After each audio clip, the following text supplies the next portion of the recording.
The Voyage of Verrazzano, a chapter in the early history of maritime discovery in America. By Henry C. Murphy. To the memory of Buckingham Smith, of St. Augustine, Florida. The following pages, intended to show the claim of discovery in America by Verrazzano to be without any real foundation, belong to a work, in hand, upon the earliest explorations of the coast which have led to the settlement of the United States by Europeans.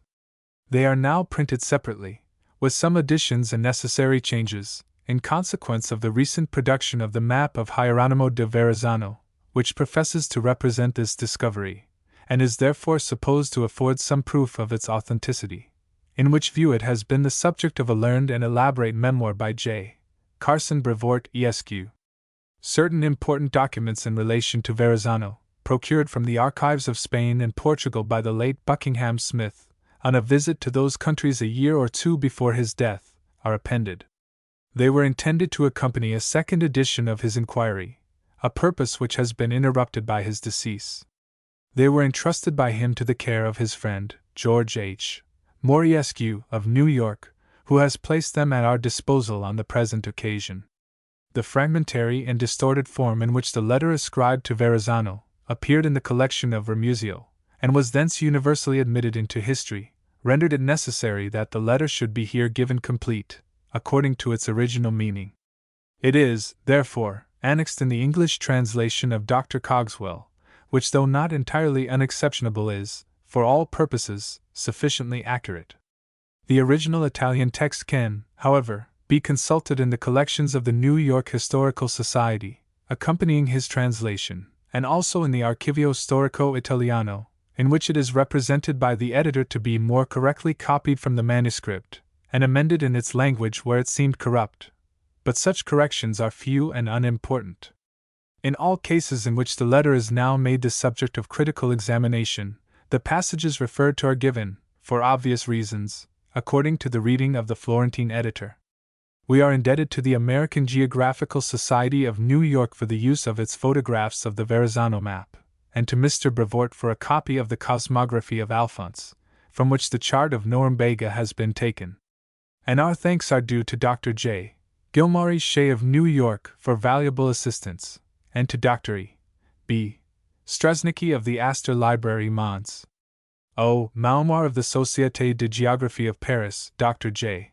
Hammond Trumbull of Hartford, Hahn, John R. Bartlett of Providence, and James Lennox Esq. of New York, for various favors kindly rendered during the progress of our researches. Brooklyn, September 1875.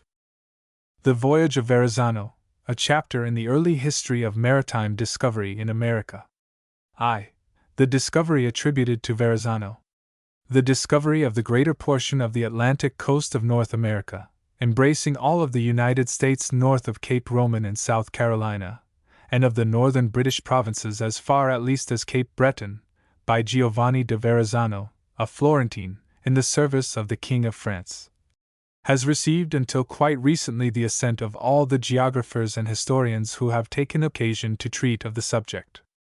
This acknowledgment, for more than 300 years, which would seem to preclude all question in regard to its authenticity at this late day, has, however, been due more to the peculiar circumstances of its publication than to any evidence of its truth. The only account of it which exists is contained in a letter purporting to have been written by the discoverer himself, and is not corroborated by the testimony of any other person, or sustained by any documentary proof. It was not published to the world until it appeared for the first time in Italy, the birthplace of the navigator, more than 30 years after the transactions to which it relates are alleged to have taken place, and it has not, up to the present time, received any confirmation in the history of France, whose sovereign, it is asserted, sent forth the expedition, and to whose crown the right of the discovery accordingly attached. Yet it is not difficult to comprehend how the story, appealing to the patriotic sympathies of Ramusio, was inconsiderately adopted by him, and inserted in his famous collection of voyages, and thus receiving his sanction, was not unwillingly accepted, upon his authority, by the French nation, whose glory it advanced, without possibly its having any real foundation.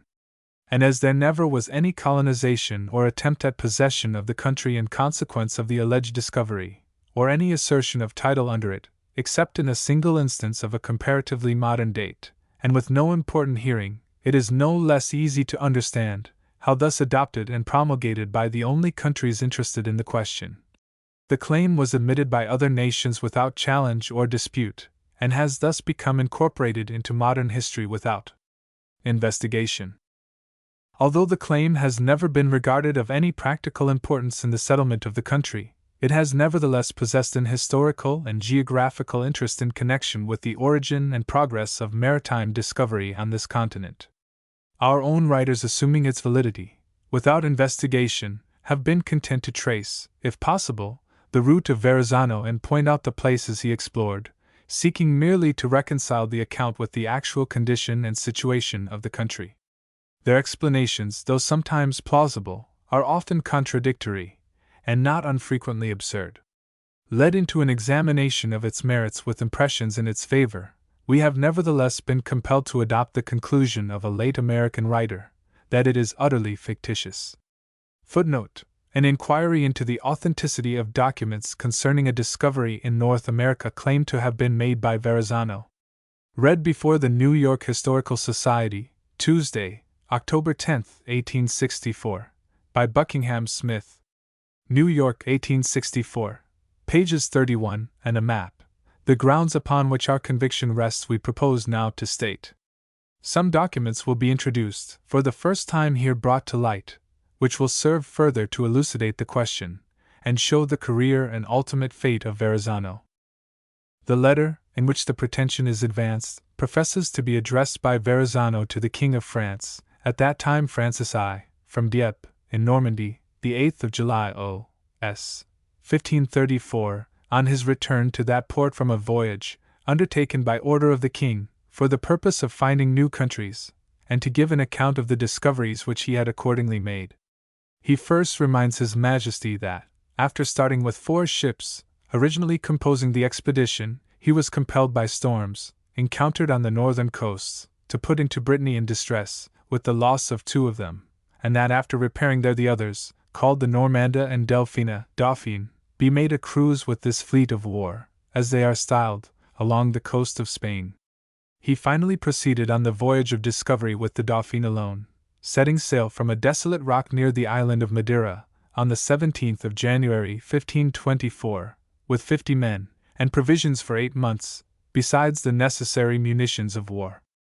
This voyage, therefore, is to be regarded, according to the representations here made, to have been begun with the sailing of the 4 ships, from Dieppe. In the preceding year they fell upon a country never before seen by any one either in ancient or modern times.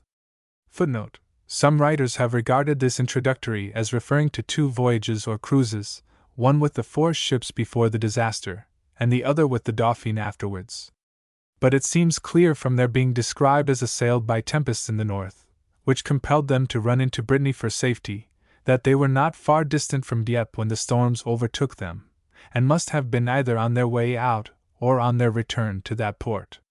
If they were on their return from a voyage to America, as Charlevoix infers, Fast Chronologiques 1523-4, or simply from a cruise, as Mr. Brevoort supposes, they would, after making their repairs, have proceeded home, to Dieppe, instead of making a second voyage. They must, therefore, be regarded as on their way from Dieppe. The idea of a voyage having been performed before the storm seems to be due to alteration which Ramusio made in this portion of the letter, by introducing the word success. As of the 4 ships, Charlevoix expressly refers to Ramusio as his authority, and Mr. Brevoort makes a paraphrase from the Carli and Ramusio versions combined. Notes on the Verrazzano map in Journal of the Am. Geography Society of New York, Volume 4, pages 172-3. On leaving Madeira they pursued a westerly course for 800 leagues and then, inclining a little to the north, ran 400 leagues more, when on the 7th of March, footnote. There is some ambiguity in the account, as to the time when they first saw land. The letter reads as follows. On the 17th of last January we set sail from a desolate rock near the island of Madeira, and sailing westward, in 25 days we ran 800 leagues. On the 24th of February, we encountered as violent a hurricane as any ship ever weathered. Pursuing our voyage toward the west, a little northwardly, in 24 days more, have run 400 leagues, we reached a new country. And see, if the 24 days be calculated from the 24th of February, the landfall would have taken place on the 20th of March, but if reckoned from the first 25 days run, it would have been on the 7th of that month. Ramusio changes the distance first sailed from 800 to 500 leagues, the day when they encountered the storm from the 24th to the 20th of February, and the 24 days last run to 25, making the landfall occur on the 17th or 10th of March according to the mode of calculating the days last run. As it is stated, afterwards, that they encountered a gale while at anchor on the coast, early in March, the 7th of that month must be taken as the time of the landfall. It seemed very low and stretched to the south, in which direction they sailed along it for the purpose of finding a harbor wherein their ship might ride in safety, but discovering none in a distance of 50 leagues, they retraced their course, and ran to the north with no better success. They therefore drew in with the land and sent a boat ashore, and had their first communication with the inhabitants, who regarded them with wonder. These people are described as going naked, except around their loins, and as being black. The land, rising somewhat from the shore, was covered with thick forests, which sent forth the sweetest fragrance to a great distance. They supposed it adjoined the Orient, and for that reason was not devoid of medicinal and aromatic drugs and gold, and being in latitude 34 degrees north, was possessed of a pure, salubrious, and healthy climate. They sailed thence westerly for a short distance, and then northerly, when at the end of 50 leagues they arrived before a land of great forests, where they landed and found luxuriant vines entwining the trees and producing sweet and luscious grapes of which they ate, tasting not unlike their own, and from whence they carried off a boy about 8 years old, for the purpose of taking him to France. Coasting thence northeasterly for 100 leagues, sailing only in the daytime and not making any harbor in the whole of that distance, they came to a pleasant situation among steep hills, from whence a large river ran into the sea. Leaving, in consequence of a rising storm, this river, into which they had entered for a short distance with their boat, and where they saw many of the natives in their canoes, they sailed directly east for 80 leagues, when they discovered an island of triangular shape, about 10 leagues from the main land, equal in size to the island of Rhodes. This island they named after the mother of the King of France. Without landing upon it, they proceeded to a harbor 15 leagues beyond, at the entrance of a large bay, 12 leagues broad, where they came to anchor and remained for 15 days. They encountered here a people with whom they formed a great friendship, different in appearance from the natives whom they first saw, these having a white complexion. The men were tall and well-formed, and the women graceful and possessed of pleasing manners. There were 2 kings among them, who were attended in state by their gentlemen, and a queen who had her waiting maids. This country was situated in latitude 41 degrees 40 minutes north, in the parallel of Rome, and was very fertile and abounded with game. They left it on the 6th of May, and sailed 150 leagues, constantly in sight of the land which stretched to the east. In this long distance they made no landing, but proceeded 50 leagues further along the land, which inclined more to the north, when they went ashore and found a people exceedingly barbarous and hostile. Leaving them and continuing their course northeasterly for 50 leagues further, they discovered within that distance 32 islands. And finally, after having sailed between east and north 150 leagues more, they reached the 50th degree of north latitude, where the Portuguese had commenced their discoveries towards the Arctic Circle, when finding their provisions nearly exhausted, they took in wood and water and returned to France, having coasted, it is stated, along an unknown country for 700 leagues. In conclusion, it is added they had found it inhabited by a people without religion, but easily to be persuaded, and imitating with fervor the acts of Christian worship performed by the discoverers. The description of the voyage is followed by what the writer calls a cosmography, in which is shown the distance they had sailed from the time they left the desert rocks at Madeira, and the probable size of the New World as compared with the Old, with the relative area of land and water on the whole globe.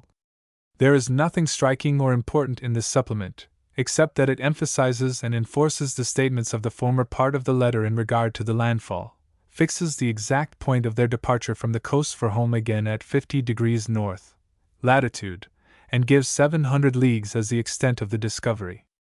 The length of a longitudinal degree along the parallel of 34, in which it is reiterated they first made land, and between which and the parallel of 32 they had sailed from the Desertas, is calculated and found to be 52 miles, and the whole number of degrees which they had traversed across the ocean between those parallels, being 1200 leagues, or 4800 miles, is by simple division made 92.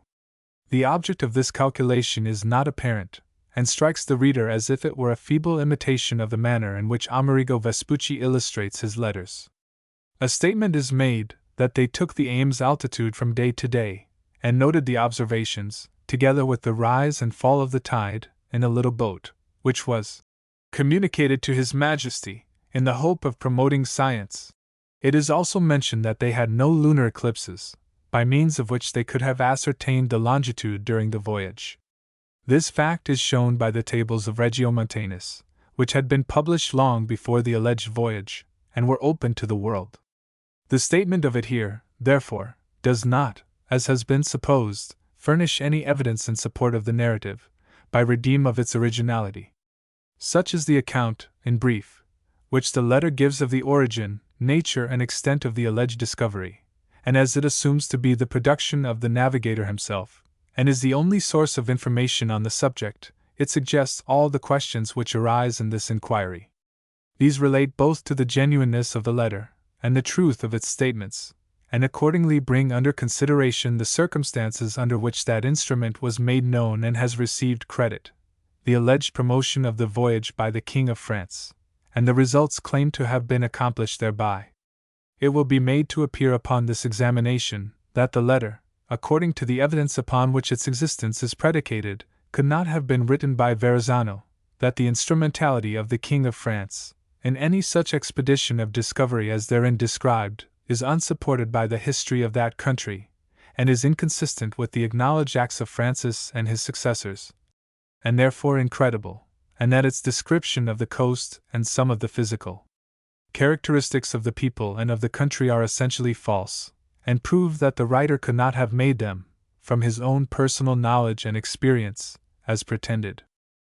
And in conclusion, it will be shown that its apparent knowledge of the direction and extent of the coast was derived from the exploration of Estevan Gomez, a Portuguese pilot in the service of the King of Spain, and that Verrazzano, at the time of his pretended discovery, was actually engaged in a corsarial expedition, sailing under the French flag, in a different part of the ocean. 2. The Verrazzano letter not genuine. No proof that the letter ascribed to Verrazzano was written by him has ever been produced.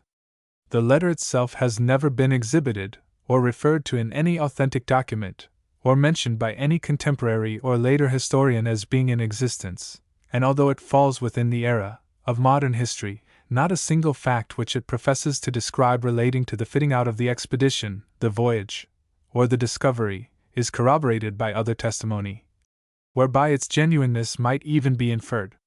The only evidence in regard to it relates to 2 copies, as they purport to be, both in the Italian language, one of them coming to us printed and the other in manuscript, but neither of them traceable to the alleged original. They are both of them of uncertain date. The printed copy appears in the work of Ramusio, first published in 1556, when Verrazzano and Francis I, the parties to it, were both dead, and a generation of men had almost passed away since the events which it announced had, according to its authority, taken place, and probably no one connected with the government of France at that time could have survived to gainsay the story, were it untrue. Footnote: Verrazzano died in 1527, Louise, the mother of Francis I, in September 1582, and Francis himself in March 1547. Ramusio does not state when or how he obtained what he published. In the preface to the volume in which it is printed, dated 3 years before, he merely speaks of the narrative incidentally, but in a discourse preceding it, he obscurely alludes to the place where he found it, remarking that it was the only letter of Verrazzano that he had been able to have, because the others had got astray in the troubles of the unfortunate city of Florence. The origin of the manuscript version is equally involved in mystery. It forms part of a codex which contains also a copy of a letter purporting to have been written by Fernando Carli, from Lyons to his father in Florence, on the 4th of August 1524, giving an account of the arrival of Verrazzano at Dieppe, and enclosing a copy of his letter to the king. The epistles of Carli and Verrazzano are thus connected together in the manuscript in fact, and by reference in that of Carli, making the copy of the Verrazzano letter a part of Carli's, and so to relate to the same date.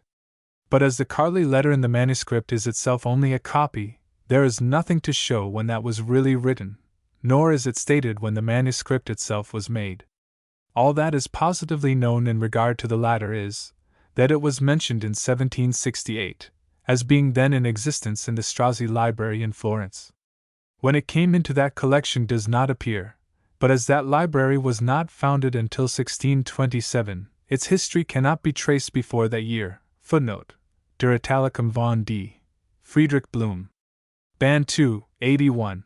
Halle 1827. Its chirography, however, in the opinion of some competent persons who have examined it, indicates that it was written in the middle of the 16th century. There is, therefore, nothing in the history or character of the publication in Ramusio or the manuscript to show that the letter emanated from Verrazzano. Neither of them is traceable to him. Either of them was printed at a time when its publication, without contradiction, might be regarded as an admission or acknowledgment by the world of a genuine original, and neither of them is found to have existed early enough to authorize an inference in favor of such an original by reason of their giving the earliest account of the coasts and country claimed to have been discovered. On the contrary, these two documents of themselves, when their nature and origin are rightly understood, serve to prove that the Verrazzano letter is not a genuine production. For this purpose it will be necessary to state more fully their history and character. The existence of the copy which, in consequence of its connection in the same manuscript with that of the Carli letter, may be designated as the Carli version, is first mentioned in an eulogy, or life of Verrazzano in the series of portraits of illustrious Tuscans, printed in Florence in 1767-8, as existing in the Strozzi Library. Footnote: Serie di ritratti di uomini illustri toscani con gli elogi storici dei medesimi. Volume Secondo Firenze, 1768. The author calls attention to the fact that it contains a part of the letter which is omitted by Ramusio. In another eulogy of the navigator, by a different hand, G. P. Pelli, put forth by the same printer in the following year, the writer, referring to the publication of the letter of Ramusio, states that an addition to it, describing the distances to the places where Verrazzano had been, was inserted in writing in a copy of the work of Ramusio, in the possession at that time of the Verrazzano family in Florence. These references were intended to show the existence of the cosmography, which Tiraboschi afterwards mentions, giving, however, the first named eulogy as his authority. No portion of the Carli copy appeared in print until 1841, when through the instrumentality of Mr. Green, the American consul at Rome, it was printed in the collections of the New York Historical Society, accompanied by a translation into English by the late Dr. Cogswell. It was subsequently printed in the Archivio Storico Italiano at Florence, in 1853, with some immaterial corrections, and a preliminary discourse on Verrazzano, by M. Arcangeli.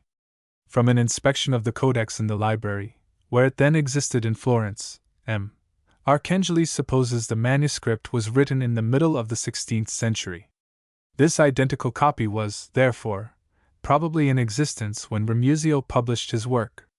Upon comparing the letter as given by Ramusio with the manuscript, the former, besides wanting the cosmography, is found to differ from the latter almost entirely in language, and very materially in substance, though agreeing with it in its elementary character and purpose.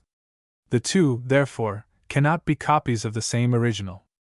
Either they are different versions from some other language, or one of them must be a recomposition of the other in the language in which they now are found.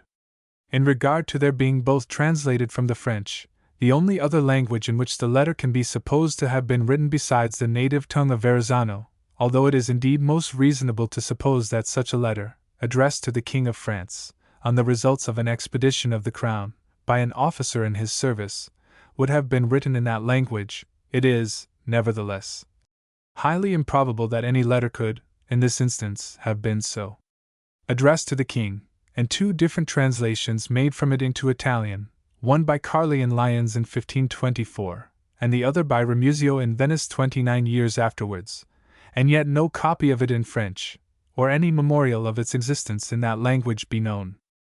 This explanation must therefore be abandoned.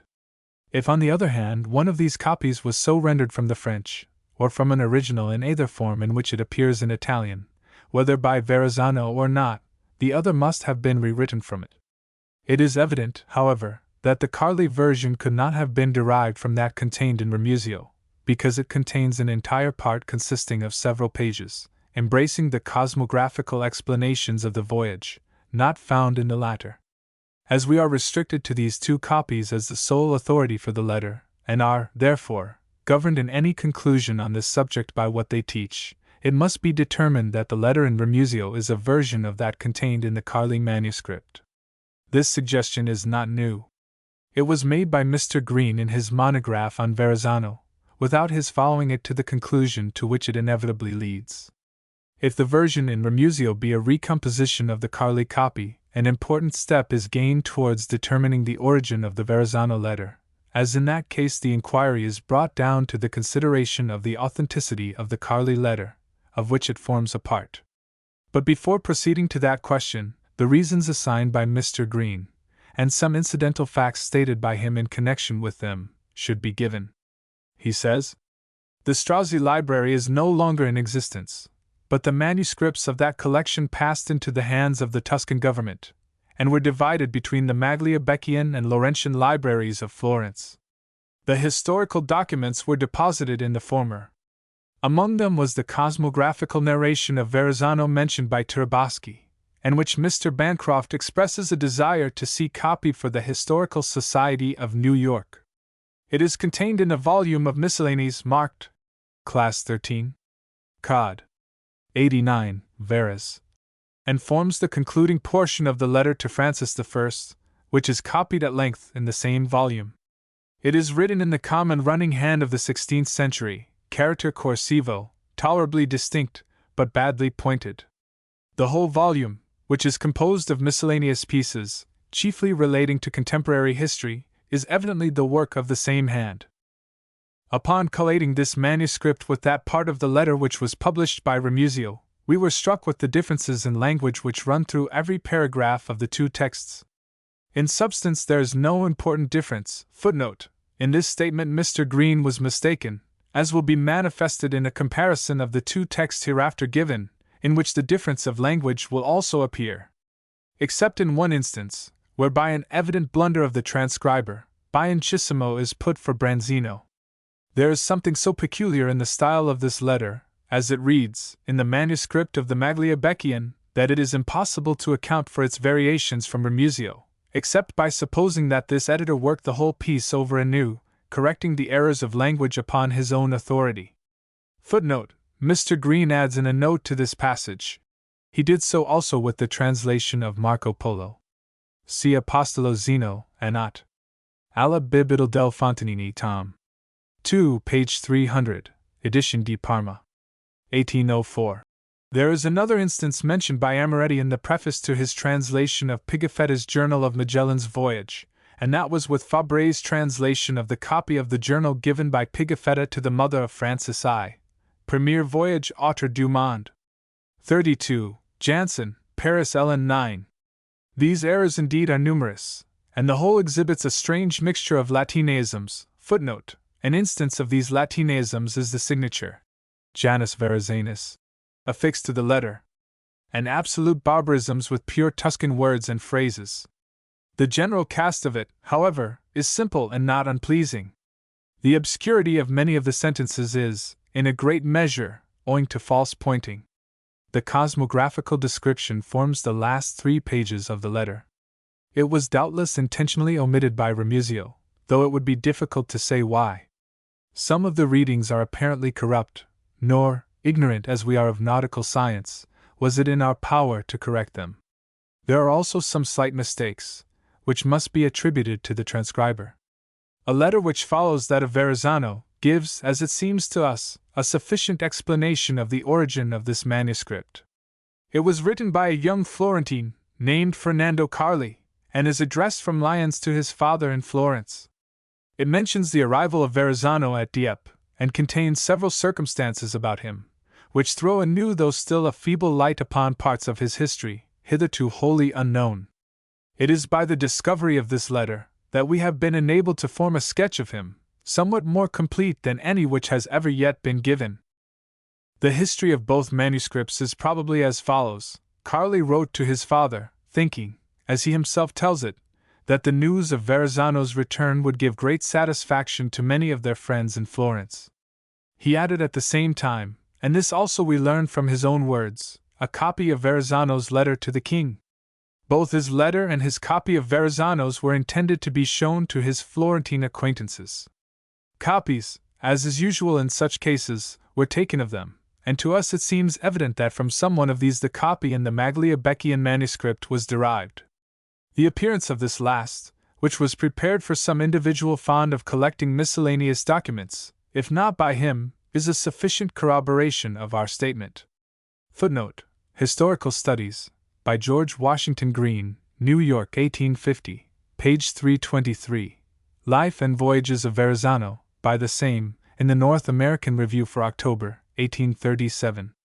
Volume 45, page 306.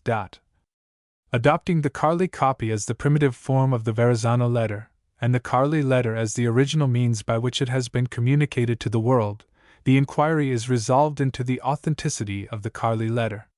There are sufficient reasons to denounce this letter as a pure invention, and in order to present those reasons more clearly, we here give a translation of it in full. Letter of Fernando Carli to his father. Footnote: The letter of Carli was first published in 1844, with the discourse of Mr. Green on Verrazzano, in the Saggiatore, I. 257, a Roman journal of history, the fine arts and philology. M. Arcangeli, Discorso sopra Giovanni de Verrazzano, page 35, in Archivio Storico Italiano. Appendice Tom. 9. It will be found in our appendix, according to the reprint in the latter work. In the name of God. August 4, 1524. Honorable Father, considering that when I was in the Armada in Barbary at Garbage the news were advised you daily from the illustrious Sig Don Hugo de Moncada, Captain General of the Caesarian Majesty in those barbarous parts, of what happened in contending with the Moors of that island, by which it appears you caused pleasure to many of our patrons and friends and congratulated yourselves on the victory achieved. So there being here news recently of the arrival of Captain Giovanni de Verrazzano, our Florentine, at the port of Dieppe, in Normandy, with his ship, the Dauphine, with which he sailed from the Canary Islands the end of last January, to go in search of new lands for this most serene crown of France, in which he displayed very noble and great courage in undertaking such an unknown voyage with only one ship, which was a caravel of hardly tons, with only 50 men, with the intention, if possible, of discovering Cathay, taking a course through other climates than those the Portuguese use in reaching it by the way of Calicut, but going towards the northwest and north, entirely believing that, although Ptolemy, Aristotle, and other cosmographers affirm that no land is to be found towards such climates, he would find it there nevertheless.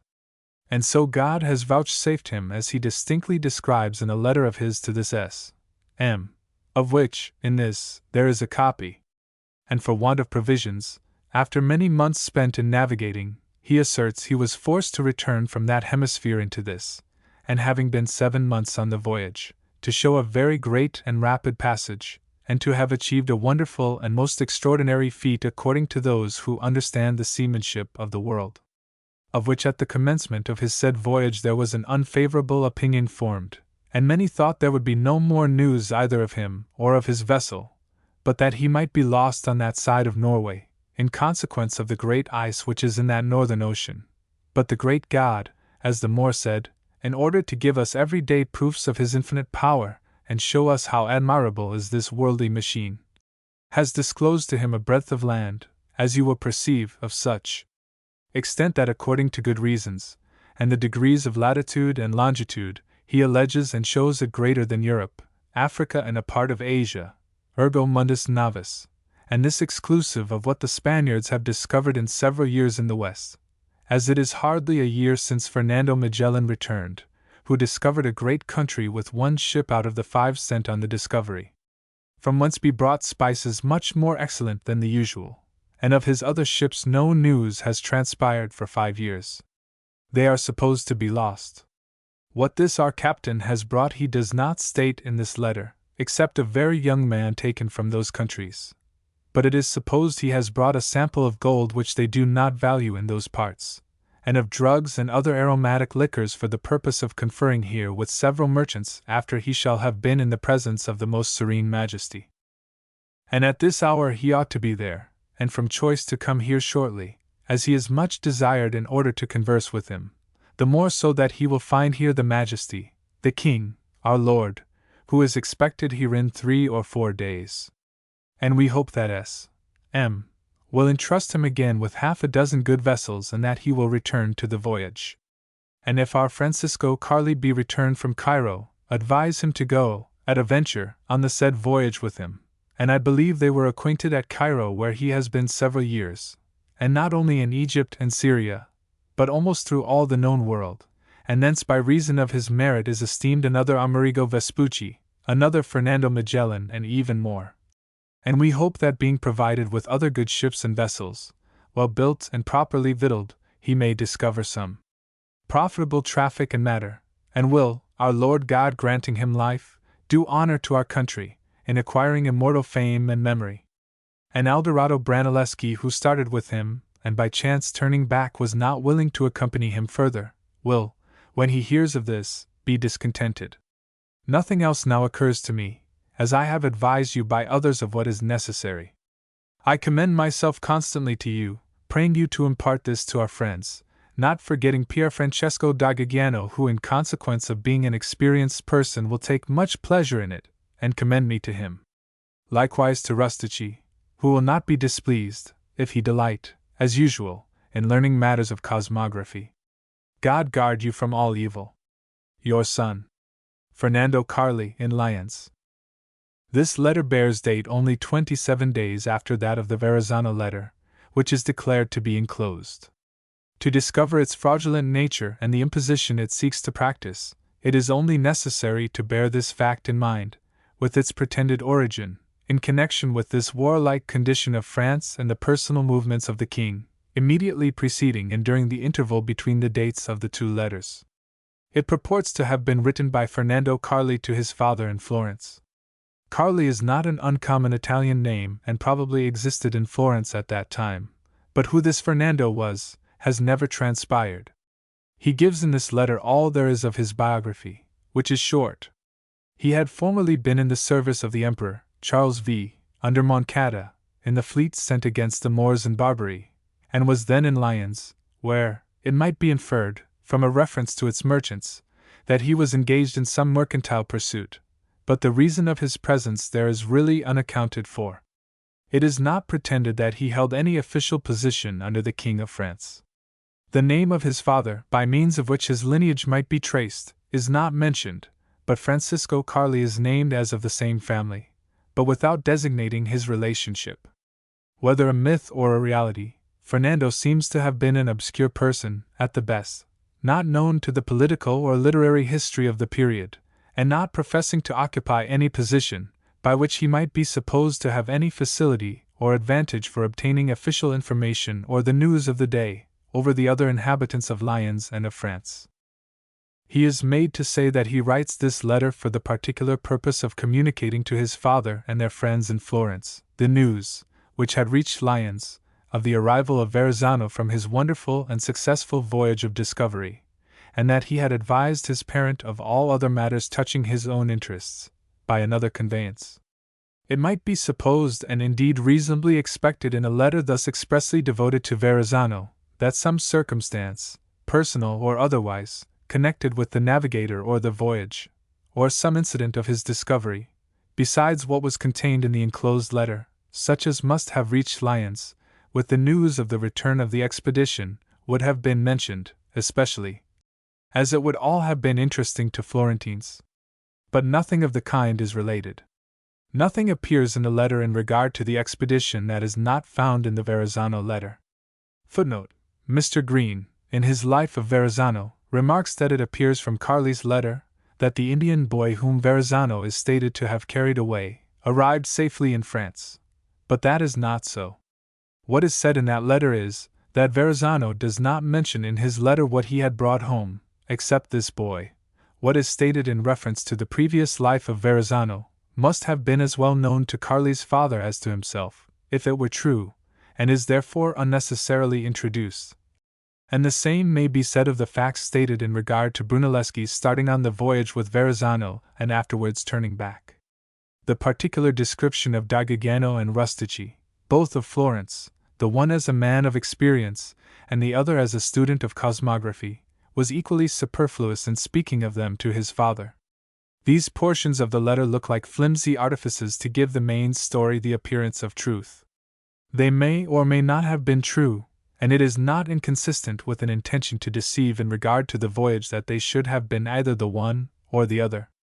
A single allusion, however, is made to the critical condition of affairs in France and the stirring scenes which were being enacted on either side of the city of Lyons at the moment the letter bears date. It is the mention of the expected arrival of the king at Lyons within 3 or 4 days.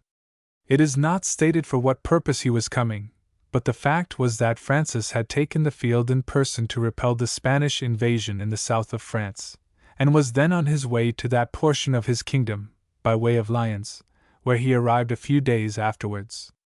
The reference to this march of the king fixes beyond all question the date of the letter, as really intended for the 4th of August, 1524.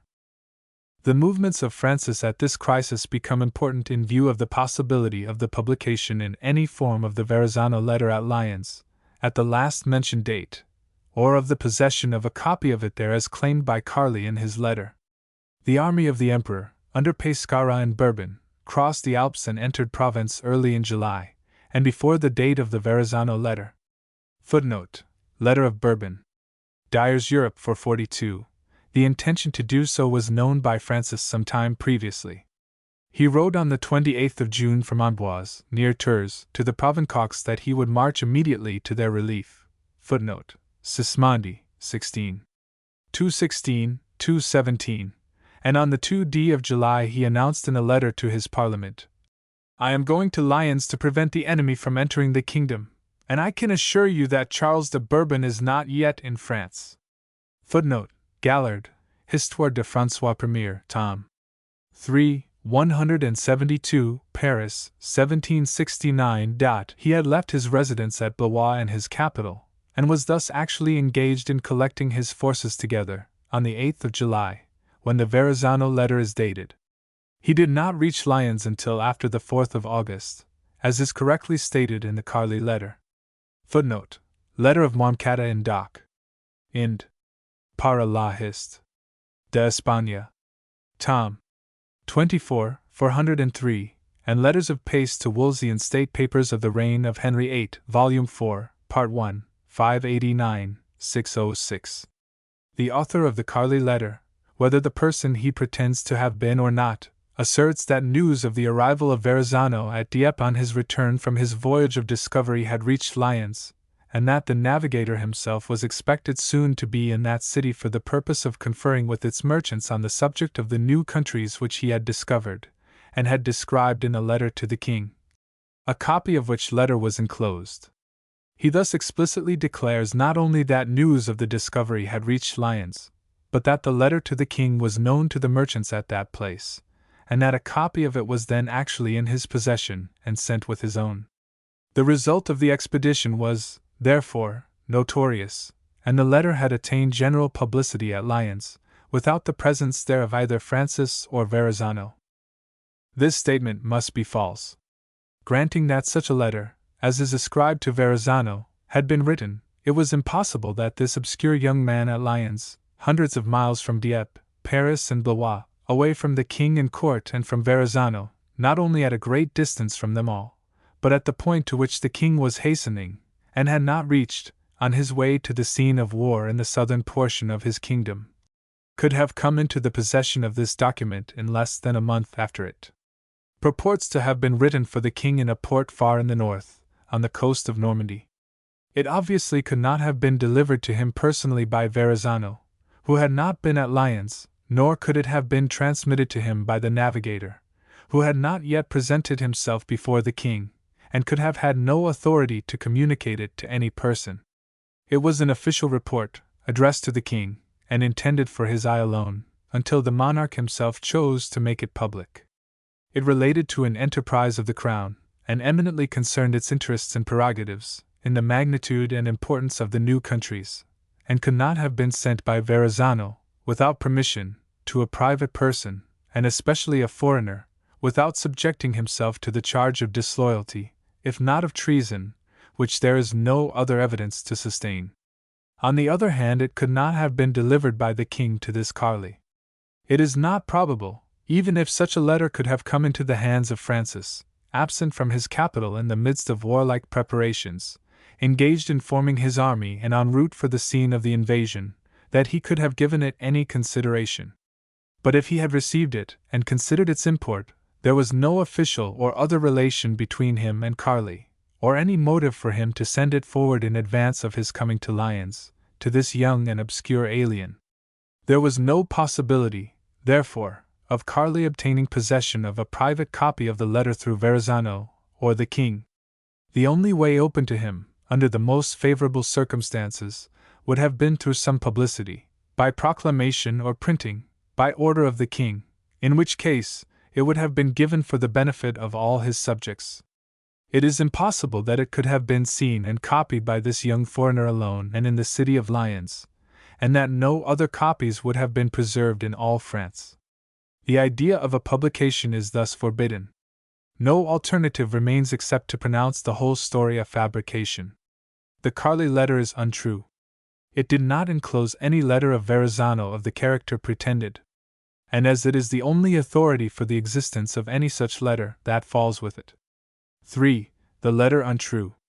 I. No voyage or discovery made for the King of France, as it states.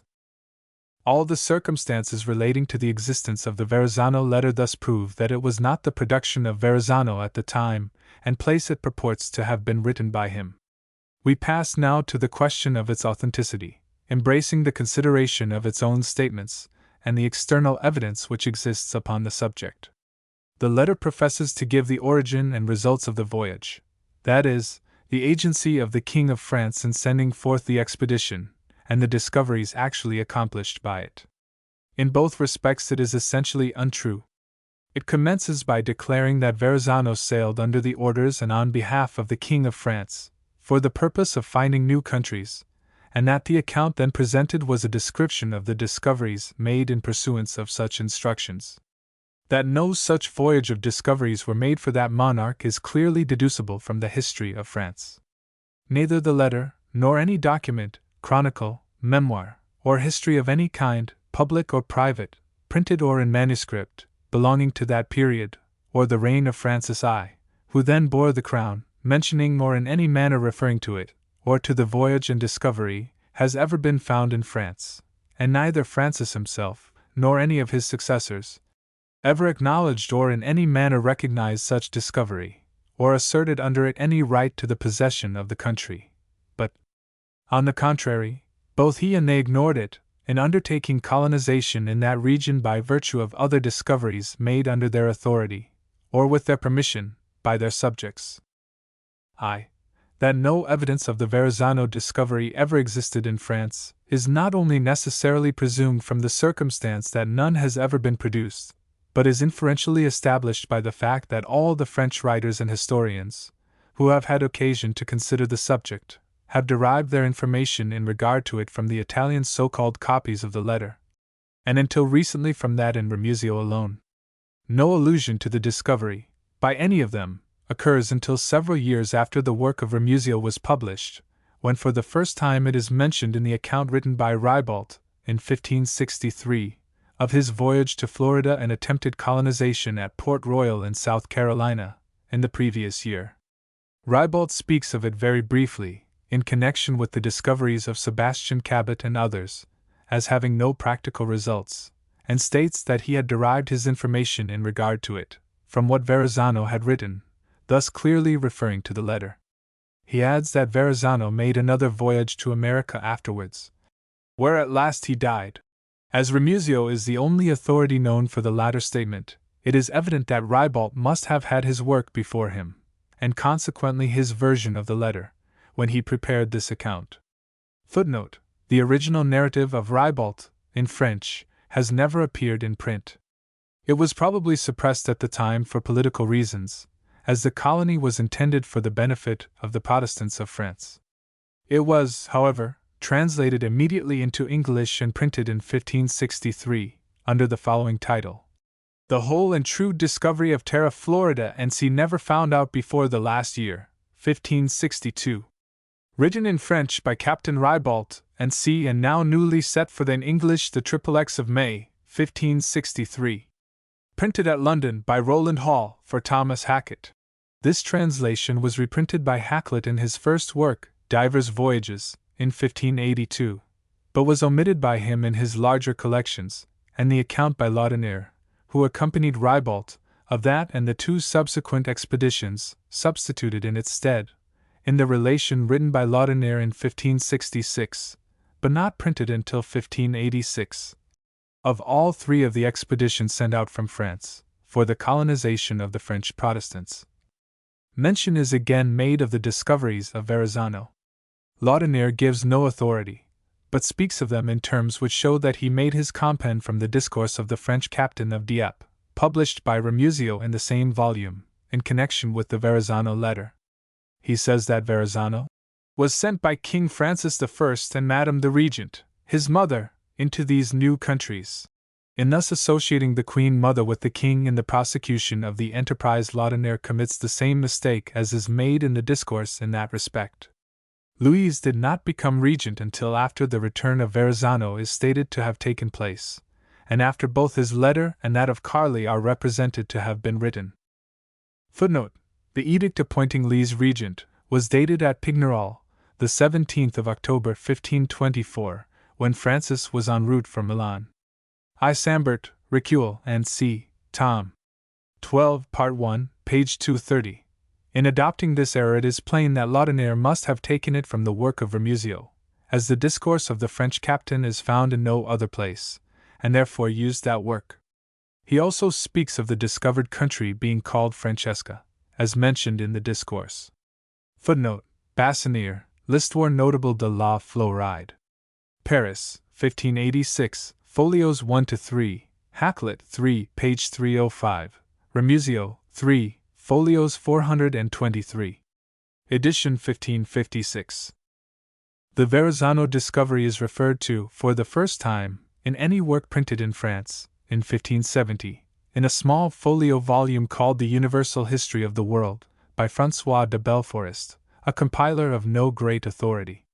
In describing Canada, he characterizes the natives as cannibals, and in proof of the charge repeats the story, which is found in Remuzio only, of Verrazzano having been killed, roasted, and eaten by them, and then proceeds with a short account of the country and its inhabitants, derived, as he states, from what Verrazzano had written to King Francis. Footnote: L'Histoire universelle du monde. Par François de Belforest. Paris, 1570, folios 253-4. He does not mention where he obtained this account, but his reference to the manner in which Verrazzano came to his death shows that he had consulted the volume of Remuzio. 5 years later, the same writer gave to the world an enlarged edition of his work, with the title of The Universal Cosmography of the World, in 3 ponderous folios, in which he recites, more at length, the contents of the Verrazzano letter, also without mentioning where he had found it, but disclosing nevertheless that it was in Remuzio, by his following the variations of that version, particularly in regard to the complexion of the natives represented to have been first seen, as they will be hereafter explained. Footnote: La Cosmographie universelle de tout le monde, Tom. 2, Part 2, 2175-9. Paris, 1575. This publication of Belforest is the more important, because it is from the abstract of the Verrazzano letter contained in it, that Lescarbot, 34 years afterwards, took his account of the voyage and discovery, word for word, without acknowledgment. Footnote: Hist. de la Nouvelle France, page 27 et. Edition 1609. In a subsequent portion of his history, page 244, Lescarbot again refers incidentally to Verrazzano in connection with Jacques Cartier, to whom he attributes a preposterous statement, acknowledging the Verrazzano discovery. He states that in 1533 Cartier made known to Chabot, then Admiral of France, his willingness to discover countries, as the Spanish had done, in the West Indies, and as, 9 years before, Jean Verrazzano had done, under the authority of King Francis I, which Verrazzano, being prevented by death, had not conducted any colony into the lands he had discovered, and had only remarked the coast from about the 30th degree of the Terra Neuve, which at the present day they call Florida, as far as the 40th. For the purpose of continuing his design, he offered his services, if it were the pleasure of the king, to furnish him with the necessary means. The Lord Admiral having approved these words, represented then to His Majesty, and c. Lescarbot gives no authority for this statement, made by him 75 years after the voyage of Cartier. It is absurd on its face and is contradicted by existing records of that voyage. No authority has ever confined the Verrazzano discovery within the limits here mentioned. Cartier is represented as saying to the Admiral that in order to complete Verrazzano's design of carrying colonials to the country discovered by him, that is, within those limits, he would go himself, if the king would accept his services. The documents recently published from the archives of St. Malo show that the voyage of Cartier proposed by Cartier was for the purpose of passing through the Straits of Belle Isle, in latitude 52 degrees far north of the northern limit of the Verrazzano discovery, according to either version of the letter, and not with the design of planting a colony, or going to any part of the Verrazzano explorations, much less to a point south of the 40th degree. Reim, Documents and Edits Sir Jacques Cartier et Le Canada, page 3, Trosse, Paris, 1865. Besides, either in the commissions to Cartier, nor in any of the accounts of his voyages, is there the slightest allusion to Verrazzano. The latter writer has accordingly been cited by subsequent authors as an original authority on the subject, among others by Bergeron, footnote, Traité de Navigations, page 103 par. 15, and the commissioners of the King of France, in the controversy with His Britannic Majesty in relation to the limits of Acadia, footnote, Memoires de Commissaires du Roi, and c. I. 29. But, as this plagiarism proves, without reason, Charlevoix, with a proper discrimination, refers directly to Remusio as the sole source from whence the account of the discovery is derived, as do the French writers who have mentioned it since his time, except M.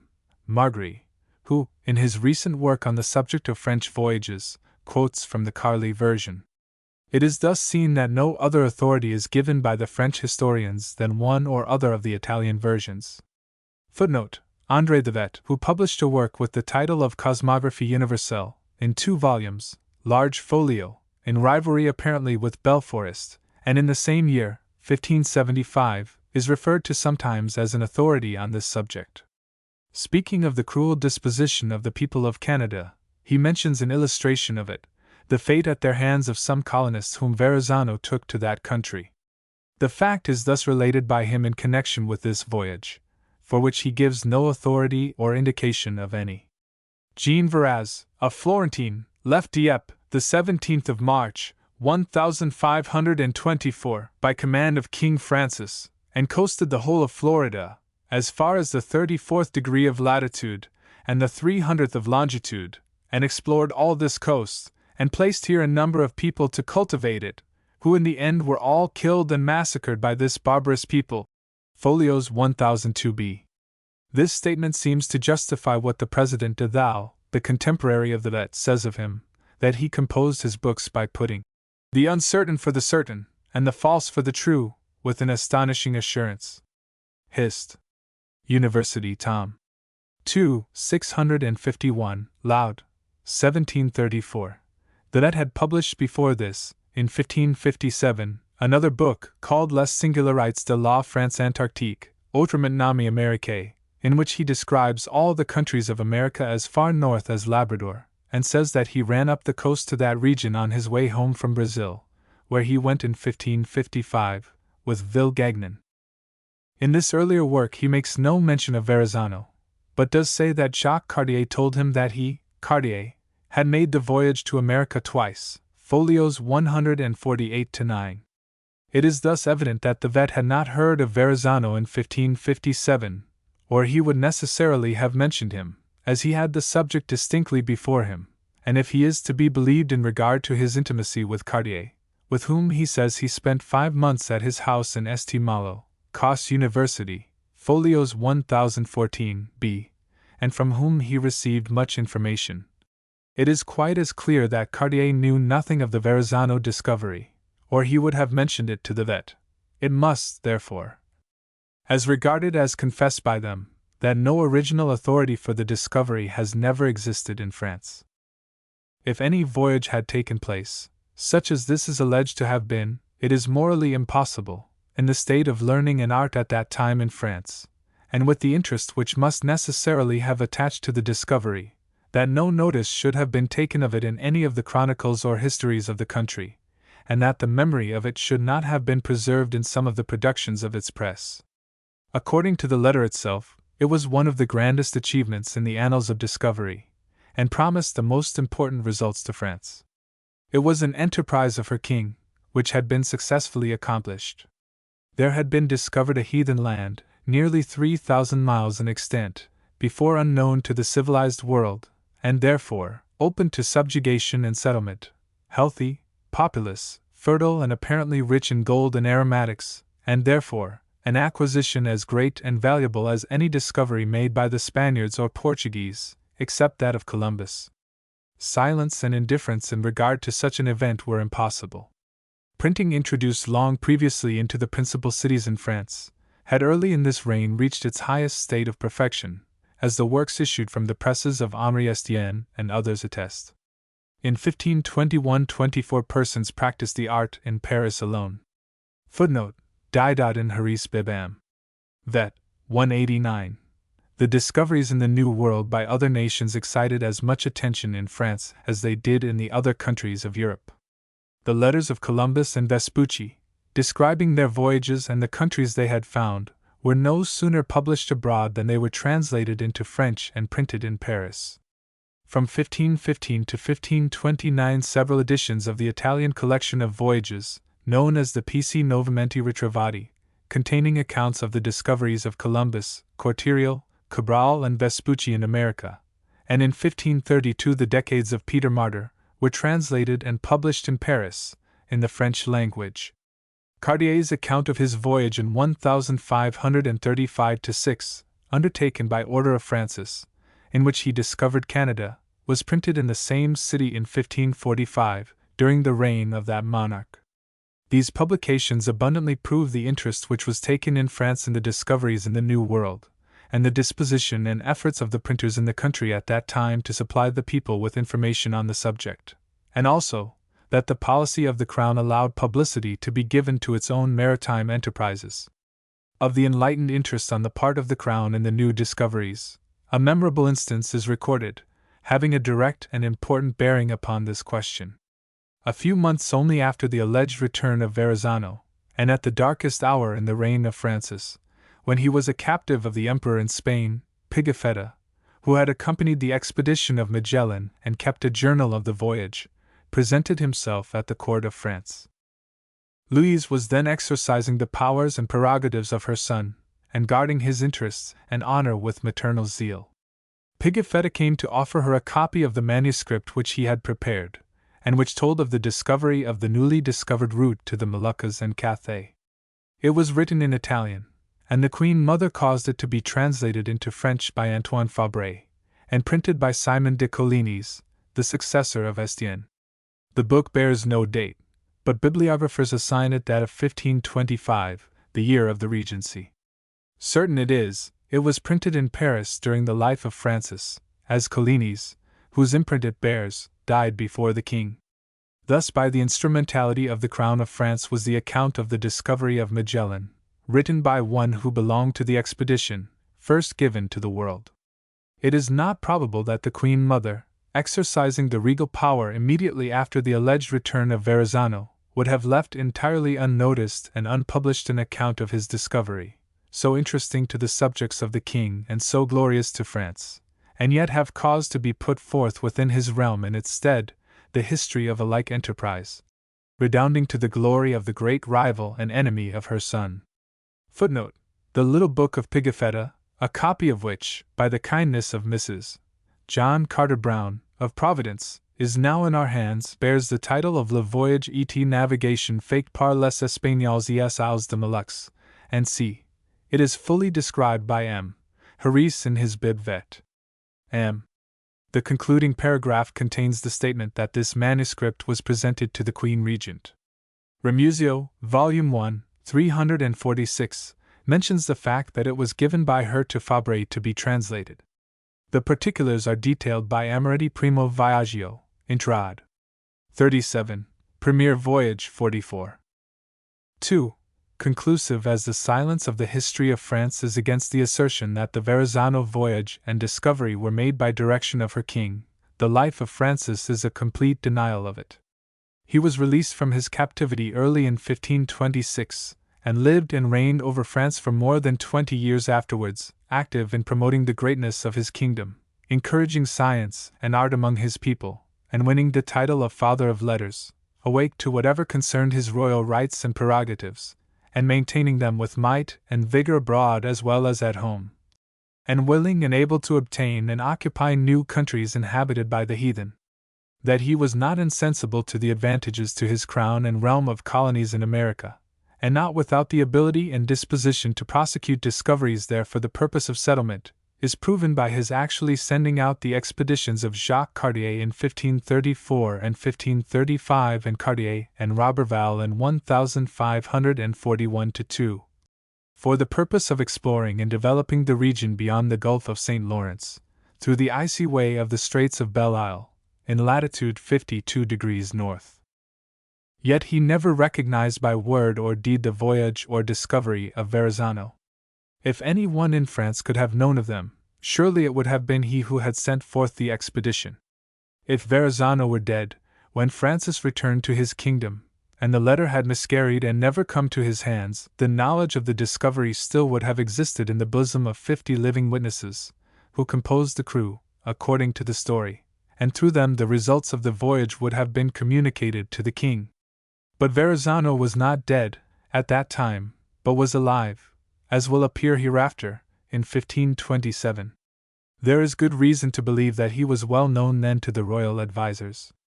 One of the first acts of the king after his return from Spain was to create Philip Chabot, Sieur de Brion, the Admiral of France, whereby that nobleman became invested on the 23d of March, 1526, with the charge of the Royal Marine. Footnote: Per Anselm 457L. A document has recently been brought to light from among the manuscripts in the Bibliothèque Nationale in Paris, purporting to be an agreement made by Chabot in his official capacity, with Jean Angot, of Dieppe, and other persons, including Jehan de Verissem, for a voyage to the Indies with 2 vessels belonging to the king, and one to Angot, to be conducted by Verissem, as master pilot, for the purpose ostensibly of bringing back a cargo of spices. Footnote: M. Margry. Navigations Françaises, page 194. See Appendix. This instrument has no date, but on its face belongs to Chabot's administration of the Admiralty, and must, therefore, have been drawn up in the year 1526 or that of Verrazzano's death, in 1527. If it be genuine, it proves not only that Verrazzano was alive in that period, but was known to the Admiral, and consequently, that any services which he had previously rendered must have been in the possession of the crown. In either case, however, whether Verrazzano were dead or alive when Francis resumed his royal functions, there is no reason why the discovery, if it had ever taken place, should not have been known by him. In sending forth the expeditions of Jacques Cartier and the joint expeditions of Cartier and Roberval, Francis not only showed his interest in the discovery of new countries, but he acted in perfect ignorance of the Verrazzano discovery. If it were known to him, upon what rational theory would he have attempted new voyages of discovery in a cold and inhospitable region, on an uncertain search, instead of developing what had been found for him? What could he have expected to have accomplished by the new expeditions that had not been already fully effected by Verrazzano? And especially after the way to Canada was found out by Cartier, what was there more inviting in that unproductive quarter than was promised in the temperate climate, fertile soil, and mineral lands, which the Florentine had already discovered in his name, that he should have sent Cartier and Roberval to settle and conquer the newer land? Footnote: the letters issued to Roberval have been recently published, for the first time, by M. Harris, from the Archives of France, in his Notes pour servir à l'histoire de la Nouvelle France, page 244, etc. Paris, 1872. They are dated the 16th of February, 1540. Cartier's commission for the same service is dated in October, 1540. Charlevoix, misled probably by the letters granted by Henry IV to the Marquis de la Roche in 1598, in which the letters to Roberval are partially recited, asserts that Roberval is styled in them Lord of Norumbega. The letters now published show that he was in error, and that France limited the authority of Roberval to the countries west of the Gulf of St. Lawrence, Canada and Hochelaga, so far as any are named or described, and made no reference to Norumbega as a title of Roberval or otherwise. As the year commenced at Easter, the date of Roberval's commission was in fact after that of Cartier. With the failure of the expedition of Roberval, Francis abandoned the attempt to discover new countries, or plant colonies in America, but his successors, though much later, entered upon the colonization of New France. They inherited his rights, and while they acknowledged the discoveries of Cartier, they discredited those ascribed to Verrazzano. Of the latter claim all of them must have known. The publication of Ramusio took place during the reign of Henry II, who died in 1559, but he made no endeavor to plant colonies abroad.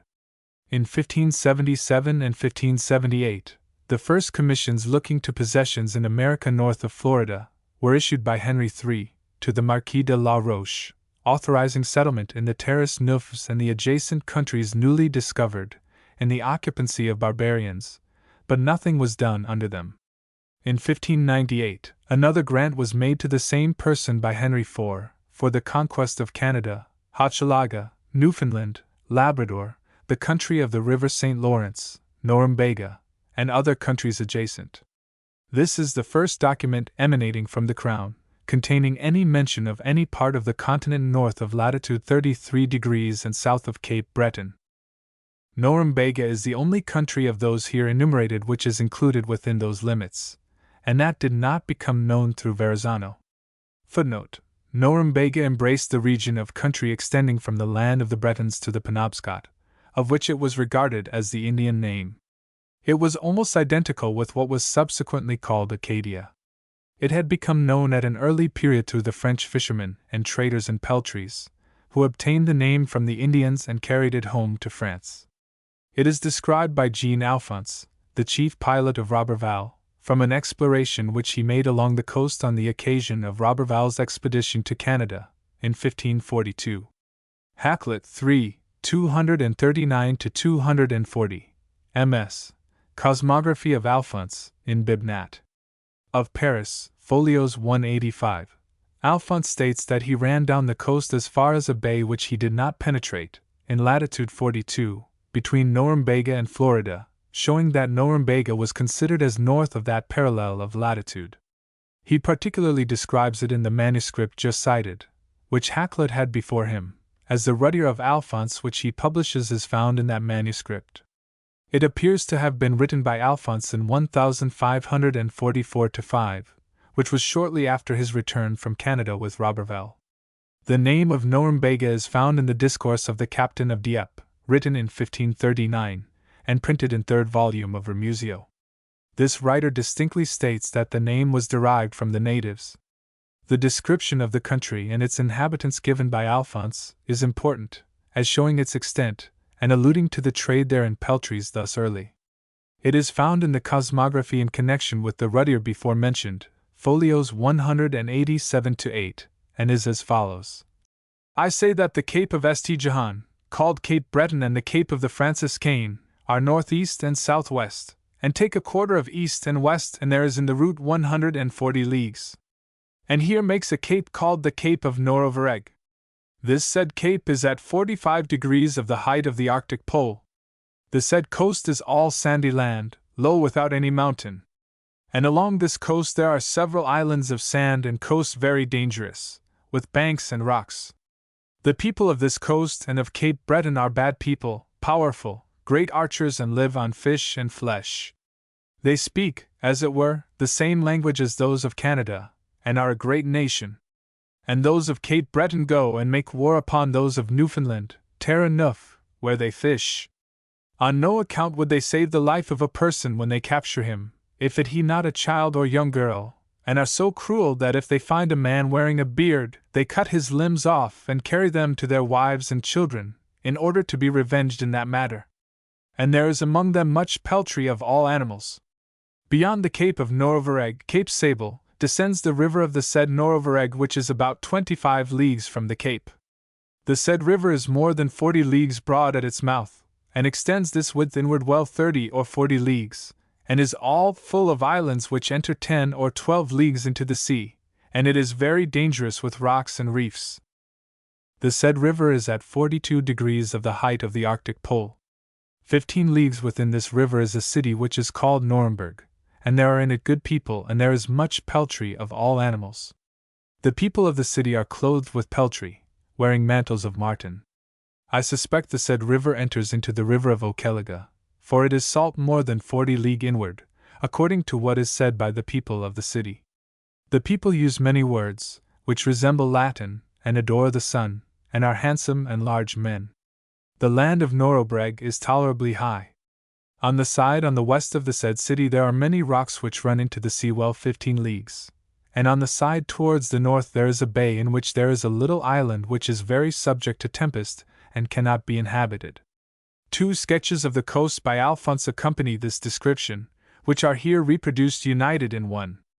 The map in Mermuzio, 3, folios 424-5, prepared by Gastaldi, shows the Terra de Nuremberg, of the same extent as here described, that is, from Cape Breton westerly to a river running north from the Atlantic and connecting with the St. Lawrence or river of Hochelaga. Gastaldi, or Gastaldo, published previously an edition of Ptolemy's Geography, 12 mo.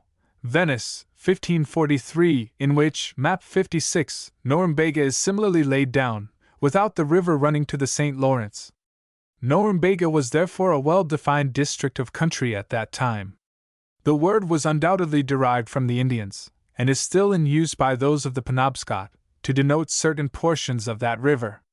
The missionary Vetramile, in his History of the Abnakis, New York, 1866, observes, pages 48-9, Norumbega means a still water between falls, of which there are several in that river. At different times, traveling in a canoe along the Penobscot, I have heard the Indians calling those localities Norumbega. That the country did not become known through Verrazzano is evident from the letter, in which it is stated that he ran along the entire coast, from the harbor to which they remained 15 days, 150 leagues easterly, that is from Cape Cod to the island of Cape Breton, without landing, and consequently without having any correspondence with the natives, so as to have acquired the name. When in particular Alphonse ran along the Atlantic coast is not mentioned, though it is to be inferred that it was on the occasion of Roberval's expedition. There is nothing stated, it is true, to preclude the possibility of its having taken place on some other voyage previously. It could not have been afterwards, as the cosmography describing it was written in 1544-5.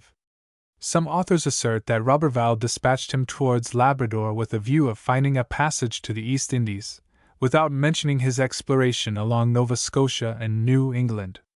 But Leclerc, who seems to have been the author of this statement, Premier établissement de la foi dans la Nouvelle France, I. 12-13, Paris, 1691, and who is followed by Charlevoix, also alleges that on the occasion of his exploration towards Labrador, he discovered the straits between it and Newfoundland, in latitude 52, now known as the Straits of Belle Isle, which is not correct. Jacques Cartier sailed through that passage in his first voyage to Canada, in 1534. Leclerc either drew false inferences or relied upon false information. He probably derived his impression of the voyage to Labrador and the discovery of the straits by Alphonse, from a cursory reading of the cosmography of Alphonse, who describes these straits, but not as a discovery of his own. In the printed work, called Les Voyages of Ancherou du Capitaine Jean Alphonse, Saint-Angeois, which was first published in 1559, after the death of Alphonse, it is expressly stated that the river of Norumbega was discovered by the Portuguese and Spaniards. Describing the Great Bank, he says that it runs from Labrador au nordest et suroest, en partie au suroest, plus de Huitsens luz, et passe bien 80 luz de la terre neuf et de la terre de Bretons 30 ou 40 luz. Et d'ICVA tout au long de la côte jusqu'à la rivière du Nuremberg, que est nouvellement découverte par les Portugais et Espagnols. Page 53. We quote from an edition of the work not mentioned by the bibliographers, Brunet Harisse, printed at Rouen in 1602. This is almost a contemporary denial by a French author, whether Alphonse himself or a compiler, as it would rather appear, from his cosmography, of the Verrazzano discovery of this country. No allusion is made, in these letters of de la Roche, to any previous exploration, although an enormous recital, already alluded to, is made to a purpose of Francis I, in his commission to Roberval, to conquer the countries here indicated. Footnote: Lescarbot, edition 1609, for 34. Harisse, Notes de la Nouvelle France, page 243. De la Roche made a miserable attempt to settle the island of Sable, a sandbank in the ocean, 2 degrees south of Cape Breton, with convicts taken from jails of France, but being repelled by storm and tempest, after leaving that island, from landing on the main coast, returned to France without any further attempt to colonize the country, and abandoning the poor malefactors on the island to a terrible fate. Footnote: The story is told by Lescarbot, page 38, edition 1609, which he subsequently embellished with some fabulous additions in relation to a visit to the island of Sable by Baron de Lury, in 1519, edition 1611, page 22, even before the date of the Verrazzano letter. There is therefore no acknowledgment, in the history of this enterprise, of the pretended discovery. The next act of the regal prerogative was a grant to the Sieur de Mance, by the same monarch in 1603, authorizing him to take possession of the country, coasts and confines of l'Acadie, extending from latitude 40 degrees north to 46 degrees north, that is, Nova Scotia and New England, the situation of which, it is alleged, de Mance understood from his previous voyages to the country. Footnote: Lescarbot, edition 1609, 452-3. L'Acadie, or Acadie, as it was for a long time afterwards known, appears for the first time on any chart on the map of Terra Nova, number 56, in Gastaldi's Ptolemy, and is there called Lacadia. This document also is utterly silent as to any particular discovery of the country. But it distinctly affirms that the foundation of the claim to this territory was the report of the captains of vessels, pilots, merchants, and others, who had for a long time frequented the country and trafficked with its inhabitants. Accompanying these letters patent was a license to de Mance to trade with the natives of the St. Lawrence, and make settlements on that river. It was under these authorizations to de Mance exclusively that all the permanent settlements of the French in Nova Scotia and Canada were effected, beyond which countries none were ever attempted by them, within the limits of the Verrazzano discovery, or any rights asserted on behalf of the French crown. It is thus evident that the history of France and of her kings is utterly void on the subject of this discovery, without any legitimate cause, if it had ever taken place, and that the policy of the Crown in regard to colonization in America has ever been entirely in repugnance to it. It is incredible, therefore, that any such could ever have taken place for Francis, or for France. An important piece of testimony of an affirmative character, however, still exists, showing that the Crown of France had no knowledge or appreciation of this claim. It comes from France, and, as it were, from Francis himself. It is to be found in the work of a French cartographer, a large and elaborately executed map of the world, which has been reproduced by M. Jomard, in his Monuments of Geography, under the title of Mapmont peint sur parchemin par ordre de Henri II, Roi de France. Footnote: Les Monuments de la Géographie au Ressources d'anciennes cartes, and c. En facsimile de la grandeur de Originox. Par M. Jomard. No. 19. M. D'Avezac assigns it the date of 1542, which is 5 years before the death of Francis and accession of Henry to the throne. Footnote: Inventaire et classement raisonné des Monuments de la Géographie. Publiés par M. Jammer de 1842 à 1863. Communication de M. Diavazac. Extrait du Bulletin de l'Académie des Inscriptions et Belles Lettres. Séance du 38 1867, page 7. L'année géographique. 60th année 1867, pages 548, 554.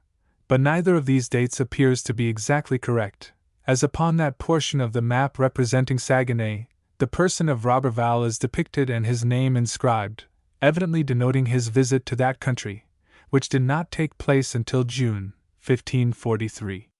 Footnote: Hakluyt 3, 242. No information could possibly have arrived in France to have enabled the maker of the map to have indicated this circumstance upon it before the latter part of that year. On the other hand, the arms of both the king and dauphin are repeatedly drawn in the decorated border of the map, showing that it was made, if not under the actual direction of Henry, at least while he was in fact discharging the functions of Admiral of France, which he assumed after the disgrace of Chabot in 1540, and continued to exercise until the death of Francis in 1547. It therefore belongs to the period of 1543 to 7, and thus comes to us apparently impressed with an official character. It is the work of an accomplished French geographer, during the reign of Francis, and it, no doubt, represents not only the state of geographical knowledge in France at that time, but also all the knowledge possessed by Francis of this coast. Mr. Cole expresses the opinion that it is not only one of the most brilliant, but also one of the most exact and trustworthy pictures of the world which we have in the first part of the 16th century. It gives accurately all that was known of the world in 1543, especially of the ocean, and the outlines of the coasts of different countries. He adds, the author of the map must have been a well-instructed, intelligent, and conscientious man. Where the coasts of a country are not known to him, he so designates them. For his representations of countries recently discovered and already known, he had before him the best models and originals. Footnote: Discovery of Maine, 351-4. Yet notwithstanding the thorough knowledge of the subject displayed by this cartographer, his French nationality, and the contemporariness of his labors with the reign of Francis, no evidence, as Mr. K. further observes, appears that the report or chart of the French commander, Verrazzano, had been used in constructing this chart. On the contrary, the line of coast from Cape St. Roman in South Carolina to Cape Breton is copied from the Spanish map of Ribeiro, with the Spanish names translated into French. Footnote: Thus R. del Principe R. del Espiritu Santo B. de Santa Maria, the Chesapeake Plias C. de S. Juan R. de Estiago C. de Arenas Cape Henlopen B. de S. Cristobal, the Delaware, B. de S. Antonio, the Hudson R. de Buena Madre S. Juan Baptista, Archipelago de Estevan Gomez, Montanus, and R. de la Vuelta on the map of Ribeiro, become on the French map R. du Prince R. du Esprit B. de S.A. Marie, Les Plaines C. St. Jean, St. Jacques C. de Sablons G. de St. Christoffel R. de St. Antoine R. de Bon Mere, Bay de St. Jean Baptiste, Archipel de Estienne Gomez, Les Montagnes and R. de Volti. Many other names occur within the same distance, which are found on other Spanish charts since that time, and some which were probably taken from Spanish charts not now known. Footnote: Of this class are the R. de Canoes R. Sèche Plain, Costa Dieu R. Diabris, which, on the map 12 of the Munich Atlas, said to have been taken from the map of the Spanish cosmographer Alonso de Santa Cruz, are given R. de Canoes R. Seco, Terra Ilana, Costa de Diego R. Diarveritos, thus within the limits mentioned. Embracing the exploration of Gomez, no designation occurs connecting the coast with Verrazzano. Footnote: The name of Avrobegra, on the west side of the Great Bay, is found in place of C. de muchas islas of the Ribeiro map.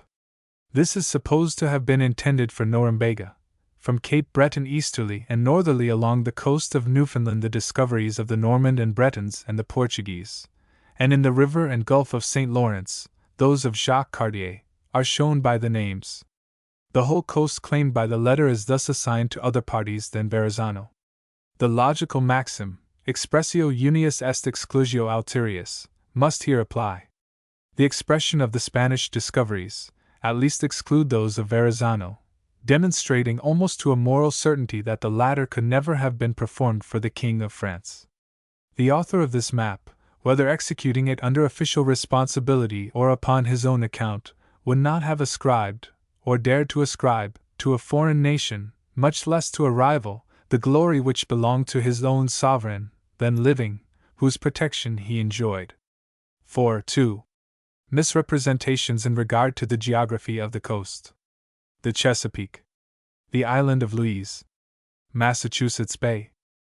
In pursuing its main object of making known the discovery, the letter ventures upon certain statements which are utterly inconsistent with an actual exploration of the country.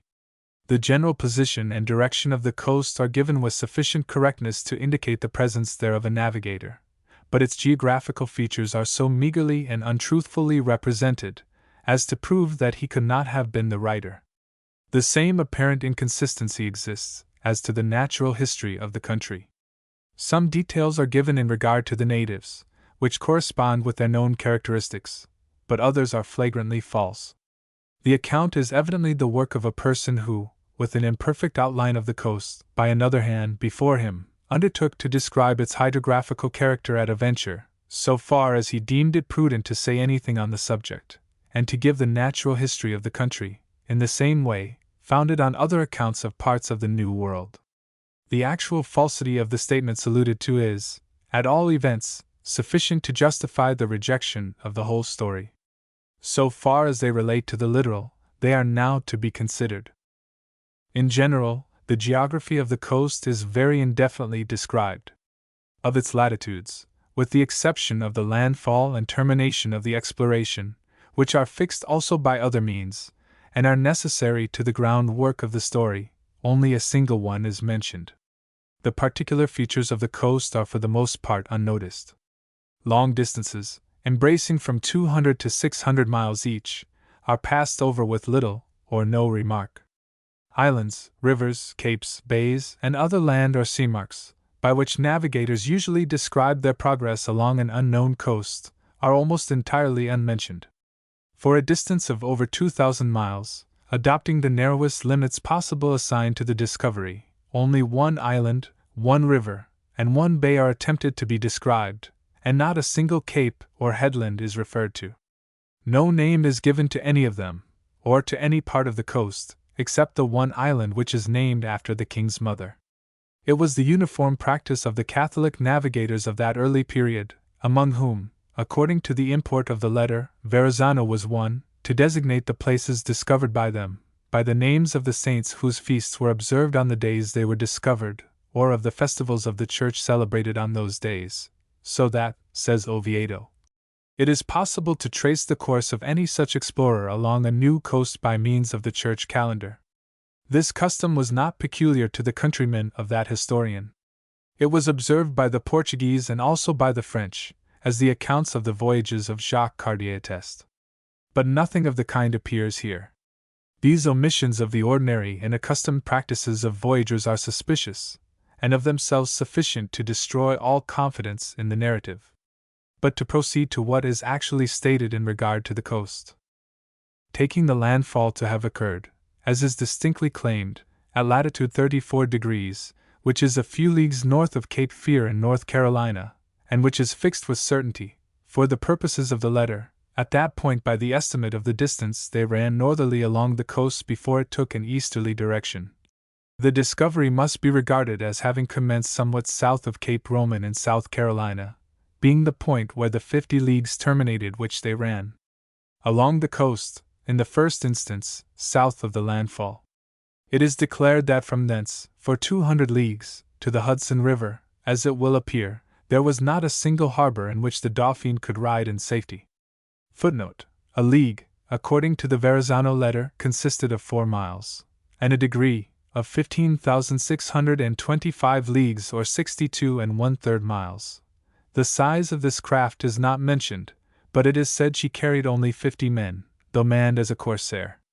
Judging from the size of the vessels used at that time on similar expeditions, she was small. The two which composed the first expedition of Jacques Cartier carried 60 men and were each of about 60 tons burden. The Carly letter, which must be assumed to express the idea of the writer on the subject, describes her as a caravel, which was a vessel of light draught adapted to enter shallow rivers and harbors and to double unknown capes where shoals might have formed, and was therefore much used by the early navigators of the New World. Footnote: Le Moyen Age et la Renaissance. Tome 2nd. Marine par M. A. Jal. Folios v. Paris 1849. Columbus chose 2 caravels out of the 3 vessels with which he made his first voyage, and the third one, which was larger than either of the caravels, was less than 100 tons. The Dauphine is therefore to be considered, from all the representations in regard to her, of less than the latter capacity, and as specially adapted to the kind of service in which she is alleged to have been engaged. In running north from their extreme southerly limit, they must have passed the harbor of Georgetown in South Carolina, and Beaufort in North Carolina, in either of which the vessel could have entered, and in the latter, carrying 17 feet at low water and obtaining perfect shelter from all winds. Footnote: Blunt's American Coast Pilot, page 359, 19th edition. But if they really had been unable to find either of them, it is impossible that they should not have discovered the Chesapeake, and entered it, under the alleged circumstances of their search. That it may be seen what exactly is the statement of the letter in regard to this portion of the coast, it is here given in its own terms. Having represented the explorers as having reached a point 50 leagues north of the landfall, which would have carried them north of Hatteras, but still on the coast of North Carolina, their movements over the next 400 miles north are disposed of in the following summary manner. After having remained here, that is, at or near Albemarle, 3 days riding at anchor on the coast, as we could find no harbor, we determined to depart and coast along the shore to the northeast, keeping sail on the vessel only by day, and coming to anchor by night. After proceeding 100 leagues, we found a very pleasant situation among some steep hills, through which a very large river, deep at its mouth, forced its way to the sea. There can be no mistake in regard to the portion of the coast here intended. Upon leaving this river they found that the coast stretched, it is stated, as will presently appear, in an easterly direction. A stream coming from the hills, its situation at the bend of the coast, its latitude as fixed by that of the port which, after leaving it, they found in nearly the same parallel and which is placed in 41 degrees 40 minutes, all point distinctly to the embouchure of the Hudson at the highlands of Nivesink as the termination of the 100 leagues. Within this distance the Chesapeake empties into the sea. The explorers were not only in search of a harbor for the purpose of recruiting, but they were seeking, as the great end of the voyage, a passage to Cathay, rendering, therefore, every opening in the coast an object of peculiar interest and importance. They were sailing with extreme caution and observation, in the daytime only, and constantly in sight of land. The Bay of the Chesapeake is the most accessible and capacious on the coast of the United States. It presents an opening into the sea of 12 miles from cape to cape, having a broad and deep channel through which the largest ships of modern times, 20 times or more the tonnage of the Dauphine, may enter and find inside of Cape Henry ample and safe anchorage. Footnote: Blunt's American Coast Pilot, page 340. That an actual explorer could not have failed to have discovered this bay and found a secure harbor at that time, is shown by the account of the expedition, which the Adelantado, Pedro Menendez, of infamous memory, dispatched under the command of Pedro Menendez Marquez for the survey of this coast in 1573. When the means and facilities of navigators for exploration were not different from what existed at the date of the Verrazzano voyage. Menendez Marquez was the first to enter the Chesapeake after Gomez, who gave it the name of the Bay of Santa Maria. Footnote: This name occurs on the map of Ribeiro on this part of the coast, which establishes its application by Gomez, but its position is evidently misplaced and carried too far south. Barcia thus summarizes the result of the expedition, so far as it relates to this bay. Pedro Menendez Marquez, governor of Florida for his uncle the Adelantado, reduced many Indians to obedience and took possession of the provinces, particularly in the name of the king, in the presence of Rodrigo de Carrion, notary of the government of Santa Elena. Afterwards, he, being a great seaman, inasmuch as he had formerly been admiral of the fleet, as Francisco Cano relates, lib 3, de la Hister.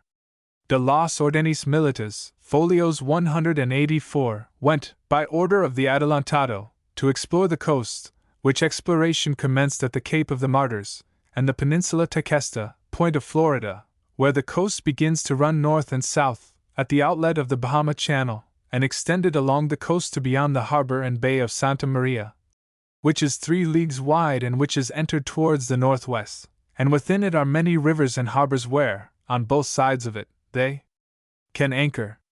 At the entrance, near the shore, on the south, there are from 9 to 13 fathoms of water, and on the north, from 5 to 7. 2 leagues outside, in the sea, the depth is the same, north and south, but more sandy than inside.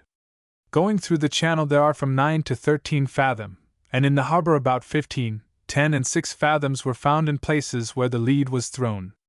The Bay of Santa Maria is in 37 degrees and a half. Footnote: Enseo Chronologico, pages 146-8. To ignore the existence of this great bay, the most important hydrographical feature of our coast, as Verrazzano, according to the letter, does, and to pretend that no harbor could be found there, in which the diminutive Dauphiny could lie, is, under the circumstances under which this exploration is alleged to have been conducted, to admit that he was never on that part of the coast. Suddenly leaving the River of the Hills, in consequence of an approaching storm, they continued their course directly east for a distance of 95 leagues, passing in sight of the island and arriving finally at the bay, which are the only ones described, and that very briefly, in the whole voyage along the coast. Weighing anchor, reads the letter, we sailed 80 leagues towards the east, as the coast stretched in that direction, and always in sight of it. At length we discovered an island of triangular form, about 10 leagues from the main land, in size about equal to the island of Rhodes, having many hills covered with trees and well peopled, judging from the great number of fires which we was all around its shores. We gave it the name of your Majesty's illustrious mother.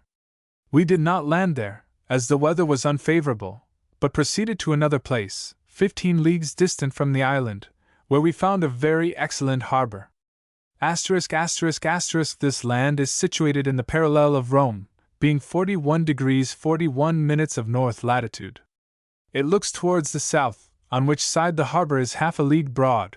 Afterwards, upon entering it between the east and the north, it extends 12 leagues. Footnote: a slight correction of the translation of Dr. Cogswell, which is the one we have adopted, here becomes necessary.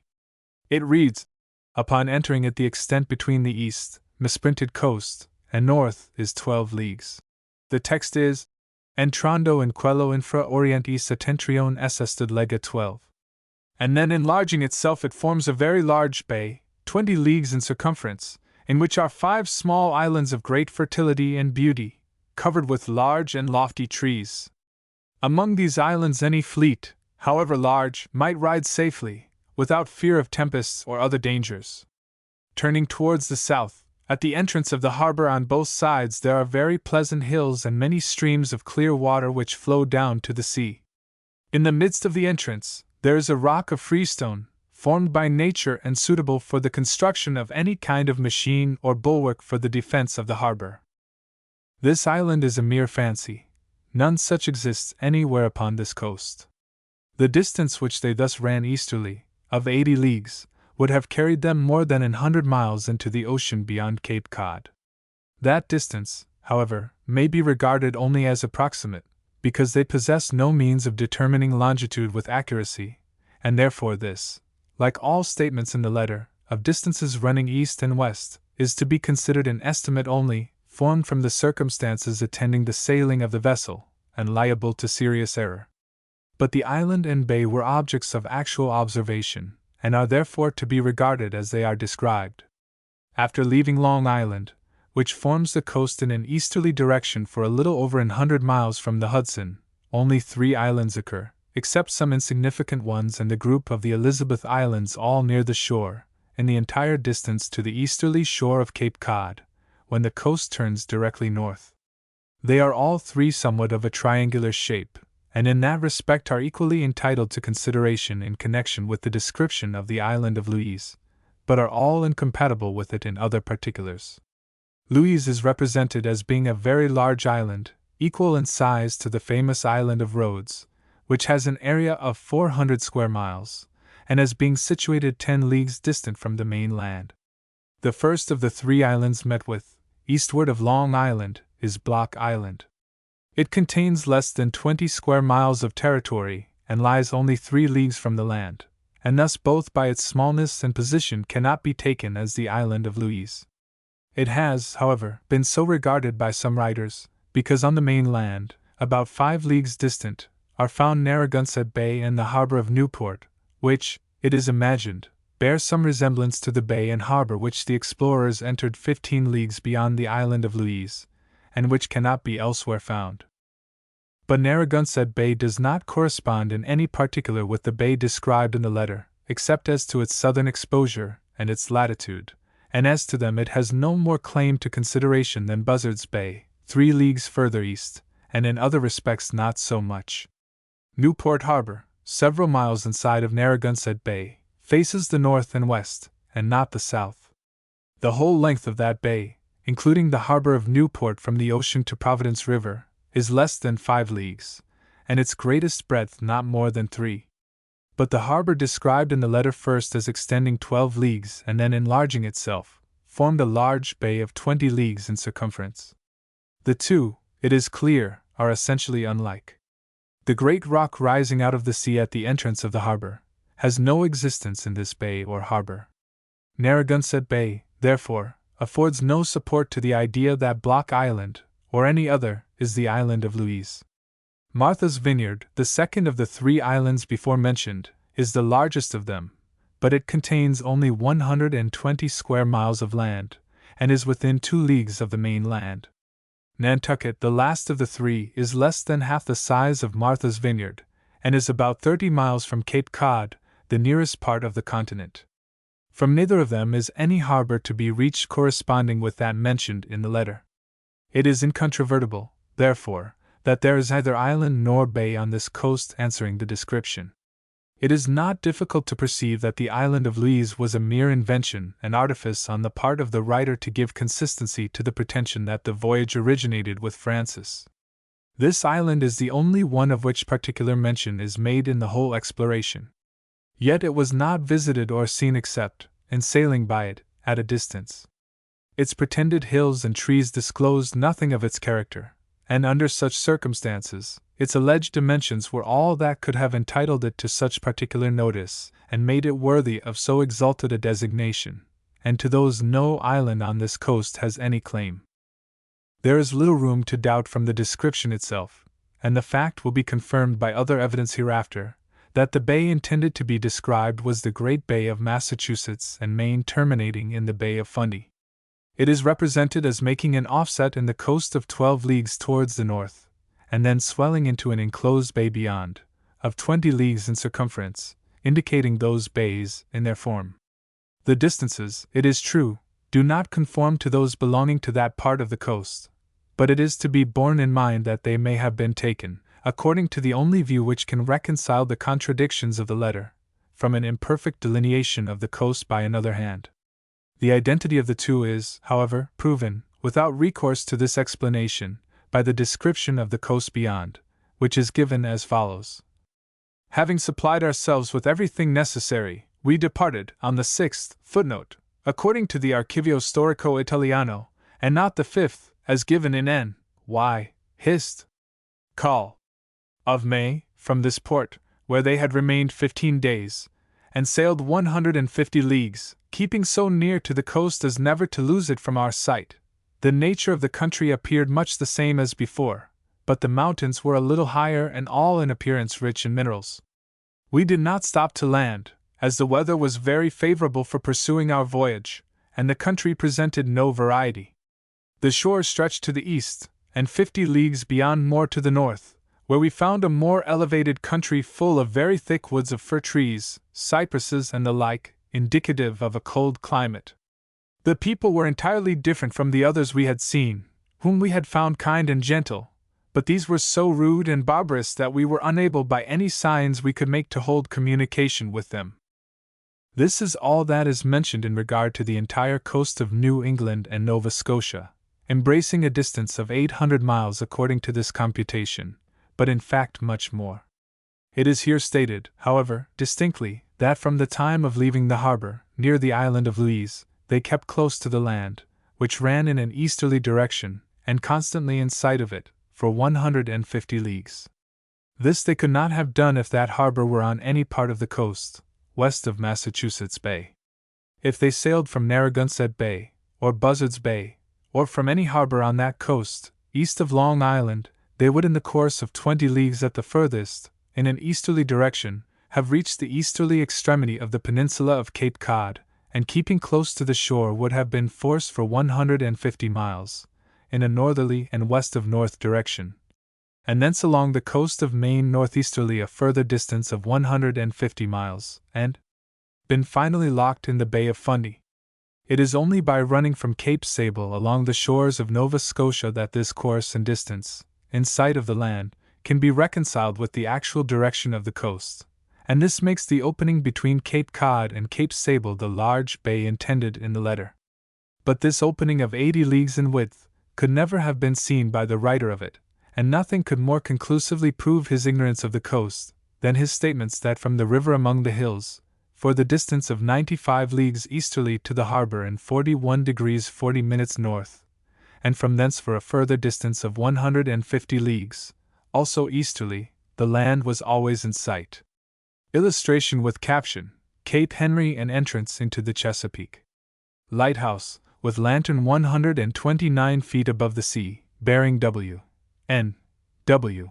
1/2 W. 3 leagues distant. V3. Cape Breton AHD. The southerly coast of Newfoundland, here claimed to have been discovered, were known previously. Perversion of the text of the letter by Ramusio. By the two courses and distances just mentioned, the explorers are brought first to the island of Cape Breton, and then to the cape of that name, where the coast first takes a decided turn, from its easterly direction, to the north, and forms the westerly side of the strait leading into the Gulf of St. Lawrence. This cape, according to the letter, is distant easterly 150 and 50 leagues from the harbor in the Great Bay, distances which, for reasons already mentioned, are to be regarded as estimates only, but which taken exactly would have carried them beyond Cape Race in Newfoundland. They are to be considered, however, as properly limited to the turn of the coast before mentioned, as that is a governing circumstance in the description. Beyond this point, north and east, the letter presents the claim to the discovery in another aspect. Thus far it relates to portions of the coast confessedly unknown before its date. But from Cape Breton, in latitude 46 degrees north, to latitude 50 degrees north, on the east side of Newfoundland, it pretends to the discovery of parts, which were in fact already known, and it makes this claim circumstances which prove it was so known by the writer, if the letter were written as pretended. Having described their attempts at intercourse with the natives at Cape Breton, the narrative concludes the description of the coast with the following paragraph. Departing from thence, we kept along the coast, steering northeast, and found the country more pleasant and open, free from woods, and distant in the interior. We saw lofty mountains, but none which extended to the shore. Within 50 leagues we discovered 32 islands, all near the main land, small and of pleasant appearance, but high and so disposed as to afford excellent harbors and channels, as we see in the Adriatic Gulf, near Illyria and Dalmatia. We had no intercourse with the people, but we judged that they were similar in nature and usages to those we were last among. After sailing between east and north 150 leagues more, and finding our provisions and naval stores nearly exhausted, we took in wood and water, and determined to return to France, having discovered, Avendo Discoperto 7, footnote. The MS. has erroneously and uselessly the repetition 7, that is, 700 leagues. Note by M. Arcangeli. It is evident that 7 is mistakenly rendered 502 in the transcription used by Dr. Cogswell. That is, 700 leagues of unknown lands. The exact point at which they left the coast, and to which their discovery is thus stated to have extended, is given in the cosmography which follows the narrative, in these words.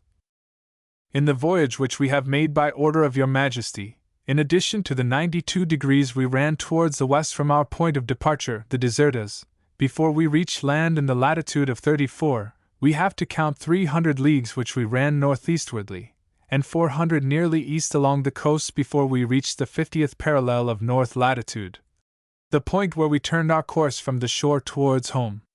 Beyond this point the Portuguese had already sailed as far as the Arctic Circle, without coming to the termination of the land. That this latitude must be taken as correctly determined follows from the representation of the letter, that they took daily observations of the sun and made a record of them, so that no material error could have occurred and remained unrectified for over 24 hours, and from the presumption that they were as capable of calculating the latitude as other navigators of that period, sent on such purposes by royal authority, like Jacques Cartier, whose observations, as the accounts of his voyage to this region show, never varied half a degree from the true latitude. The 50th parallel strikes the easterly coast of Newfoundland 3 degrees north of Cape Race, and to that point the exploration of Verrazzano is therefore to be regarded as claimed to have been made. Footnote: Damiam de Gauze, Chronica du Felicissimo Rey Dom Emmanuel Pardi, c. 66. Folios, Lisboa, 1566. This intention is made positively certain by the remark which follows the statement of the latitude, that beyond this point the Portuguese had already sailed as far north as the Arctic Circle without coming to the termination of the land. The exploration of the Portuguese here referred to, and as far as which that of Verrazzano is carried, was made by Gaspar Cortereal in his second voyage, when according to the letter of Pasqualigo the Venetian ambassador, he sailed from Lisbon on a course between west and northwest, and struck a coast along which he ran from 600 to 700 miles, without finding the end. Footnote: PC Novamente Ritrovati. Lib Sexto. Cap. CXXXL. Venice, 1521. A translation into English of Pasqualigo's letter, which is dated the 19th of October 1501, is given in the Memoir of Sebastian Cabot, pages 235 to 6. No other exploration along this coast by the Portuguese, tending to the Arctic Circle, is known to have taken place before the publication of the Verrazzano letter. The first voyage of Cortereal was, according to the description of the people given by Damiam de Gauze, among the Eskimo. Whether on the one side or the other of Davis Straits it is unnecessary here to inquire, as the Eskimo are not found south of 50 degrees north latitude. The land along which he ran in his second voyage was, according to the same historian, distinctly named after him and his brother, who shared his fate in a subsequent voyage. It is so called on several early printed maps on which it is represented as identical with Newfoundland. It appears first on a map of the world in the Ptolemy of 1511 edited by Bernardus Sylvanus of Eboli, and is there laid down as extending from latitude 50 degrees north to 60 degrees north, with the name of Corte Real or Court Royal, Latinized into Regulus Domus. Footnote: Claudii Ptolemaei Alexandrini Liber Geographiae, cum tabulis et universali figura et cum edition locorum quae recentioribus reporta sunt diligenti cura emendatis et impressus. Folios, Venetius, 1511. The length of the coast corresponds with the description of Pasqualigo, and its position with the latitude assigned by the Verrazzano letter for their exploration. Its direction is north and south. There can be no question, therefore, as to the pretension of the Verrazzano letter to the discovery of the coast by him, actually as far north as the 50th parallel. That it is utterly unfounded, so far as regards that portion of the coast lying east and north of Cape Breton, that is, from 46 degrees north latitude to 50 degrees north, embracing a distance of 500 miles according to actual measurement, or 800 miles according to the letter, is proven by the fact that it had all been known and frequented by Portuguese and French fishermen for a period of 20 years preceding the Verrazzano voyage. The Portuguese fisheries in Newfoundland must have commenced shortly after the voyages of the brothers Cortérias in 1501-2, as they appear to have been carried on in 1506, from a decree of the King of Portugal published at Leiria on the 14th of October in that year, directing his officers to collect tithes of fish which should be brought into his kingdom from Terra Nova. Footnote: Memorias Económicas de Academia Real das Ciências de Lisboa, Tom. 3, 393, and Portuguese charts belonging to that period, still extant, show both the Portuguese and French discoveries of this coast. On a map, number 1, of the Munich Atlas of Pedro Rionel, a Portuguese pilot, who entered the service of the King of Spain at the time of fitting out Magellan's famous expedition, Terra Nova, and the land of Cape Breton are correctly laid down, as regards latitude, though not by name. On Terra Nova the name of C. Raso, preserved in the modern Cape Race, is applied to its southeasterly point, and other Portuguese names, several of which also still remain, designating different points along the easterly coast of Newfoundland, and a Portuguese banner, as an emblem of its discovery by that nation, are found. Another Portuguese chart, belonging to the period when the country between Florida and Terra Nova was unknown, number 4 of the same atlas, delineates the land of Cape Breton, not then yet known to be an island, in correct relation with the Bacalaos, accompanied by a legend that it was discovered by the Bretons. Footnote: Atlas zur Entdeckungsgeschichte Amerikas. Herausgeben von Friedrich Kunstmann, Karl von Sprusser, George M. Thomas. Zu den Monumenta Secularia der KB Akademie der Wissenschaften, 28 Mayers, 1859. Munchen. The French authorities are more explicit. The particular parts of this coast discovered by the Normans and Bretons with the time of their discovery, and by the Portuguese, are described in the discourse of the French captain of Dieppe, which is found in the collection of Ramusio. This writer states that this land from Cape Breton to Cape Race was discovered by the Bretons in Normandy in 1504, and from Cape Race to Cape Bonavista, 70 leagues north, by the Portuguese, and from thence to the Straits of Belle Isle by the Bretons and Normans, and that the country was visited in 1508 by a vessel from Dieppe, commanded by Thomas Aubert, who brought back to France some of the natives. This statement in regard to the Indians is confirmed by an account of them, which is given in a work printed in Paris at the time, establishing the fact of the actual presence of the Normans in Newfoundland in that year, by contemporaneous testimony of undoubted authority. Footnote: Eusebii Chroniken, continued by Jonas Multivalis of Louvain, Paris 1512, folios 172. We give here a translation of the interesting passage referred to in the text from this volume, which came from the celebrated press of Henri Estienne. Enceladus, 1509. 7 savages were brought to Rouen with their garments and weapons from the island they call Terra Nova. They are of a dark complexion, have thick lips, and wear marks on their faces extending along their jaws from the ear to the middle of the chin like small livid veins. Their hair is black and coarse like a horse's mane. They have no beard during their lives or hairs of puberty. Nor have they hair on any part of their persons, except the head and eyebrows. They wear a girdle on which is a small skin to cover their nakedness. They form their speech with their lips. No religion. Their boat is of bark, and a man may carry it with one hand on his shoulders. Their weapons are bows drawn with a string made of the intestines or sinews of animals, and arrows pointed with stone or fish bone. Their food consists of roasted flesh, their drink is water. Bread, wine, and the use of money they have none. They go about naked or dressed in the skins of bears, deer, seals, and similar animals. Their country is in the parallel of the 7th climate, more under the west than France is above the west. Plus sub occidentiquam Gallica regios supra occidentum. By west, here is meant the meridional line, from which longitude was calculated at that time, through the island of Faro, the most westerly of the Canary Islands, and the idea here intended to be conveyed is that the country of these Indians was further on this side than France was on the other side of that line.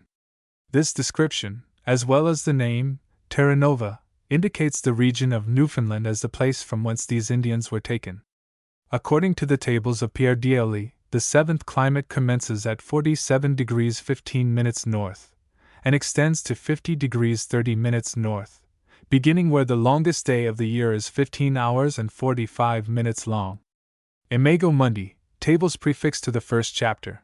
This embraces the greater part of the southerly and easterly coasts of Newfoundland. The practice of tattooing their faces in lines across the jaw, as here described, was common to all the tribes of this northern coast, the Nasquapecs of Labrador, the Red Indians of Newfoundland, and the Micmacs of Cape Breton and Nova Scotia. It was from the use of red ochre for this purpose that the natives of Newfoundland obtained their designation of Red Indians. The Micmacs used blue and other colors, hence it would appear from the circumstance of the marks upon these Indians being lividy, or blue, like veins, that they belonged to the tribes of Cape Breton. Hines Labrador 2, 97 to 110, Purchase 3. 1880 to 1, Dennis. Hist. Nat. de l'Amérique September 2, 887.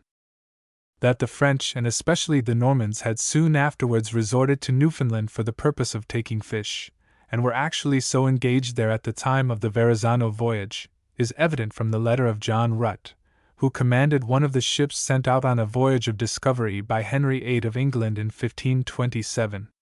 That voyager states that, driven from the north by the ice, he arrived at St. John's in Newfoundland on the 3rd of August in that year, and found there 11 Normand, 1 Breton and 2 Portuguese vessels, all a fishing.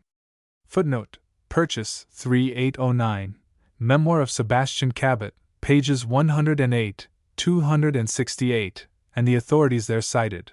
This was at a single point on the coast, and in latitude 47 degrees 30 minutes north, and so large a number of vessels there denotes a growth of many years, at that time, of those fisheries. These facts not only prove that Newfoundland and Cape Breton were well known in France and Portugal before the Verrazzano voyage, and therefore that he did not discover them, but that he must have known of them before, and that the letter is intentionally false in that respect. It might perhaps be insisted with some plausibility under other circumstances, that he ran along the coast, believing that it was a new land, and therefore made the representation of having discovered it in good faith.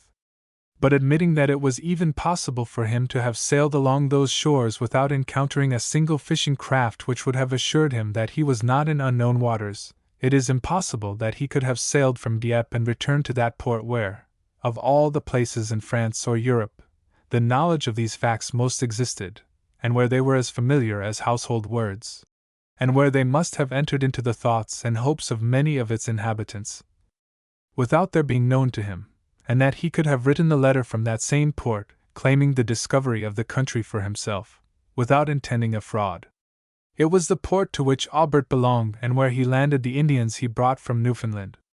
It was the principal port of Normandy from which the fishing vessels made their annual voyages to that country. It was the port from whence he manned and equipped his own fleet of 4 ships, with crews which must have been largely composed of Norman sailors who were familiar with the navigation and the coast. And there was not a citizen of Dieppe, probably, who had not an interest of some nature in one or more of the fishing vessels, and could have told him what country it was that he had explored. It bears unequivocal testimony to the fictitious character of this claim, that Ramusio thought it necessary to interpolate in his version a passage representing the discovery of Verrazzano as terminating where the discoveries of the Bretons began, and to omit the cosmography which states it was at the point where those of the Portuguese towards the Arctic Circle commenced. By this alteration the letter is made to acknowledge the prior discoveries by the Bretons, which are entirely excluded in the original version, and to adopt the latitude of 50 degrees north, for the Verrazzano limit, thus making the false statement, as to the extent of the discovery, a mistake as it were of nautical observation. The following parallel passages in 2 versions will best explain the character and effect of the alteration. Version of Carli, narrative. Navicando infra el subsolano ed aquilone in spatio di lega clet de gia avendo consumato tutte le nostre substanti navali et vedovagli, avendo discaputo lega diesive lega 700, piu du nuova terra fornendici diac et legna deliberamo di tornar in Francia.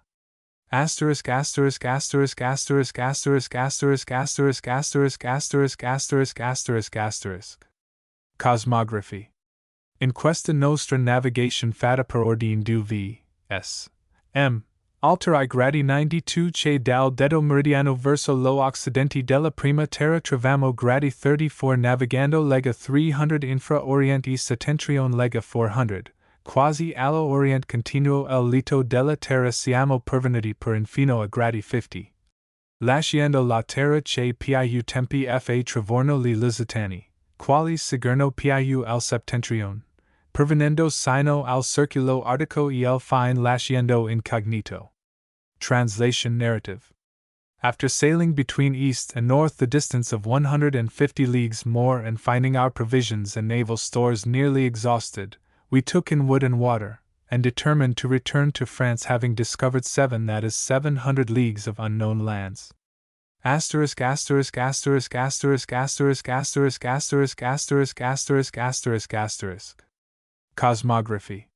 In the voyage which we made by order of Your Majesty, in addition to the 92 degrees we ran towards the west from our point of departure, before we reached land in the latitude of 34, we have to count 300 leagues which we ran northeastwardly, and 400 nearly east along the coast before we reached the 50th parallel of north latitude, the point where we turned our course from the shore towards home.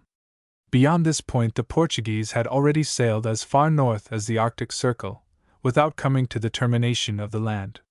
Version of Ramusio, narrative. Navigando for Levante and Tramontana per spatio di lega 150, pervenimo propinci alla terra edge per il passato Trevrono I Bretoni, quelli sta in gradi 50, and havendo horamai consumati tutti li nostri armeggi and vedovagli, havendo scoperto lega 700, and più di nuova terra, fortnitosi di ac and ligu. Deliberamo tornar in Francia. Asterisk asterisk asterisk asterisk asterisk asterisk asterisk asterisk asterisk asterisk asterisk asterisk. Cosmography omitted. Translation Narrative. Sailing northeast for the space of 150 leagues we approached to the land that in times past was discovered by the Britons, which is in 50 degrees. Having now spent all our provision and victuals and having discovered about 700 leagues and more of new countries, and being furnished with water and wood we concluded to return into France. Hakluyt divers voyages. Cogswell, Col. Of N.Y. Hist. Society 2nd Series I.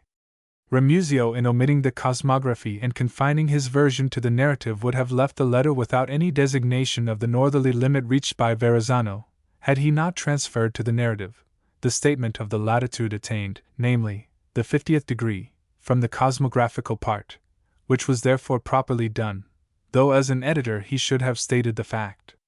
But he transcended his duty entirely in asserting, in qualification of the latitude, what does not appear in the letter, that it was near where the Bretons had formerly made discoveries, and omitting all reference to the Portuguese. The Bretons are not mentioned or even alluded to in either portion of the original letter. The effect of this substitution, therefore, is to relieve the original from making a fake claim to the discovery north of Cape Breton, by admitting the discoveries of the Bretons, and making the alleged extent of the Verrazzano discovery, as already remarked, a mistake of nautical observation only. That it was deliberately made, and for that purpose, is shown by his taking the designation of the latitude from the same sentence in the cosmography as that in which the mention of the Portuguese discoveries occurs, in qualification of the latitude. The motive which led Ramusio to make this alteration is found in the discourse of the French captain of Dieppe, in which it is stated that this part of the coast was discovered by the Normans and Bretons and the Portuguese, many years before the Verrazzano voyage. Ramusio, as he informs us himself, translated that paper from the French into the Italian and published it in the same volume, in conjunction with the Verrazzano letter, which he remodeled. He thus had the contents of both documents before him, at the same time, and saw the contradiction between them. They could not both be true. To reconcile them, alterations were necessary, and this change was made in the letter in order to make it conform to the discourse. The fact of his making it proves that he regarded the letter as advancing an indefensible claim. It is also to be observed that in adopting the 50th parallel as the extent of the discovery in the north, Ramusio obtained the statement from the cosmography, showing that he had that portion of the letter before him, and confirming the conclusion, expressed in a previous section, that his version was composed from the Carli copy of the letter, in which alone the cosmography occurs. Whether this limit was so transposed by him for a purpose or not, may be a question, but the origin of it cannot be disputed. 6.4. The description of the people and productions of the land not made from the personal observation of the writer of the letter. What distinctively belonged to the natives is unnoticed, and what is originally mentioned of them is untrue. Further alterations of the text by Ramusio. We are brought now to the observations in reference to the people and productions of the country. The communications which the explorers had with the shore are not represented as having been numerous, or their visits of long duration, the longest having been one of 3 days, while they were riding at anchor off the coast of North Carolina, and another of 15, spent in replenishing the supplies for their ship, in the harbor in the Great Bay of Massachusetts. These opportunities were, however, it seems, sufficient to have enabled them to study the characteristics of the natives and to determine the nature of the vegetation at those places, but the description given of both is very general. Not a single person, sagamore or warrior, or even the boy who was carried away to France, is designated by name, nor any object peculiar to the region by its native appellation. Not an Indian word, by which a locality or a tribe might be traced, occurs in the whole narrative. Some familiar details are mentioned of Indian manners and customs, which give the account the appearance of truth, but there is nothing in them which may not have been deduced from known narratives of earlier voyages to adjoining parts of America, while much that was peculiar to the country claimed to have been discovered, and of a character to compel observation, is omitted, and some particulars stated which could not have existed. In its incidents of Indian life it recalls the experiences of Columbus. When the great discoverer first came to the island of Hispaniola, it is related, they saw certain men of the island who, perceiving an unknown native coming toward them, flocked together and ran into the thick woods, as it had been hares coursed with greyhounds. Our men pursuing them took only one woman, whom they brought to the ships, where filling her with meat and wine, and apparelling her, they let her depart to her company.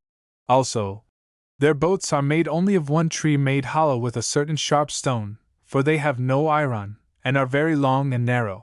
And again, when our men went to prayer, and kneeled on their knees, after the manner of the Christians, they did the like also.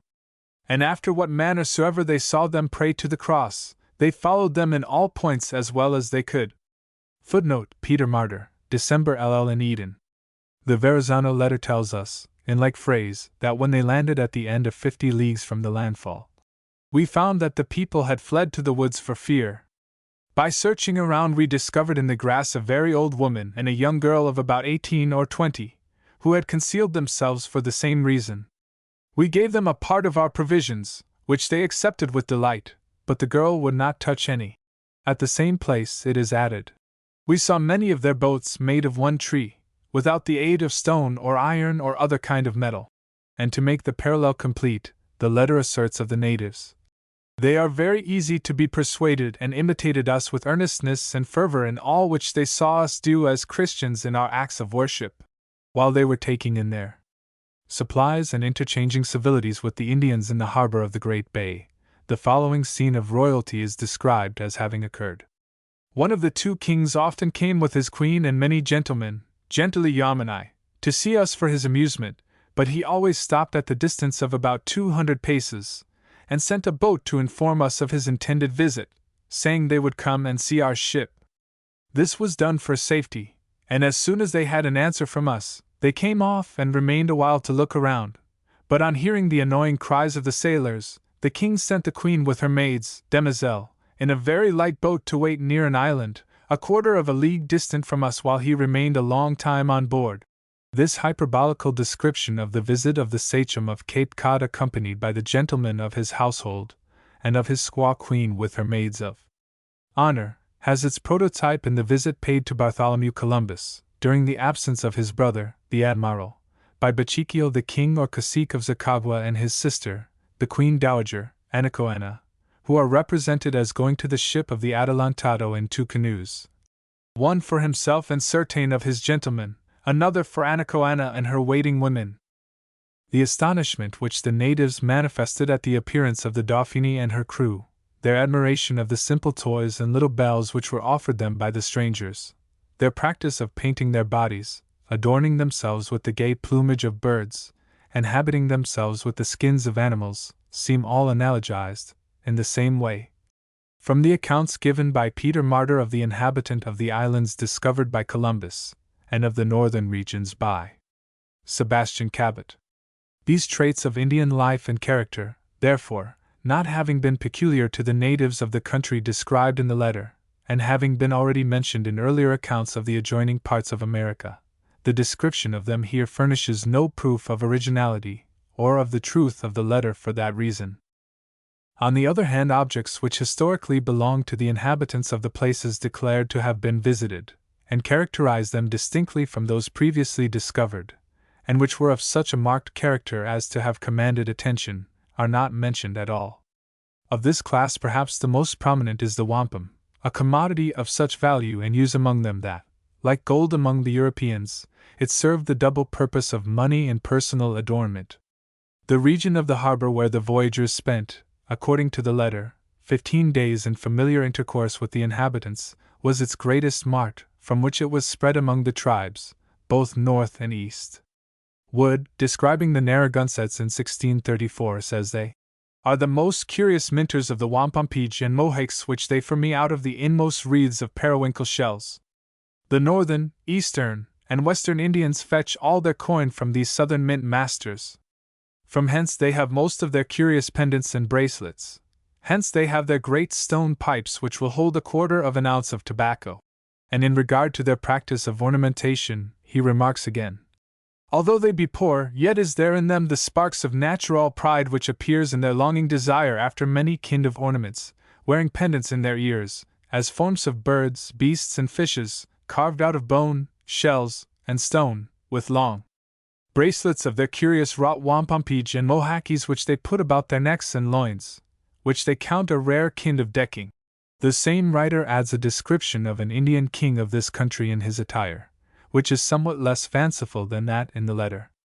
A sagamore with a humming bird in his ear for a pendant, a black hawk in his occiput for his plume, mohawkies for his gold shen, good store of wampumpeage begirding his loins, his bow in his hand, his quiver at his back, with 6 naked Indian spouterlashes at his heels for his guard, thinks himself little inferior to the great Cham. Footnote: New England Prospect, pages 61, 65-6. Roger Williams confirms this account of the importance of the wampum among these same Indians. They hang, he states, these strings of money about their necks and wrists, as also about the necks and wrists of their wives and children. Machaquos, a girdle, which they make curiously of 1, 2, 3, 4, and 5 inches thickness and more, of this money, which sometimes to the value of 10 pounds and more, they wear about their middle, and a scarf about their shoulders and breasts. The Indians prize not English gold, nor English Indians shell, each in his place will pass for aught, whate'er men buy or sell. Footnote: Key into the Language of America, pages 149-50. Another important article in universal use among the Indians of the mainland, north and south, was the tobacco pipe. Tobacco was used by the natives of the West India Islands, made up in rolls or cigars, but by the Indians of the continent it was broken up, carried in small bags attached to a girdle round the body, and smoked through clay, stone, or copper pipes, sometimes of very elaborate workmanship. Smoking the pipe was of universal use among them, both on ordinary and extraordinary occasions. It was a tender of hospitality to strangers, and a sign of peace and friendship between the nations. Footnote: For a full and interesting account of the importance of the tobacco pipe among the Indians of North America, upon cited authorities, we refer the reader to Antiquities of the Southern Indians. By Charles C. Jones, Jr., page 382. New York, 1873. When Captain Weymouth ran along the coast of the Great Bay of Massachusetts, in 1605, he repeatedly encountered this custom. On one occasion the natives came from the shore in 3 canoes, and Rosier remarks of them: They came directly aboard us and brought us tobacco, which we took with them in their pipe, which was made of earth very strong, but black and short, containing a great quantity. When we came at shore they almost kindly entertained us, taking us by the hands, as they had observed we did to them aboard in token of welcome, and brought us to sit down by their fire, where sat together 13 of them. They filled their tobacco pipe, which was then the short claw of a lobster, which will hold 10 of our pipes full, and we drank of their excellent tobacco, as much as we would with them. Footnote: Purchase for 1662. No notice is taken of this custom, either of tobacco or the pipe in the Verrazzano letter. The most remarkable omission of all is of the bark canoe. This light and beautiful fabric was peculiar to the Algonquin tribes. It was not found among the southern Indians, much less in the West India Islands.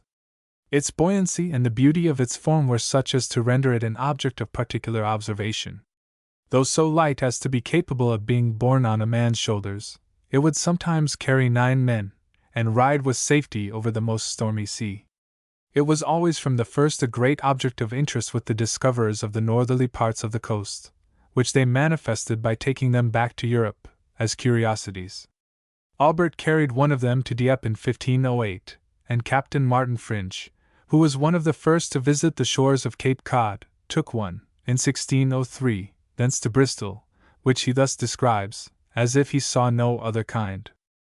Their boats, whereof we brought one to Bristol, were in proportion like a wherry of the river of Thames, 17 foot long and 4 foot broad, made of the bark of a birch tree, far exceeding in bigness those of England. It was sewed together with strong and tough osiers or twigs, and the seams covered over with rosin or turpentine little inferior in sweetness to frankincense.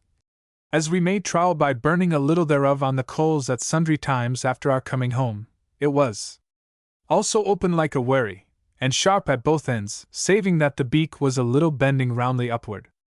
And though it carried 9 men standing upright, yet it weighed not at the most above 60 pounds in weight, a thing almost incredible in regard of the largeness and capacity thereof.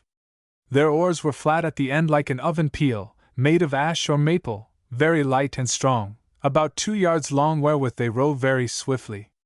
Footnote: Purchase for 1655. The silence of the letter in regard to this species of the canoe is the more remarkable, as it is in connection with the natives of the harbor where they spent 15 days, that mention is made in it a second time of the manner of making their boats out of single logs, as if it were a subject of importance, and worthy of remark. The inference is most strongly to be drawn, therefore, from this circumstance, that the writer knew nothing about the bark canoe, or the people who used them. The absence of all allusion to any of the peculiar attributes, especially of the essential character just described, of the natives of the Great Bay leads to the conclusion that the whole account is a fabrication. But this end is absolutely reached by the positive statement of a radical difference in complexion between the tribes, which they found in the country. The people whom they saw on their first landing, and who are stated to have been for the most part naked, are described as being black in color, and not very different from Ethiopians, di color neri non molto dagli Etiopi disformi, and of medium stature, well formed of body and acute of mind. The latter observation would imply that the voyagers had mixed with these natives very considerably in order to have been able to speak so positively in regard to their mental faculties, and therefore could not have been mistaken as to their complexion for want of opportunity to discover it. The precise place where they first landed and saw these black people is not mentioned further than that the country where they lived was situated in the 34th degree of latitude. From this place they proceeded further along the coast northwardly, and again coming to anchor attempted to go ashore in a boat without success, when one of them, a young sailor, attempted to swim to the land, but was thrown, by the violence of the waves, insensible on the beach. Upon recovering he found himself surrounded by natives who were black like the others. That there is no mistake in the design of the writer to represent these people as really black, like Negroes, is made evident by his account of the complexion of those he found in the harbor of the Great Bay in latitude 41 degrees 40 seconds, who are described as essentially different and the finest looking tribe they had seen, being of a very white complexion, some inclining more to white, and others to a yellow color. Di color bianchissimo, alcuni pendano più in bianchezza, altri in color flavo. The difference between the inhabitants of the two sections of country, in respect to color, is thus drawn in actual contrast. This is unfounded in fact. No black aborigines have ever been found within the entire limits of North America, except in California where some are said to exist. The Indians of the Atlantic coast were uniformly of a tawny, or yellowish-brown color, made more conspicuous by age and exposure and being almost white in infancy. The first voyagers and early European settlers universally concur in assigning them this complexion. Reference need here be to such testimony only as relates to the two parts of the country where the distinction is pretended to have existed. The earliest mention of the inhabitants of the more southerly portion is when the vessels of Ailon and Matienzo carried off 60 of the Indians from the neighborhood of the Santee, called the Jordan, in 1521, and took them to St. Domingo. One of them went to Spain with Ailon. They are described by Peter Martyr, from sight, as semifuscos uti nostri sunt agricoli sol a dusty estivo, half brown, like our husbandmen, burnt by the summer Sunday. Footnote: December 7, 2. Barlow, in his account of the first expedition of Raleigh, which entered Pamlico Sound, within the region now under consideration, describes the Indians whom he found there as of a color yellowish. Footnote: Hakluyt 3. 248. Captain John Smith, speaking of those of the Chesapeake, remarks that they are of a color brown when they are of age, but they are born white. Footnote: Smith, Map of Virginia, 1612, page 19. On the other hand, the natives of Massachusetts and Rhode Island in latitude 4L degrees 40' are described by the first explorers of that region in substantially the same terms. Brereton, who accompanied Gosnold in his first voyage to the Elizabeth Islands and the main land opposite, in 1602, mentions the natives there as being of a complexion or color much like a dark olive. Footnote: Purchas 4. 1652. Martin Fringe, who visited Martha's Vineyard the next year and constructed there a barricade where the people of the country came sometimes 10, 20, 40 or 60, and at one time 120 at once, says, "These people are inclined to a swart, tawny or chestnut color, not by nature but accidentally." Footnote: Ibid 4, 1655, and Roger Williams, partaking of the same idea as Pringe, that the swarthy color was accidental, testifies, almost in the same language as Captain Smith, that the Narragansetts and others within a region of 200 miles of them were tawny by the sun and their anointings, yet they were born white. Footnote: Roger Williams's Key, 52. Thus the authorities flatly contradict the statement of black Indians existing in North Carolina, and a difference of color between the people of the two sections claimed to have been visited in this voyage. Of an equally absurd and preposterous character is the statement made in reference to the condition in which the plants and vegetation were found. The grape particularly is mentioned in a manner which proves, beyond question, that the writer could not have been in the country. The dates which are given for the exploration are positive, and are conclusive in this respect. The Dauphine is represented as having left Madeira on the 17th of January, and arrived on the coast on the 7th of March, that is, the 17th of that month, New Style. Footnote: See ante, page 4, note. They left the harbor of the Great Bay, where they had remained for 15 days on the 6th of May, which makes their arrival there to have been on the 21st of April, or 1st of May, n.s. They were thus during the months of March and April, engaged in coasting from the landfall to the Great Bay in latitude 41 degrees 40 minutes, during which period the observations relating to the intermediate country, consequently, must have been made. They left the coast, finally, in latitude 50 degrees north, for the purpose of returning to France, in time to reach there and have the letter written announcing their arrival at Dieppe on the 8th of July, and therefore it must have been sometime in June, at the latest, so that very little if any portion of the summer season was passed upon the coast of America.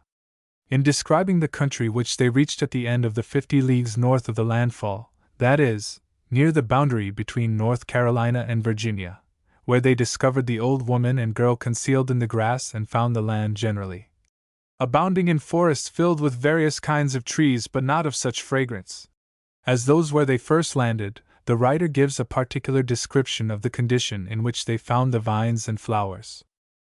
"We saw," he says, "many vines there growing naturally, which run upon, and entwine about the trees, as they do in Lombardy, and which if the husbandman were to have under a perfect system of cultivation, would without doubt produce the best wines, because tasting, beando, literally, drinking or sucking, the fruit many times, we perceived it was sweet and pleasant, not different from ours. They are held in estimation by them because wherever they grow they remove the small trees around them in order that the fruit may be able to germinate. We found wild roses, violets, lilies, and many species of plants and odoriferous flowers, different from ours. Footnote. Videnimo in quella molt v della natura podat, quali alzando si avoltano agli alberi cum nella cisalpina gallia customano, lo quali se dagli agricoltori avessimo el perfetto ordine di cultura, senza dub bio prodere bono autumni vini, perci piu volti il frutto di quello bindo, veggendo suave dolce, non del nostro different sono de loro tenuti in estimation. Impero che per tutto dove nascono, levano gli arbusculi circostanti ad causa il frutto possa germinare. Trovamo rose silvestre et vivuol, gili et molt sort di erbi e fiori odoriferi de nostri differenti. The flavor and vinous qualities of the grapes are thus particularly mentioned as having been proven several times by eating the ripe and luscious fruit, and in language peculiarly expressive of the fact. According to the dates before given, this must have occurred early in the month of April, as the scene is laid upon the coast of North Carolina. There is no native vine which ever flowers in this country, north of latitude 34, before the month of May, and none that ripens its fruit before July, which is the month assigned by Lawson for the ripening of the summer fox grape in the swamps and moist lands of North Carolina, the earliest of all the grapes in that region.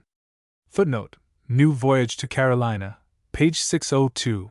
North of latitude 41 degrees no grape matures until the latter part of August.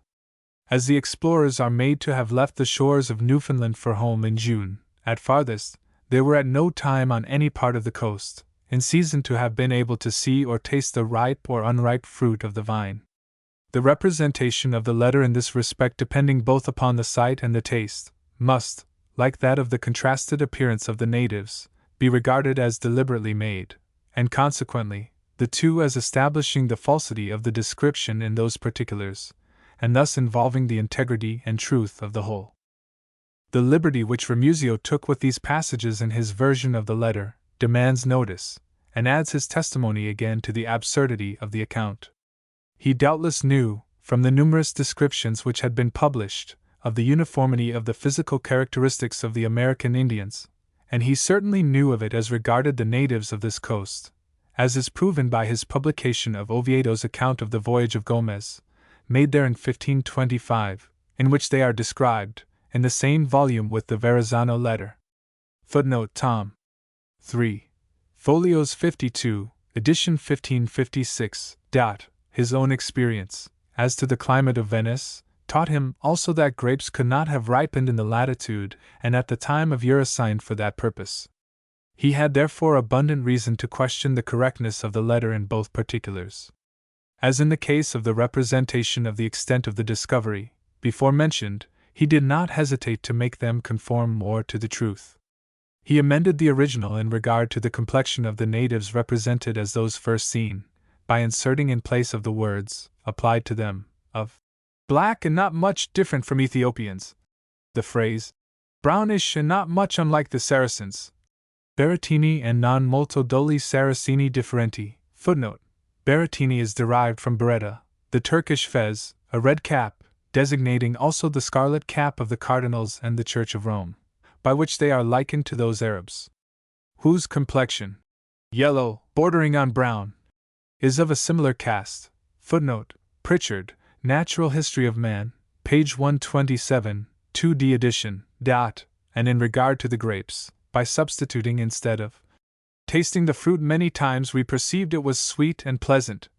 The passage, having often seen the fruit thereof dried, which was sweet and pleasant, Haveto veduto più volti il frutto di quel secco, che era suave and dolce, by which he apparently obviates the objection, but in fact only aggravates it, by asserting what has never yet been heard of among the Indians of this coast, the preservation of the grape by drying or otherwise. It is evident that whatever may have been the motives of Ramuzio in making these repeated alterations of the statements in the letter, they not only show his own sense of their necessity, but they have had the effect to keep from the world the real character of this narrative, in essential particulars, until its exposure now, by the production of the Carli version. 7.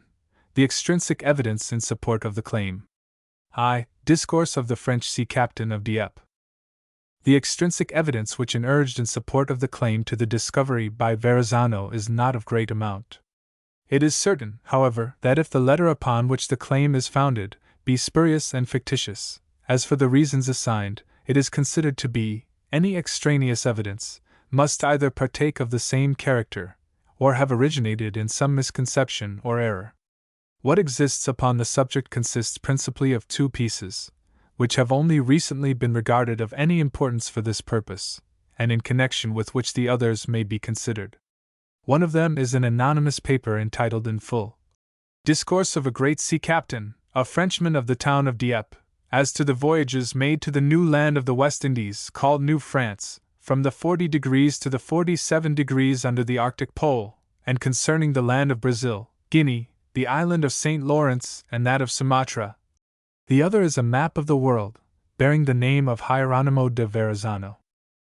The discourse of the French captain does not, any more than the letter of Verrazzano, exist in the original, nor has any copy of it ever been produced, except in a printed translation by Ramusio in the same volume, as that in which his version of that letter appears, and immediately following it. Ramusio states that it was written in 1539, as may he inferred from the letter itself in its present form, and that he had translated it from the French, grieving much that he did not know the name of the author, because not giving it he seemed to do wrong to the memory of so valiant and noble a gentleman. It is evident, however, upon comparing the description, which it gives, of a voyage made from Dieppe to Sumatra, with the original journal, first brought to light and published a few years ago, of such a voyage made by Jean Parmentier in 1529, that this discourse was written by some one of the persons engaged in that expedition. Footnote: Voyages et découvertes de navigateurs normands. Par L. Estancelin, page 241. Paris, 1832. M. Estancelin supposes that Pierre Mauclair, the astronomer of one of the ships composing the expedition of Parmentier, was the author of this discourse, page 45, note. But M.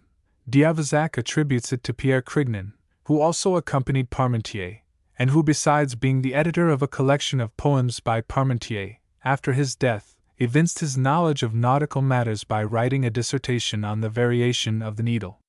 Introduction to the Brief Recit of Jacques Cartier, P. Ville, Trosse, Paris, 1868, Brunet, sub Parmentier.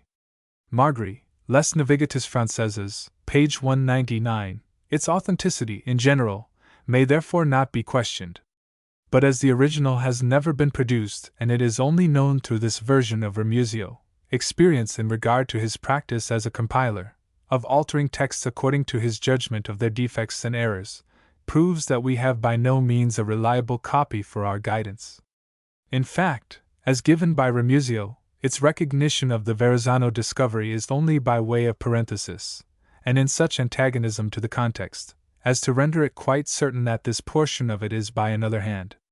The writer, after explaining the nature of latitude and longitude, and taking the meridian of no variation running through the eastern extremity of the Cape de Verde Islands as the basis of his observations of longitude, proceeds to a description of Terra Nova, so much of which as is pertinent is here abstracted. The Terra Nova, the nearest cape of which is called the Cape de Race, is situated west of our diametrical or meridional line whereon is fixed the first point of longitude according to the true meridian of the compass, and the said Cape de Race is in west longitude 40 degrees and 47 of north latitude. The Terra Nova extends towards the Arctic Pole from 40 degrees to 60, and from Cape de Race going towards the pole, the coast almost always runs from south to north, and contains in all 350 leagues, and from said Cape de Race to the Cape of the Bretons, the coast runs east and west, 400 leagues, and the Cape of the Bretons is in 47 degrees west longitude and 46 north latitude. To go from Dieppe to the Terra Nova, the course is almost all east and west, and there are from Dieppe to said Cape de Race 760 leagues. Between Cape de Race and Cape of the Bretons dwell an austere and cruel people with whom you cannot treat or converse. They are large of person, clad in skins of seals and other wild animals tied together, and are marked with certain lines, made with fire, on the face and as it were striped with color between black and red, tra il nero and baratino, and in many respects as to face and neck, are like those of our Barbary, the hair long like women, which they gather up on top of the head as we do with a horse's tail. Their arrows are bows with which they shoot very dexterously, and their arrows are pointed with black stones and fish bones. Asterisk, asterisk, asterisk. This land was discovered 35 years ago, that is, the part that runs east and west, by the Bretons and Normans, for which reason the land is called the Cape of the Bretons. The other part that runs north and south was discovered by the Portuguese from Cape de Ras to Cape Buena Vista, which contains about 70 leagues, and the rest was discovered as far as the Gulf of the Castles, and further on by said Bretons and Normans, and it is about 33 years since a ship from Honfleur of which Jean Denis, Giovanni Denisio, was captain and Camarto, of Rouen, was pilot, first went there. And in the year 1508, a Dieppe vessel, called the Ponce, which was owned by Jean Engo, father of Monseigneur, the captain and Viscount of Dieppe, went thither, the master or the captain of said ship being Thomas Albert, and he was the first who brought hither people of the said country. Following beyond the Cape of the Bretons there is a land contiguous to the said cape, the coast whereof extends west by southwest as far as the land of Florida, and it runs full 500 leagues, which coast was discovered 15 years ago, by Messer Giovanni de Verrazzano, in the name of King Francis, and Madame the Regent, and this land is called by many La Francese, and likewise by the Portuguese themselves, and its end towards Florida is at 78 degrees west longitude, and 30 degrees north latitude. The inhabitants of this land are tractable peoples, friendly and pleasant. The land is most abundant in all fruit. There grow oranges, almonds, wild grapes, and many other kinds of odoriferous trees. The land is called by its people Nuremberga, and between this land and that of Brazil is a great gulf which extends westwardly to 92 degrees west longitude, which is more than a quarter of the circuit of the globe, and in the gulf are the islands and West Indies discovered by the Spaniards. Footnote: Remusio 3. Folios 423-4, edition 1556. This account emphatically contradicts the Verrazzano letter, which claims the discovery of the coast from Cape Breton in 46 degrees north, as far east and north as 50 degrees north latitude, embracing a distance of 200 leagues, both according to the letter and the discourse. It distinctly affirms this long stretch of coast to have been discovered long before the Verrazzano voyage by the Portuguese and the Bretons and Normans, assigning to the Portuguese and French specific portions of it. This is in perfect harmony with the truth as established by the authorities to which occasion has already been had to refer. This account therefore unequivocally repudiates the Verrazzano claim to the discovery of that part of the country, and thus derogates from the pretensions of the letter instead of supporting them.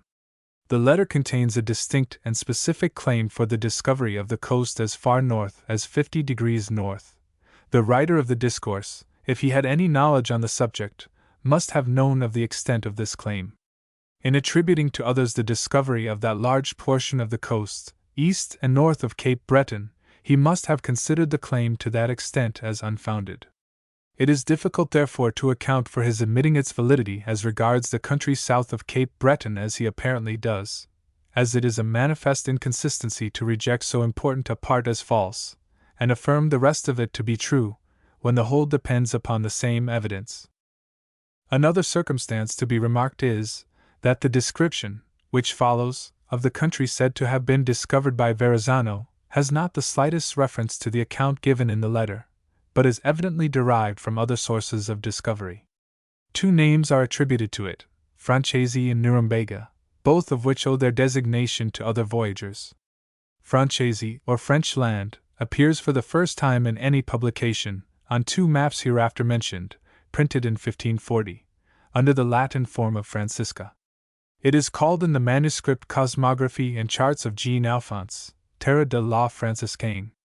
An earlier map by Baptista Agnes, described by Mr. Cole, indicates that the name owes its origin, as will hereafter be pointed out, to the voyages of the French fishermen to the shores of Nova Scotia and New England. Footnote: Discovery of Maine, page 202, chart 14. Nuremberga, as the writer himself states, is an Indian name, which could not have been taken from the Verrazzano account, as that does not mention a single Indian word of any kind. The statement of the productions of the country includes oranges, which do not belong to any portion of the continent claimed to have been visited by Verrazzano, and plainly indicates an entirely different authority for that portion of the coast.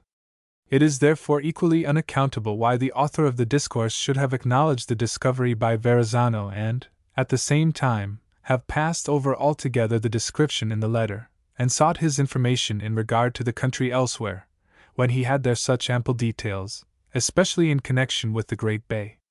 The solution of the whole difficulty is to be found in the fact that the clause relating to Verrazzano was not the work of the author of the discourse, but of another person. It is not difficult to understand how and by whom this interpolation came to be made.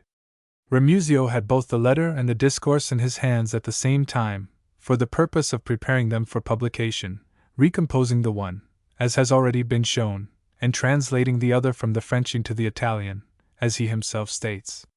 In the execution of the former of these tasks, he took the liberty of altering the letter, as has been proven, by substituting the phrase of the land discovered by the Bretons for that of the country explored by the Portuguese, as the northern limit of the Voyage of Verrazzano, thereby removing the objection, to which the letter was obnoxious, of entirely ignoring the discoveries of the Bretons, which were distinctly asserted in the discourse.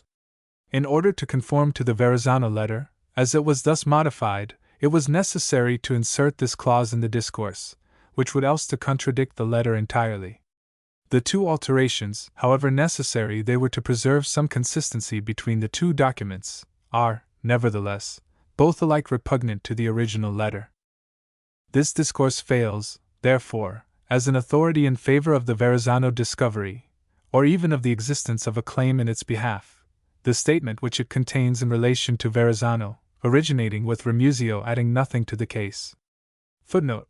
The writer gives, however, some details in relation to the Indians and the fisheries along the easterly coast of Newfoundland, illustrative of certain points which have arisen in the course of this inquiry. Continuing his remarks, as given in the text, in regard to the Indians inhabiting the southerly coast between Cape Race and Cape Breton, he states, "There are many stags and deer, and birds like geese and margot. On the coast there is much good fishery of cod, which fish are taken by the French and Bretons, only because those of the country do not take them. In the coast running north and south, from Cape de Race to the entrance of the castles, Straits of Belle Isle, there are great gulfs and rivers, and numerous islands, many of them large, and this country is thinly inhabited, except the aforesaid coast, and the people are smaller, and there is great fishery of cod as on the other coast.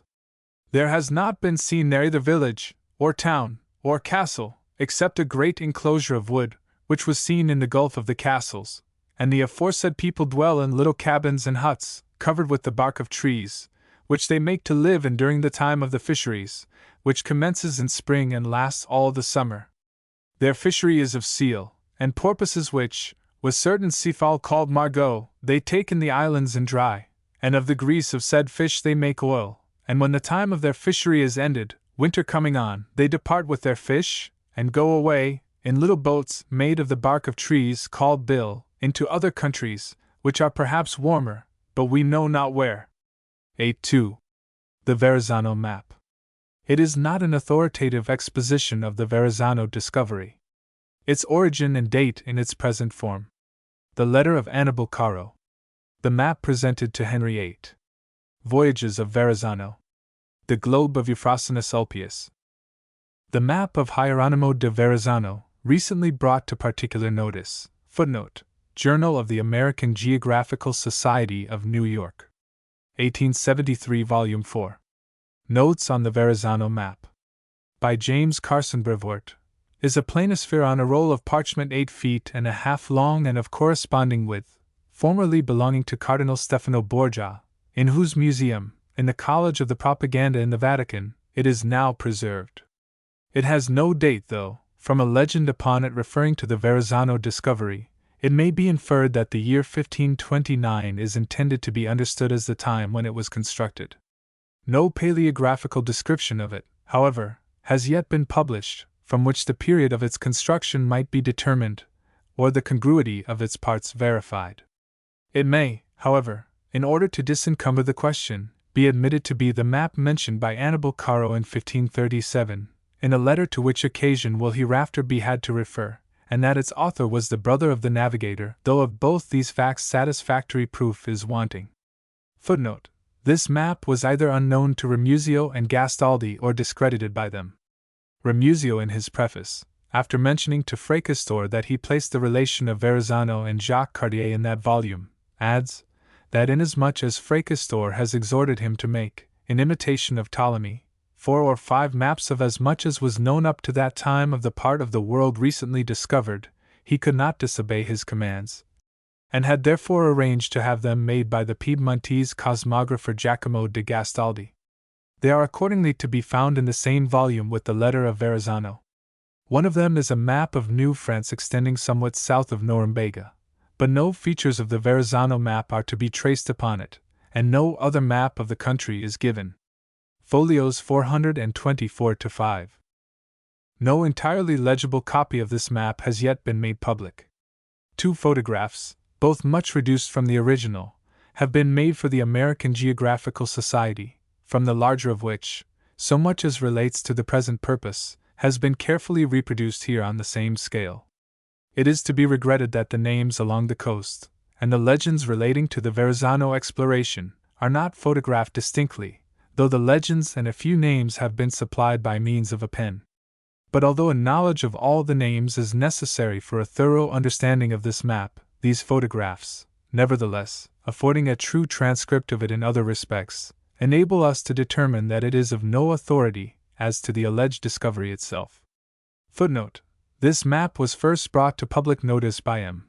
Massey, in a memoir entitled Les Pages Géographes et la Cosmographie du Vatican, which was published in the Nouvelles Annales de Voyages. Nouvelle Série, tome 35. Année 1853, tome 3. Paris. We are indebted to this memoir for the explanation of our copy of the map of the scale of distances, which is illegible on the photographs.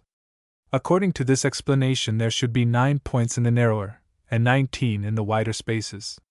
These being 2½ leagues apart, give 25 leagues for the smaller and 50 leagues for the larger spaces, making 350 leagues for the whole scale. It will be found, in the first place, to contravene the Verrazzano letter as to the limits of the discovery, both north and south, and to indicate merely an attempt to reconcile that discovery generally with the discoveries of the Spaniards, Bretons, and Portuguese, as shown on the maps of the period to which it relates. The coast of North America is laid down continuously from the Gulf of Mexico to Davis Straits, in latitude 60 degrees north, beginning at the point of Florida, which is placed in latitude 33½ degrees N. More than 8 degrees north of its true position, it runs northerly along the Atlantic, trending slightly to the west, to a bay or river, in latitude 38 degrees north.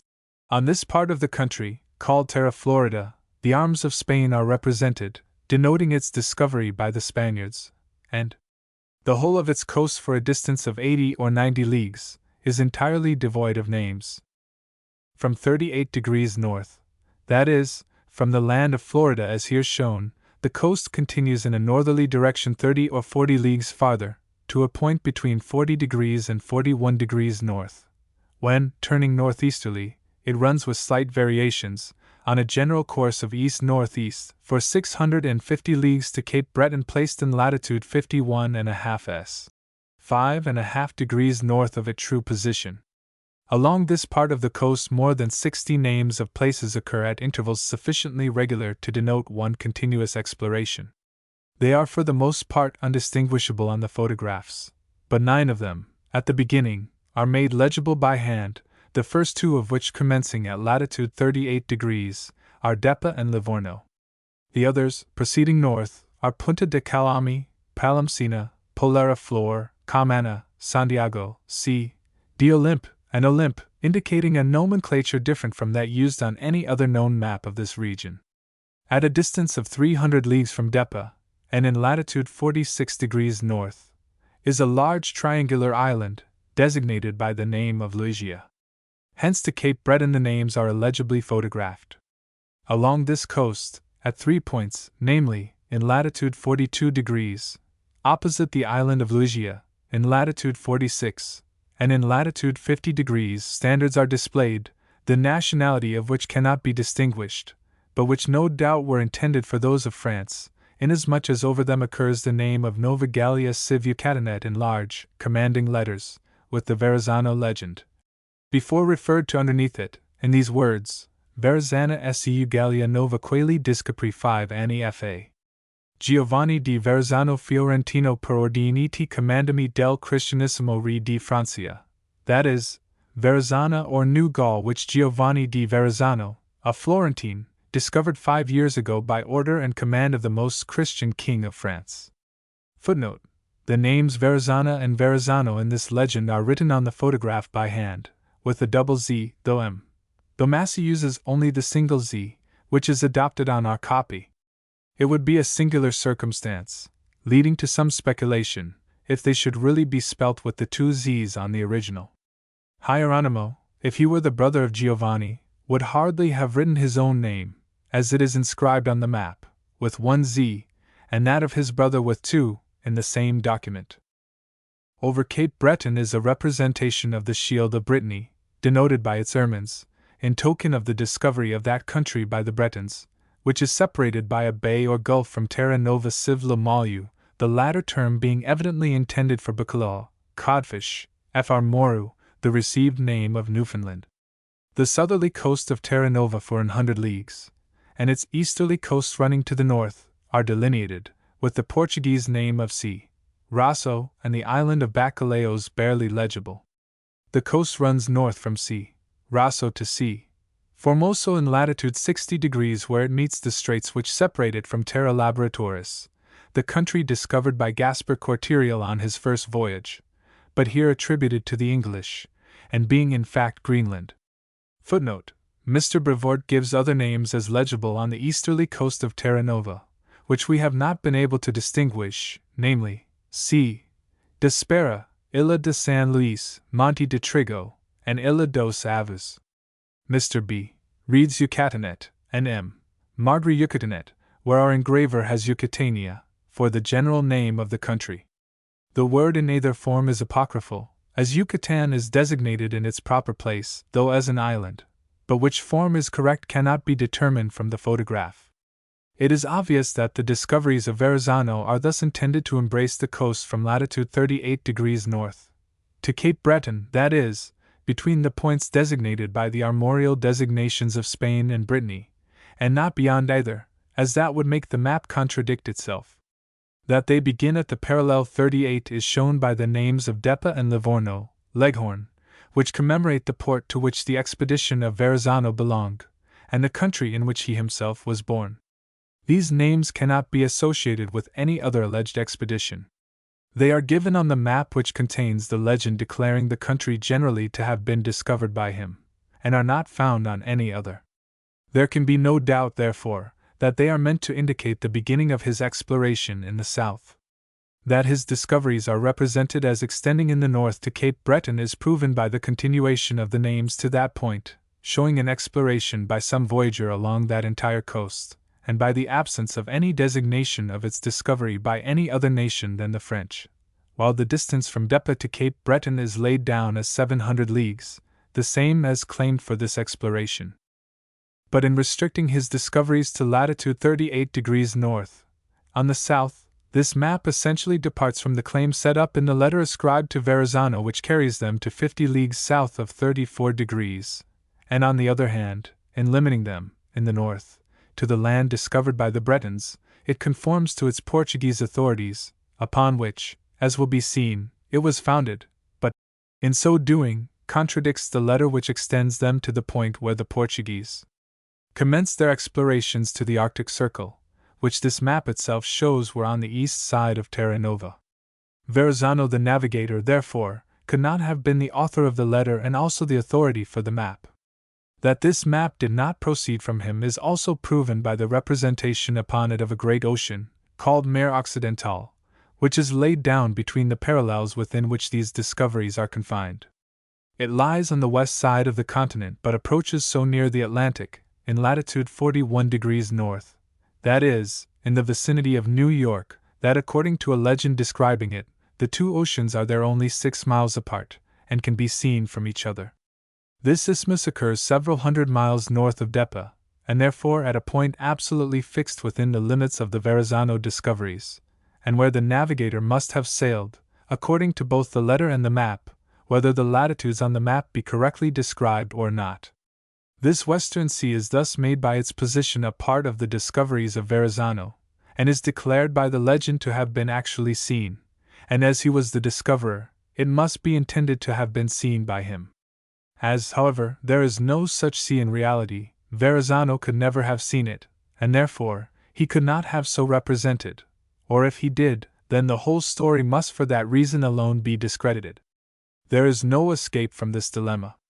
Verrazzano could not have been deceived and have mistaken some other sheet of water for this great sea, and so represented it on any chart, or communicated it in any other way to the maker of this map, for he makes no mention of the circumstance in his letter to the king, to whom he would have been prompt to report so important a fact, as it would have proved the accomplishment of the object of his voyage, the discovery of a passage through this region to Cathay, or if not a passage, at least a way, which could have been made available for reaching the land of spices and aromatics, by reason of its low grade, evident by one sea being seen from the other, and its short distance.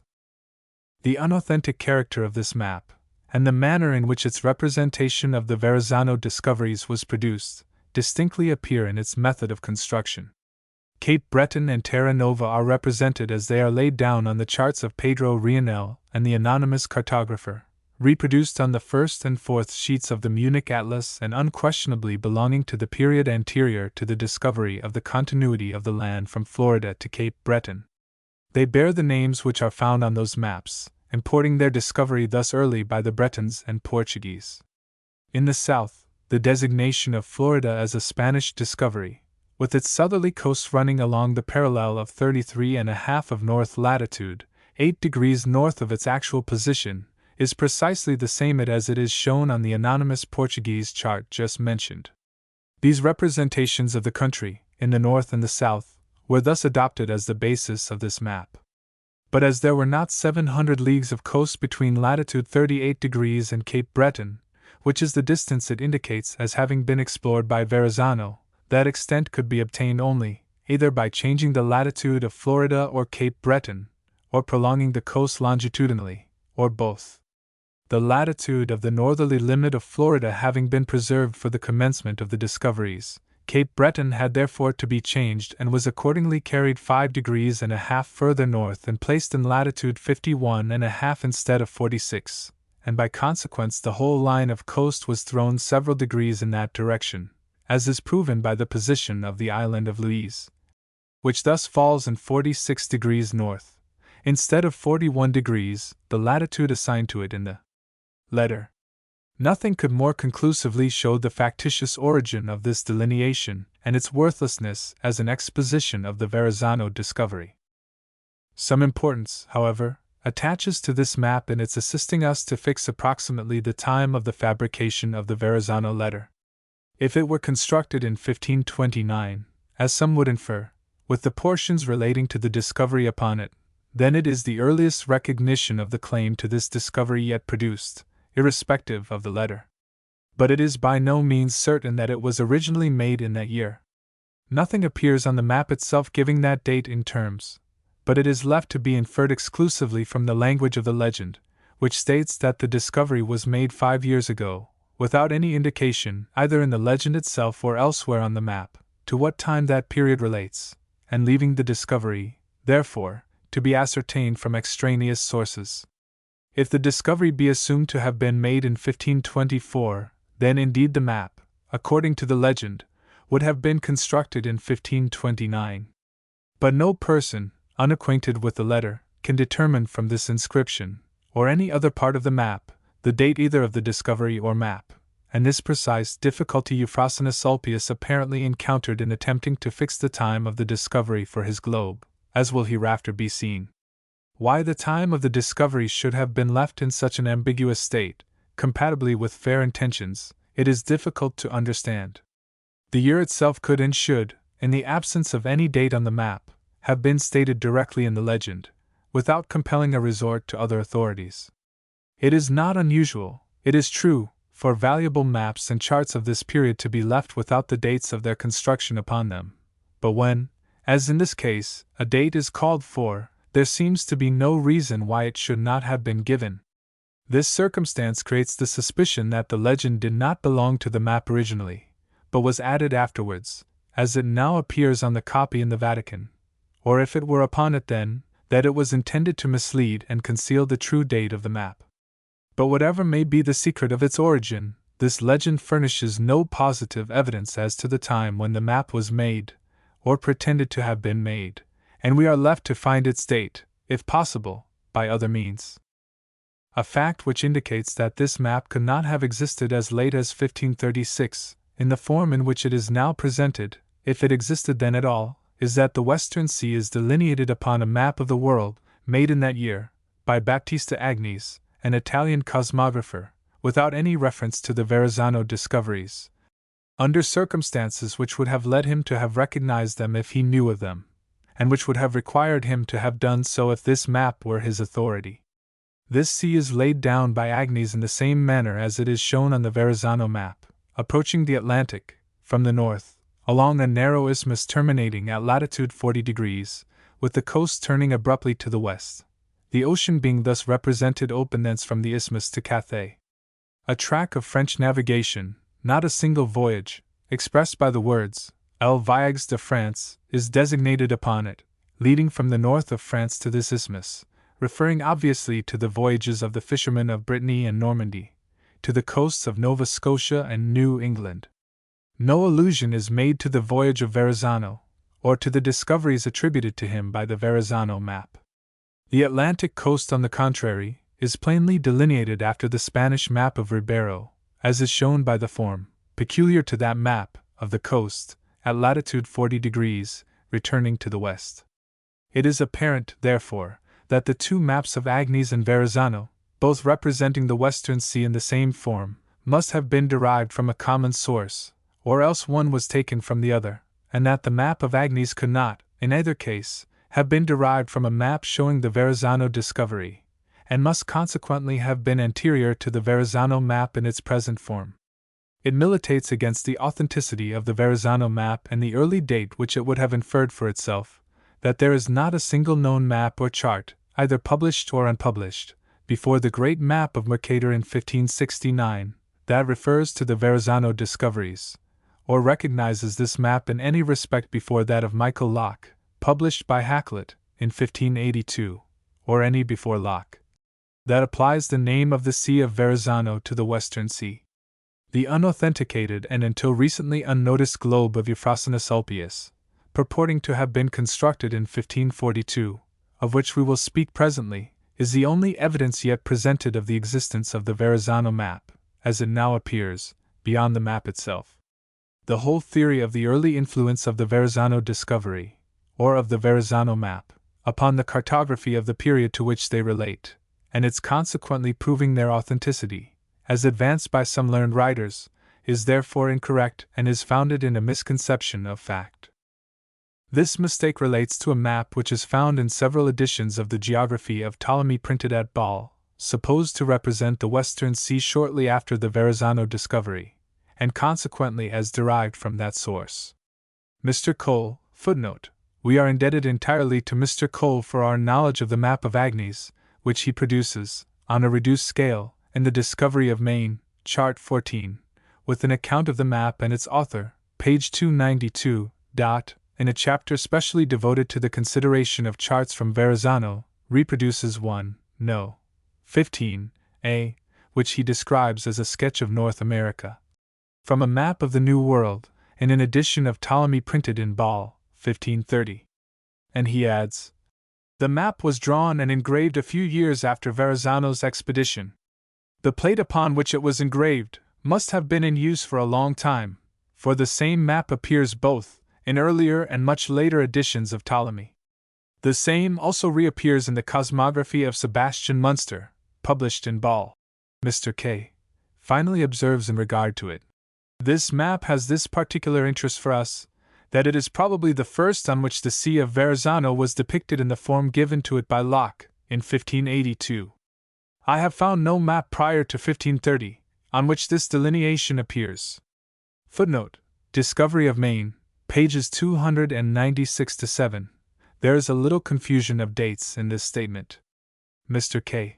states, however, that he had not seen the map of Hieronimo de Verrazzano, and evidently derives his information, in regard to the Sea of Verrazzano, from the map of Locke, who alone gives the Western Sea the name of Mare de Verrazzano, no doubt because he found the sea laid down on the map presented by Verrazzano to Henry VIII, to which reference will presently be made. Had Mr. K. seen the Verrazzano map with the absurd legend upon it, in effect declaring the Western Sea to have been observed by Verrazzano, he must have arrived at different conclusions, notwithstanding the map in Ptolemy of the supposed early date. Mr. Brevoort, in his notes on the Verrazzano map, probably relying on the authority of Mr. Cole, says that the first published map containing traces of Verrazzano's explorations is in the Ptolemy of Ball, 1530, which appeared 4 years before the French renewed their attempts at American exploration.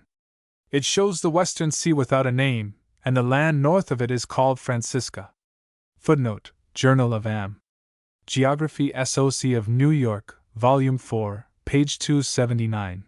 The inference left to be drawn is that the presence of the French in this region, as denoted by the name Francisca, for years before the discoveries in that quarter, by Jacques Cartier, and by the delineation of the Western Sea upon the Verrazzano map, established the authenticity both of the Voyage of Verrazzano and the map.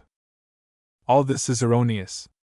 There was no edition of Ptolemy published in 1530 at Ball, or elsewhere, known to bibliographers. The map to which reference is made, and which is reproduced by Mr. Cole, was first printed in 1540 at Ball, in an edition of Ptolemy with new maps, both of the New and Old World, and with new descriptions of the countries embraced in them, printed on the back of each, accompanied by a geographical description of the modern state of the countries of the Old World by Sebastian Munster. Footnote: Geographia Universalis, Vidas et Nova, Complectans Claudii Ptolemy Alexandrini Narrationis Libros 8. **** Succeedent tabulos Ptolemais, opera Sebastiani Munsterine to Piratos. His adjectos sunt plurime novi tabuli, moderna orbis facium literis and pictura explicans, inter quas quidem antihac Ptolemeo non furunt additi. Small folios basidia pod onricum petrum mus Martio annom dexi. In all the editions of Ptolemy, containing maps of the New World, before the year 1540, North America was represented according to the mistaken ideas of Waltzmuller on that subject in 1513, and without regard to the discoveries which took place after his edition. The maps of Munster constituted a new departure of the Ptolemies in this respect, and were intended to represent the later discoveries in the New World. They were reprinted several times at Ball by the same printer, Henri Pierre, Lowell II. 176, 208. In the first edition, which is now lying before us, the map in question, number 45, bears the title of Novi in Sali 17. Nova Tabula. It is an enlarged representation of the portion relating to the New World of another map, number 1, in the same volume, called Types Universalis, a map of the whole world, which appears here also as a new map, and represents, for the first time in the Ptolemaic series, the Straits of Magellan in the south, New France in the north, and the coasts running continuously, north and northeast, from Florida to Newfoundland. Upon this map a deep gulf is shown, indenting America from a strait in the north, which leads from the Atlantic to the Pacific, in the region of Hudson's Straits, in latitude 60 degrees north. This gulf runs southerly into the continent as far as latitude 40 degrees north, approaching the Atlantic coast, and in that respect, alone, conforms to the representation of the Western Sea on the maps of Verrazzano and Locke. It differs materially, however, from that sea, and indicates an entirely different meaning and origin. It is simply a gulf, or deep bay, like Hudson's Bay, but reaching further south, being landlocked on all sides, except the north, as high as latitude 60 degrees north, whereas the Western Sea, on the other maps, is, as already observed, an open sea, extending westerly from the isthmus in latitude 40 degrees, without intervening land, uninterruptedly to India. The intention of the delineation of this portion of the map is not equivocal. For the first time, on any map, there is found upon it the name of Francisca, which is placed above the parallel of 50 degrees north latitude and above that of C. Britannum, designated thus by name, in the proper position of Cape Breton. It is placed between the river St. Lawrence, which also is represented but not named, and the gulf before mentioned. This name, Francisca, footnote, called Franchesi in the discourse of the French captain of Dieppe, or the French land, and the position, indicate the then recent discoveries in that region, which were due to the French under Jacques Cartier, and which could properly belong to no other exploration of the French. The Gulf, no doubt, relates to the Great Lakes or fresh-water sea of which Cartier had heard from the natives, as he himself mentions. Hakluyt 3. 225. With the correction, therefore, of the date of the Munster map, the argument in favor of the authenticity either of the Verrazzano discovery or of the Verrazzano map, based upon the recognition by the Munster map of that discovery immediately after it is alleged to have taken place, or after the alleged construction of the Verrazzano map, in 1529, and before any other voyages were made by the French to that region, falls entirely to the ground. And with the actual representation upon it of the discoveries of Cartier, without any allusion to the alleged discoveries of Verrazzano or the pretensions of the Verrazzano map, while giving the latest discoveries in America, it is fairly to be concluded that both were unheard of, or utterly discredited by the author of the Munster map.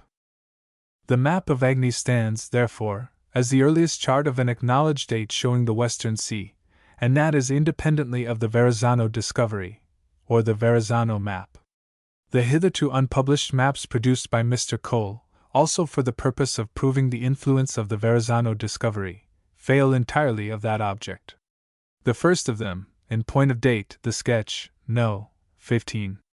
C. from the Portolano of 1536, preserved in the Bodleian Library at Oxford, shows a track of navigation from the north of France, across the Atlantic, running between the Bacalaos and the land of the Bretons, through the Gulf of St. Lawrence, to the Pacific, and thence to Cathay.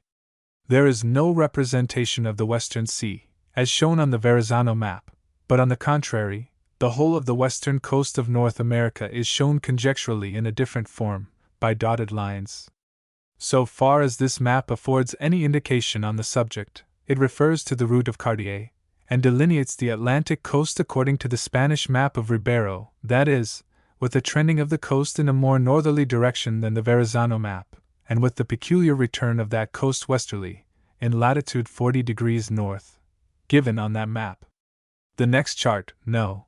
15.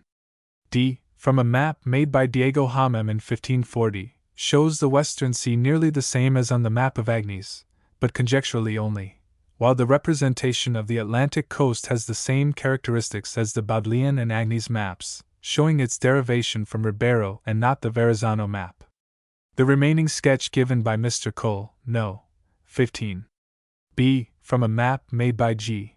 Russelli in 1544, presenting the same features, as do the two others, in regard to the Atlantic coast, puts beyond all question that the map of Ribeiro is its authority, by adopting from it the name of Montagne Verde, which is applied by Ribeiro to the hills at the mouth of the river San Antonio, in latitude 41 degrees north, thereby certainly excluding any recognition of the Verrazzano discovery, or the Verrazzano map. The first published map which refers to the Verrazzano discoveries, that of Mercator in 1569, makes no reference to the Verrazzano map, and does not recognize it in any manner. Mercator was the first to give the name of Claudia to the island of Louise, evidently mistaking the name of the wife of Francis for that of his mother, after whom the island was called, according to the letter, without stating her name. Mercator gives a legend in which he mentions that Verrazzano arrived on the coast on the 17th of March, 1524, which is the day according to the version of Ramusio, following our mode of computation, as before explained. It is evident, therefore, that Mercator had the Ramusio version before him, and not the Verrazzano map, as his authority on the subject. His delineation of the Atlantic coast, moreover, is according to the plan of Ribeiro, and he gives no indication of the Western Sea of the Verrazzano map, but mentions in a legend the fresh water inland sea spoken of by Cartier, of the extent of which the Indians were ignorant. The existence of the Verrazzano map, much less its date, is obviously not proven by any of the maps or charts to which reference has here been made, and which are supposed to reflect some of its features, or indicate the verity of the Verrazzano discovery. There is, however, some evidence of a positive character, both historical and cartographical, which points to the existence of this map in two different forms, one originally not representing the Verrazzano discovery, and the other subsequently, as now presented. The existence of a Verrazzano map in some form or other, as early as 1537, seems to be established by a letter of the commendatore, Annibale Caro, written in that year.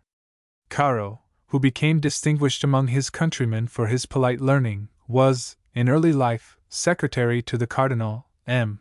de Guidi, a Florentine, residing in Rome. While thus engaged, he accompanied his patron on a journey to the mines of Sicily, and there, from Castro, addressed a playful letter to the members generally of the Cardinal's household, remaining at Rome. In this letter, which is dated the 13th of October in that year, he writes to them, "I will address sometimes one and sometimes another of you, as matters come into my mind. To you, Verrazzano, a seeker of new worlds and their marvels, I cannot yet say anything worthy of your map, because we have not passed through any country which has not been discovered by you or your brother." Footnote: The La Lettre Familiare de Commendator Annibale Caro, Volume 1, pages 6 to 7, Venetia, 1581. This passage was supposed by Cherubaschi to have been addressed to the navigator, and as proving that he was alive at the time the letter was written. But we now know that Verrazzano had then been dead 10 years. Besides, it is not probable, inasmuch as the person addressed was one of the servants of the prelate, that the navigator would have occupied that position. M. Arcangeli suggests that the name is used by Caro merely as a nom de guerre. Footnote: Discorso sopra Giovanni de Verrazzano, page 27, in Archivio Storico Italiano, Appendice Volume 9. But in either case, whether borrowed or not, the remark plainly enough refers to a Verrazzano map, which may possibly have been the map of Hieronymo. Hakluyt furnishes testimony which, if correct, shows the probable existence of this map before 1529, but not in its present form. In the dedication to Philip Sidney of his Diverse Voyages Touching the Discoveries of America, and C., printed in 1582, he refers to the probabilities of the existence of a northwest passage, and remarks that Master John Verrazzanus, which had been thrice on that coast in an old excellent map, which he gave to King Henry VIII, and is yet in custody of Master Locke, doth so lay it out as is to be seen in the map annexed to the end of this book, being made according to Verrazzanus. Platt. Hakluyt thus positively affirms that the old map to which he refers was given by Verrazzano himself to the king. What evidence he had of that fact he does not mention, but he speaks of the map as if it had been seen by him, and probably that was his authority. The map he declares of his own knowledge was transferred, so far as regards the Western Strait, to the map of Locke, which he himself publishes.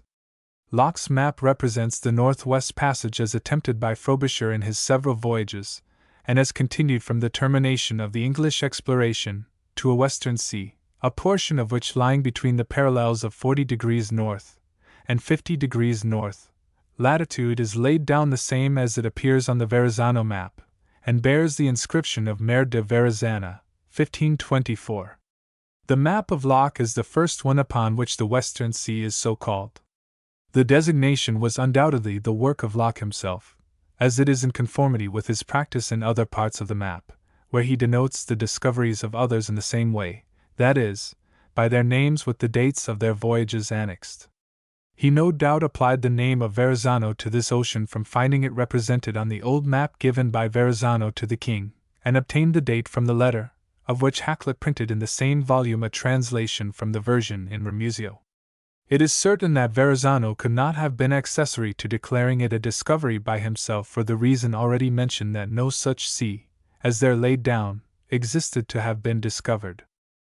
Locke's map represents on the Atlantic coast, in latitude 41 degrees north, the island alleged in the Verrazzano letter to have been named after the king's mother, and gives it the name of Claudia.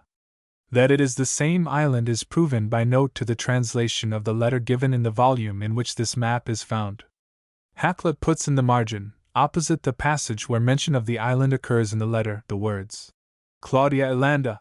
From whatever source this name was derived by them, whether from Mercator or by their own mistake, both Locke and Hakluyt here indirectly bear their testimony to the fact that the name of Ligia was not upon the old map given to Henry VIII, which Locke consulted, and Hakluyt described. It is thus to be concluded that the map delivered to the king showed the Western Sea, but not any discoveries of Verrazzano on the Atlantic coast. In another work, as yet unpublished, Hakluyt affords some additional information in regard to the old map, which, though brief, is quite significant. He remarks that it is a mighty large old map in parchment, made as it would seem by Verrazzanus, now in the custody of Mr. Michael Locke. And he speaks also of an old excellent globe in the Queen's Privy Gallery, at Westmar, which also seemeth to be of Verrazzanus' making. Footnote: M.S. In possession of the Maine Historical Society, cited in Mr. Cole's Discovery of Maine, page 291, note. Both the map and the globe are thus mentioned as the probable workmanship of Verrazzano, from which it is probable that there was no name upon them to determine that question positively. The great size of the chart, the material upon which it was made, and the authorship of the map and globe by the same person, are circumstances which go to prove that they were both the work of a professed cosmographer, and embraced the whole world, and consequently that the map was not a chart made by the navigator, showing his discoveries, but possibly the map of Hieronymo in its original form. The construction of this old map, whoever was the author, is fixed certainly before 1529, by the statement of Hakluyt, that it was presented to Henry VIII by Verrazzano, the navigator, inasmuch as Verrazzano came to his death in 1527. The Verrazzano map, in its present phase, not claiming to have been made before the year 1529, could not, therefore, have furnished the original representation of the Western Sea, or have been the one used by Locke. Hakluyt adds to his statement that Verrazzano had been 3 times on the coast of America, which, if true, would disprove the discovery set up in the letter. That document alleges that the coast explored by him was entirely unknown and had never before been seen by any one before that voyage, and consequently not by him, and that, as regards the residue of the coast north of 50 degrees north, the Portuguese had sailed along it as far as the Arctic Circle, without finding any termination to the land, thus giving the Portuguese as his authority for the continuity of the northern part of the coast, and excluding himself from it. It is thus clearly stated in the letter that he had not been there before. It was impossible that he could have consummated 2 voyages to America, and another to England, and made his court to the king, after 1524, and before his last and fatal cruise along the coast of Spain, as would have been necessary to have been done. In asserting that Verrazzano made other voyages to America, Hakluyt is corroborated by the ancient manuscripts, to which the author of the Memoirs of Dieppe refers, as mentioning that one Jean Verrassin commanded a ship which accompanied that of Albert to Newfoundland in 1508. Footnote: Desmarquets. Memoires chronologiques pour servir à l'histoire de Dieppe. I. 100. 2 volumes, Paris, 1785. It is worthy of remark that this annalist seems to regard Verrassa and Verrazzano as different persons, which proves, at least, that his authority was independent of any matter connected with the Verrazzano claim. That these names really relate, however, to the same individual, appears from the agreement with Chabot. It is possible, therefore, that Verrazzano made 3 voyages to Newfoundland, and was well acquainted with that portion of the coast, before hostilities broke out between Francis I and the Emperor, in 1522, at which time, as will be seen, he entered upon his course of privateering. And that during the time Francis was a prisoner at Madrid, in 1525-6, and the state of war accordingly suspended, and Verrazzano thrown out of employment, he visited England, and laid before the king a scheme of searching for the Northwest Passage, a project which Henry had been long meditating, as may be gathered from the proposition of Wolsey to Sebastian Cabot in 1519, and the expedition actually sent out for that purpose by that monarch under John Rutt, in 1527. Footnote: Letter of Contarini, the Venetian ambassador in Spain, to the Council of Ten. C. Calendar of State Papers and C. in Venice. 1526. Edited by Rawdon Brown. Number 697, London, 1869, purchase 3. Page 809. It is evident that the representation of the Western Sea, upon the map given to the king, was merely conjectural of its existence in connection with the supposed strait, laid down upon the map, according to Hakluyt.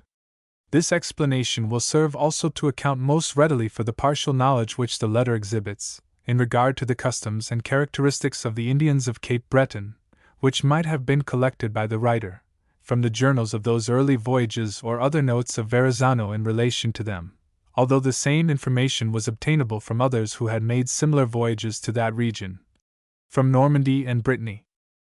It is thus established by the same testimony which furnishes the map of Locke, taken in conjunction with its own teachings, that it was not derived from the Verrazzano map in its present shape, and does not represent the Verrazzano discovery. The only evidence of the existence of the Verrazzano map in any cosmographical production whatever, book, chart, or globe, so far as known, independently of its history in the Borgian collection, is a copper globe, found by the late Buckingham Smith in Spain, a few years ago, and now in the possession of the New York Historical Society. This globe purports to have been constructed by Euphrosynos Ulpios in 1542. Inscribed upon it, in a separate scroll, is a dedication in these words: Marcello Servino S. R.E. Presbytero Cardinale di Rome. Servinus had been Archbishop of Florence, and was afterwards raised from the cardinalate to the pontificate under the title of Marcellus II. This globe represents the Western Sea in the same form as it is on the Verrazzano map, and contains a legend on the country lying between the Isthmus and Cape Breton, in these words: Verrazzana siv nova Gallia of Verrazzano Florentino comperta anno sal. Md. In all other respects it differs essentially from the map in its description of the coast. Florida and Cape Breton are laid down in their true positions, and the isthmus occurs at the parallel of 33 degrees north latitude, instead of 41 degrees. The direction of the coast, between the 2 points just mentioned, is more northerly, and the length of it consequently much reduced. The names along the coast, so far as the photograph of the map furnishes the means of comparison, are entirely different, except that Piaggia de Calami appears north of the isthmus. Deppa and Livorno are not found upon it. But the legend affords indubitable evidence that the maker had consulted the map. The name of Verrazzana applied to the land is found nowhere else applied, except on the map. But the incompleteness in which the date of the discovery is left, us if written 15, proves that the maker was unable to ascertain it fully from his authority. The map, therefore, must have been his sole authority. As to the authenticity of this globe, there is no other evidence than that it has the appearance of an old instrument, and its representations generally correspond with the state of geographical knowledge of the period of its date. Footnote: it measures 42 inches in circumference. Hist. Mag., New York, 1862, page 202. A map showing so much of it as relates to North America was lithographed for the dissertation of Mr. Smith, and is here reproduced. Adopting its own story of its construction, it proves the existence of the Verrazzano map, with the Verrazzano discoveries upon it, and consequently the existence of the claim as early as the year 1542. The other references to a Verrazzano map prove nothing on the subject of the discoveries, unless the letter of Annibal Caro, which alludes to discoveries by the brothers Verrazzani, in connection with a map he deemed as referring to them. In that case, 1537 would be the earliest mention of them, in any known publication. Locke and Hakluyt, as has been already seen, clearly do not refer to any map showing the Verrazzano discoveries. The period of the fabrication of the letter may therefore, possibly, be fixed between 1536 and 1542. But whether this period be properly deduced or not, is immaterial, since in no event can an earlier date than 1529 be assigned by any evidence outside of the letter, for the existence of the Verrazzano claim, which year, as is now to be shown, was long after the coast had been discovered and made known to the world by another. 9. The letter to the king founded on the discoveries of Esteban Gomez. The history of Gomez and his voyage. The publication of his discoveries in Spain and Italy before the Verrazzano claim. The voyage described in the letter traced to Ribeiro's map of the discoveries of Gomez. In the proof seduced, outside of the letter addressed to the king, no direct evidence appears in regard to the discovery. There is no testimony to be found of any one who took part in the setting forth or equipment of the expedition, or in the prosecution of the voyage, or who was personally cognizant of the return of the Dauphin.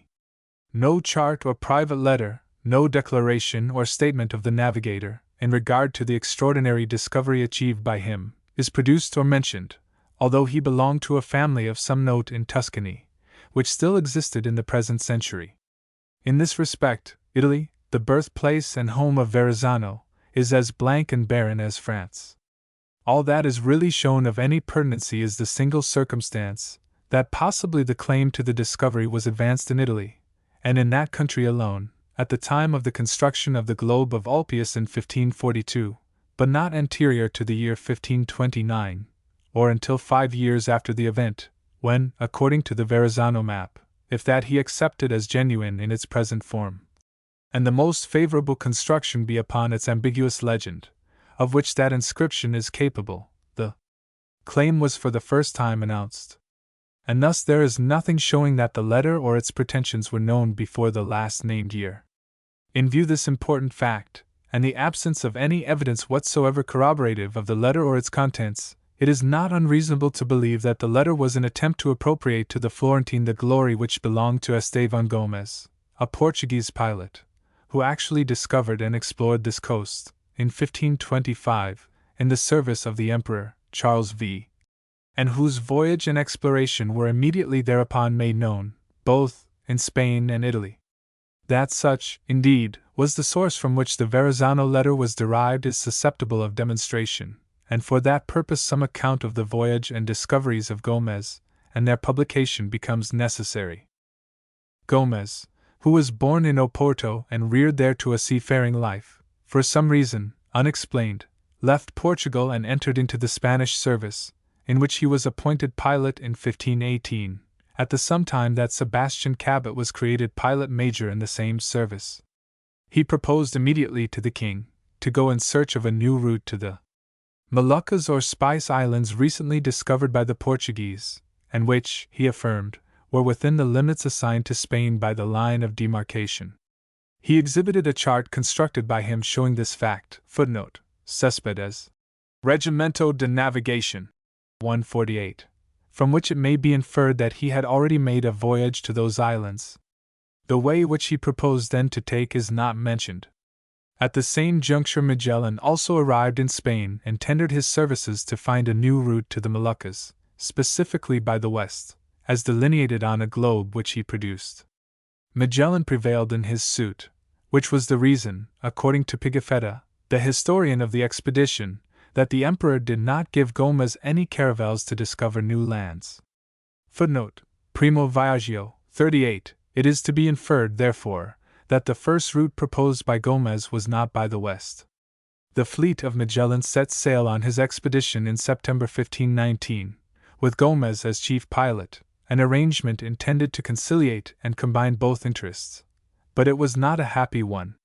Actuated, it is charged, by a spirit of jealousy and a desire to embarrass Magellan, and render his voyage abortive, Gomez at the very moment that success was assured, and the fleet was entering the strait which led into the Pacific, abandoned his commander, and profiting by the opportunity which was offered him in being detached by Magellan with the San Antonio, one of the ships, to make a reconnaissance in another direction, joined with certain mutineers, seized the captain of that vessel, and returned with her to Spain, arriving there in March 1521. The reasons assigned by him for this desertion of the expedition were the severity of the treatment of the crew by Magellan, a want of provisions, and the unseaworthiness of the San Antonio.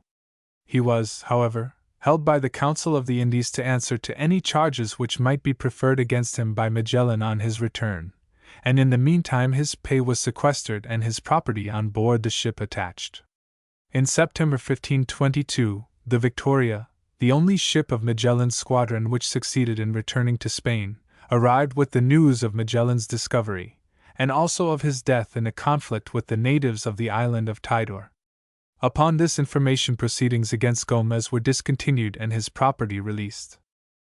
The success of Magellan served the more to stimulate the purpose of Gomez to undertake a search for the same object. It was supposed at that time, by Sebastian Cabot and others, that the northern parts of America were broken up into islands, but nothing positively was known in relation to them, except in the region of Newfoundland. Between that country and South Carolina, then recently discovered by the joint expedition of the licentiates, all was unknown, and it was considered not improbable that a passage might be found between those points, through to Cathay and the Moluccas, the same as had been discovered in the south, by Magellan. Gomez, released from his disabilities, renewed his application to the Emperor for permission to prosecute his search, proposing now to make it through the northern seas, and on the 27th of August 1523 a schedule was made to that effect authorizing him to go with a caravel of 50 ton less burden on the discovery of eastern Cathay. Footnote: Herrera 3. 4. 20. The schedule is still extant in the archives at Seville. In consequence, however, of the remonstrance of the King of Portugal against any interference with his rights to the Moluccas, Charles suspended the prosecution of further voyages in that quarter until the question should be determined to which of the two crowns those islands belonged by virtue of the Pope's demarcation. The voyage of Gomez, and also that of Cabot to the La Plata, were delayed until the decision of the junta convened at Badajoz by the two monarchs for the purpose of making this determination. To this body Gomez, in conjunction with Sebastian Cabot and Juan Vespucci as pilots, and Diego Ribeiro as cartographer, was attached, a circumstance which shows the high estimation in which his nautical knowledge was held. The proceedings closed in May 1524, too late for Gomez to make his arrangements to leave in that year. These were completed, however, in February 1525, in which month he set sail from Coruña, in the north of Spain, in a single caravel, on his voyage of discovery. Footnote: Navarrete 3. 179, Peter Martyr, December 7. 8. Peter Martyr, after mentioning the proposed expedition of Sebastian Cabot to the south, thus refers in July 1524 to that of Gomez and its destination. It is also decreed that one Stephanus Gomez, who also himself is a skillful navigator, shall go another way, whereby, between the Bacalhaos and Florida, long since our countries, he saith he will find out a way to Cathay. One only ship, called the Carvale, is furnished for him, and he shall have no other thing in charge than to search out whether any passage to the Great Chan, from out the Dior's windings and vast compassings of this our ocean, were to be found. Footnote: Peter Martyr, December 6. 10. Eden's Trans. Gomez commenced his exploration on the coast of South Carolina, and proceeding thence northwardly, reached the Rio de la Vuelta, where, as that name denotes, he commenced his return, on the island of Cape Breton. He carefully observed the rivers, capes and bays, which occur within those limits, entering the Chesapeake, Delaware, Hudson and Penobscot, to which he gave appropriate names derived from the church calendar, or from some characteristic of the locality. He was for a while encouraged to believe, in consequence of the great flood of water which he found issuing from the Penobscot, or Rio de Gamos, Stag River, that he had there fallen upon the desired strait. Though unsuccessful in the object of his search, he nevertheless accomplished an important service for geographical science, in determining that no such passage existed within the region he had sailed. Taking in a cargo of Indians from the islands of the Great Bay, he continued his course to the south, and running along the coast of Florida, returned to Spain by way of Cuba. Footnote: Peter Martyr, December 6. c. 10, Herrera 3:8. S. Céspedes, Islario General, in M.S. Céspedes was cosmographer major of the Indies in Seville and wrote many geographical works early in the 17th century. His Islario General, embracing a history of the islands of the world, exists in the Biblioteca Nacional in Madrid. The authenticity of this voyage is established by Oviedo and Peter Martyr, both of whom were eyewitnesses of the Indians which Gomez brought home and exhibited at Toledo. Both of these writers have given short accounts of the voyage, which, as it was not successful in the purpose for which it was undertaken and promised no returns of gold, excited no public attention. The results were, however, interesting to the hydrographers of Spain, who soon prepared charts of the coast, according to his exploration, among which that made by Diego Ribeiro, associate of Gomez at the Junta of Badajoz, and royal cosmographer, will demand especial attention. The voyage of Gomez and what he had accomplished became immediately known to the world at large by printed publications. He arrived home on his return in November 1525, and 3 months afterwards Oviedo published his first work, addressed to the Emperor, in which he makes the following brief mention of the expedition. Shortly after that your Majesty came to the city of Toledo, there arrived in the month of November, Stephen Gomez the pilot who the year before of 1524 by the commandment of your Majesty sailed to the northern parties and found a great part of land continuate from that which is called Bacalio's discursange toward the west to the XL and Zli degree, fro whence he brought certain Indians, of the which he brought some with Hym from thence who are yet in Toledo at this present, and of greater stature than other of the Firme land as they are commonly. Their color is much like the other of the Firme land. They are great archers, and go cured with the skins of divers beasts both wild and tame. In this land are many excellent furs, as martens, sables and such other RYCH furs, of the which the Sade pilot brought some with Hym into Spain. They have silver and copper and certain other metals. They are idolaters and honor the sun and moon, and are seduced with such superstitions and errors as are they of the Firme. Footnote: Oviedo de la Natural Historia de las Indias. Toledo, 15 Feb. 1526, folios 14, and under the title of Religion Summaria, page 16, in Barcia's Historiadores Primitivas, tome 1, translated in Eden's Decades of the New World, folios 213-14. The details of the exploration appear more distinctly upon the charts which the royal cosmographers at Seville prepared, with the names given to the prominent points of the coast. 2 of these maps are still extant, bearing the respective dates of 1527 and 1529, the first by an anonymous cartographer, and the last by Ribeiro. Footnote: both these maps, so far as they relate to America, have been reproduced, with very valuable notes and illustrations, by Mr. Cole in Die beiden Altessen General Karten von Amerika. Weimar 1860. The whole line of coast from the River Jordan, in latitude 33 degrees 10 minutes, visited by both the expeditions of Elan to Cape Breton, is laid down upon them with sufficient exactitude.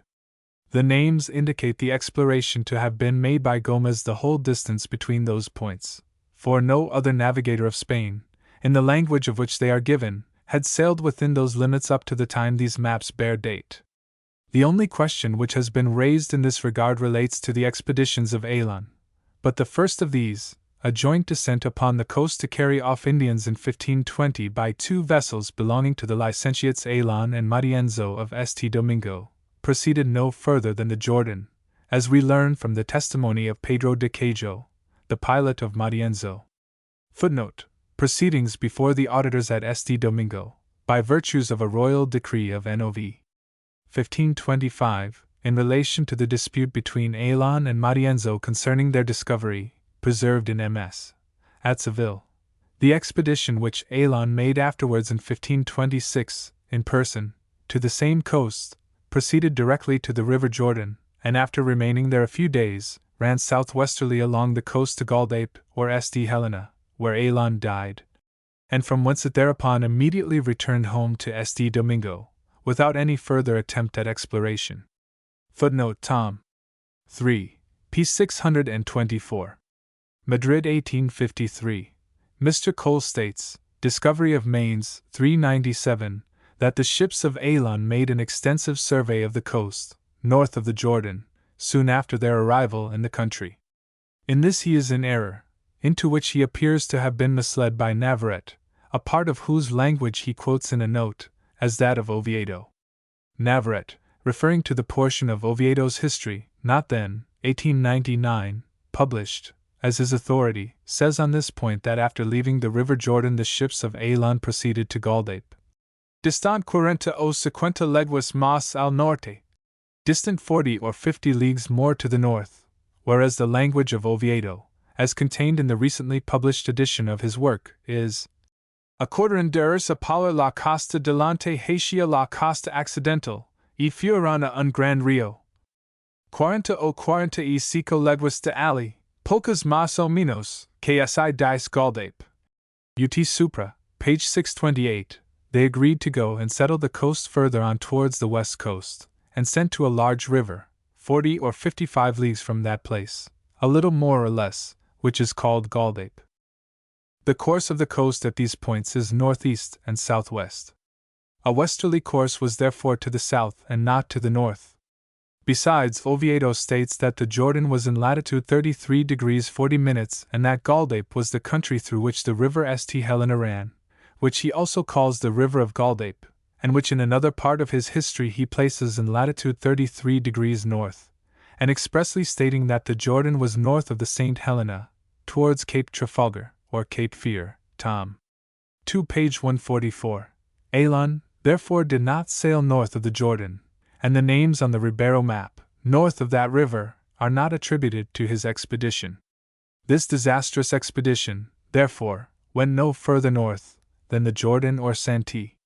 It demonstrated the falsity of the stories told to Peter Martyr by Francis, the Chicurain, as he was called, one of the Indians seized in the first expedition and taken by Elon to Spain, of the vast provinces with uncouth names which were upon his authority transferred to the royal sigil granted to Elon on the June 12, 1523. Footnote P. Martyr, December 7. 0.2, Navarrete 3. 153. That region remained unknown, therefore, until the voyage of Gomez, and to it and it alone can the names on these maps, within the limits before designated, be attributed.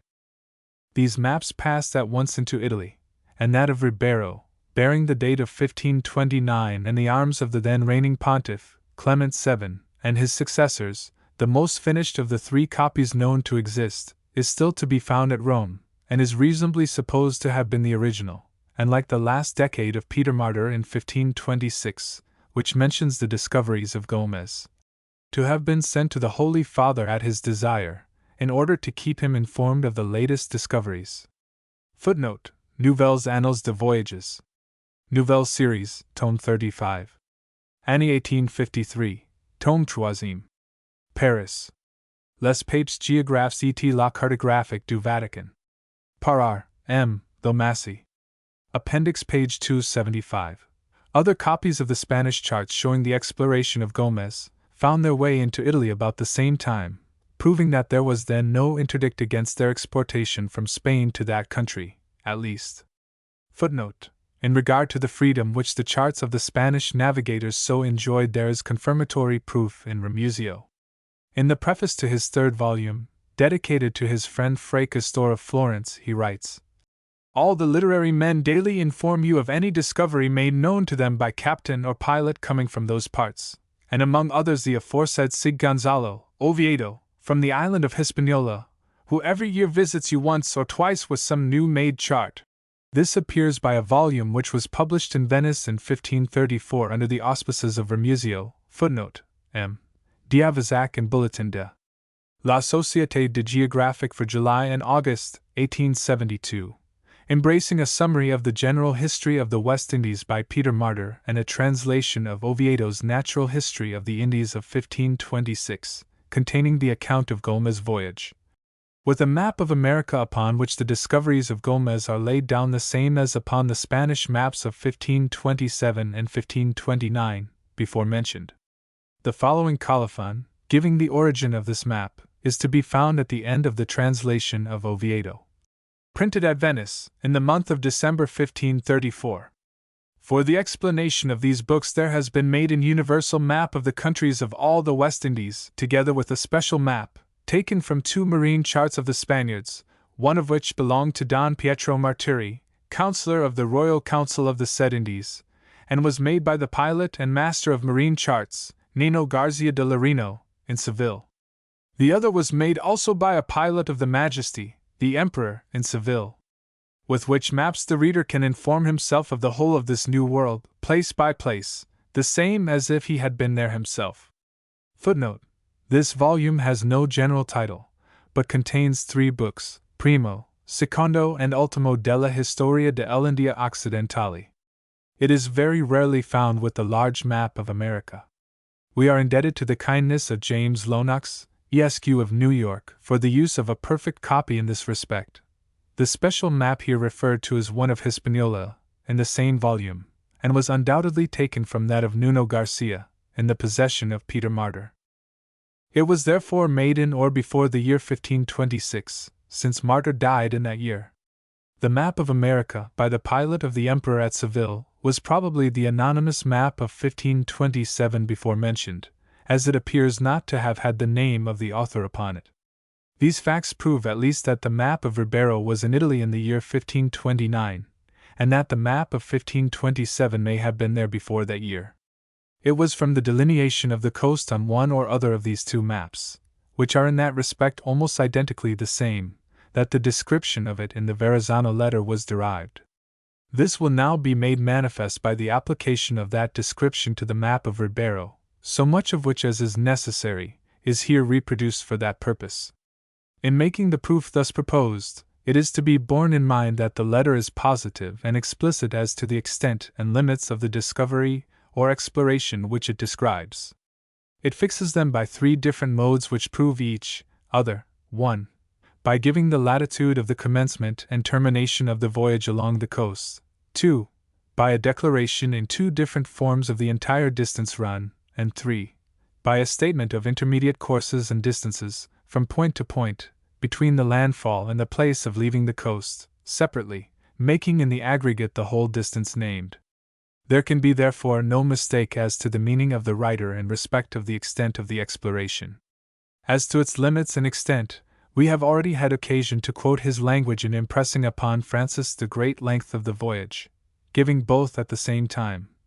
In the voyage, he says, which we made by order of your Majesty, in addition to the 92 degrees which we ran towards the west from our point of departure, before we reached land in latitude 34, we have to count 300 leagues which we ran northeastwardly and 400 nearly east, along the coast, before we reached the 50th parallel of north latitude, the point where we turned our course from the shore towards home. This distance is also mentioned in the total at the end of the voyage, where he says, finding our provisions and naval stores nearly exhausted, we took in wood and water, and determined to return to France, having discovered 700 leagues of unknown lands. The several courses and distances run are described in the letter, from point to point, as follows. Footnote: the translation of Dr. Cogswell, in N.Y. Hist. Collections, is here used, somewhat condensed. First, we perceived that the land, stretched to the south and coasted along in that direction in search of some port in which we might come to anchor, and examine into the nature of the country, but for 50 leagues we could find none in which we could lie 50 securely. Second, seeing the coast still stretched to the south, we resolved to change our course and stand to the northward, and as we still had the same difficulty, we drew in with the land, and sent a boat ashore. Many people, who were seen coming to the seaside, fled at our approach. We found not far from this people another. This country is plentifully supplied with lakes and ponds of running water, and being in the latitude of 34, the air is salubrious, pure and temperate, and free from the extreme both of heat and cold. We set sail from this place, continuing to coast along the shore, which we found stretching out to the west-east. While at anchor on this coast, there being no harbor to enter, we sent the boat on shore with 25 men to obtain water. Departing hence, and always following the shore, which stretched to the north, we came in the space of 50 leagues to another land which appeared beautiful and 50 full of the largest forests. Third, after having remained here 3 days riding at anchor on the coast, as we could find no harbor, we determined to depart, and coast along the shore to the northeast. After proceeding 100 leagues, we found a very pleasant situation among some steep hills, to which a very large river, deep at its mouth, forced its way 100 to the sea. Fourth, we took the boat, and entering the river we found the country on its banks well peopled. All of a sudden a violent contrary wind blew in from the sea, and forced us to return to our ship. Weighing anchor, we sailed 80 leagues towards the east, as the coast stretched in that direction, and always in sight of it. At length we discovered an island, triangular in form, about 10 leagues from the mainland. We gave it the name of your Majesty's 80 illustrious mother. Fifth, we did not land there, as the weather was unfavorable, but proceeded to another place, 15 leagues distant from the island, where we found a very excellent harbor. It looks towards the south, on which side the harbor is half a league broad. Afterwards, upon entering it, the extent between the east and the north is 12 leagues, and then enlarging itself, forms a very large bay, 15 leagues in circumference. 6th. Having supplied ourselves with everything necessary, on the 6th of May we departed from the port, and sailed 150 leagues, keeping so close to the coast as never to lose it from our sight. We did not stop to land, as the weather was very favorable for pursuing our voyage, and the country presented number 150 variety. The shore stretched to the east. 7th. And 50 leagues beyond, more to the north, where we found a more elevated country. The people were entirely different from the others we had seen, so rude and barbarous that we were unable by any signs we could make, to hold communication with them. Against their will we penetrated 2 or 3 leagues into the 50 interior with 25 men. 8th. Departing from thence we kept along the coast, steering between east and north, and found the country more pleasant and open. Within 50 leagues we discovered 32 islands, all 50 near the mainland. 9th. We had no intercourse with the people. After sailing between east and north 150 leagues more we determined to return France, having discovered 700 leagues of unknown lands. 150 making a total of 695 L. Now let the reader trace for himself these courses and distances, as shown on the accompanying sketch of the map of Ribeiro.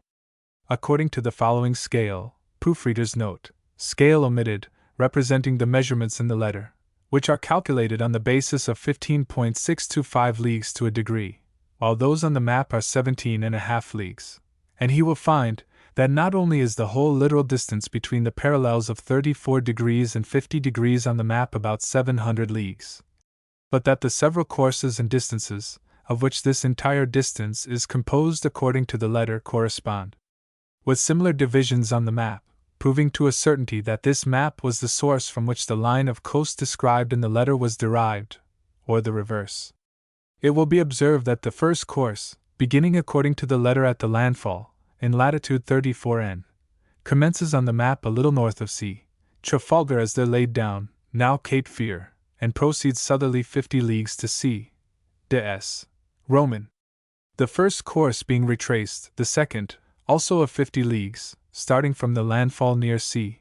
Trafalgar, extends to C. Des. One of the map, the well-known point of Hatteras. The third runs from C. Des. 100 leagues northwardly, to the Montana Verde, the Nivassinks at the mouth of the Hudson. Described as the pleasant situation among steep hills, through which a very large river forced its way into the sea. The perfect identification of this course and distance has already been observed. The fourth extends easterly from the Montana Verde 80 leagues and strikes the islands of the sea, de muchas Islas, or Cape Cod, where, among the Elizabeth Islands, Martha's Vineyard and Nantucket, the island of Lees is intended by the letter to be placed. This course, easterly, fixes the position of that island at this point. The fifth course and distance embrace 15 leagues from the islands of C. de muchas Islas, but the direction is not stated, and is left to be inferred from the fact which is stated that they proceeded on to another place where they entered a harbor, at the mouth of a large bay opening between north and east, of 12 leagues in width. This course must therefore have been northerly and proceeded along the easterly shore of C. de muchas Islas or Cape Cod. The sixth runs easterly from the harbor on the sea, de muchas Islas, or Cape Cod, 150 leagues easterly, which include the opening of the Great Bay of 12 leagues, and proceeds along the Arrecifes or sea. Sable on the coast of Nova Scotia to the Sarcelles, probably Cape Canso at Catabucto Bay, where the coast trended more northerly. The seventh, from the Sarcelles, 50 leagues more to the north, extends along the Tierra de los Bretons or island of C. Breton to the cape of that name, passing the R. de la Vuelta, the easterly limit of the Voyage of Gomez. From this river easterly the map is compiled, as the names indicate, from Portuguese charts. The eighth, from C. Breton 50 leagues between north and east, runs along the easterly coast of the Tierra de los Bretons, to the supposed northerly shore of the bay between that land and the Tierra de los Bacalhaos or Newfoundland, but in reality the southerly entrance into the Gulf of St. Lawrence. The ninth from the termination of the last course, embraces 150 leagues between north and east along the coast of the Bacalhaos to Cape Raso or Cape Race, and thence along the easterly coast of the Bacalhaos to the de Bacalhaos in latitude 50 degrees north, the point of departure from the coast, and making the complement of 695 leagues, in all. Such exact and unexceptional concurrence in the observation of distances for over 2,000 miles, as this comparison exhibits, by two different navigators sailing at different times, under different circumstances of wind and weather, and under different plans of exploration, is impossible.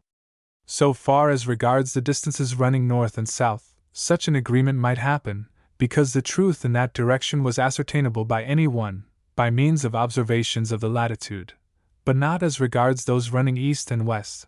For these, no means of determining them existed, as before explained, and accordingly on the Ribeiro map they are grossly incorrect.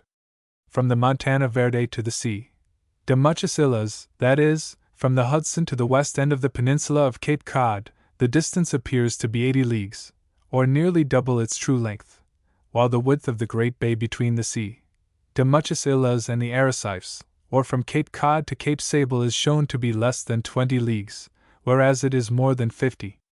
And so also from the Arrecifes to the Sarcelles, from Cape Sable to Cape Canso, it is 135 leagues on the map, or twice the actual distance.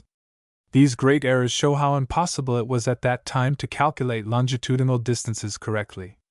But two navigators, sailing independently as mentioned, could not have fallen into these errors exactly to the same extent, exaggerated in the two cases by the same excessive length, and in the other by the same extraordinary diminution.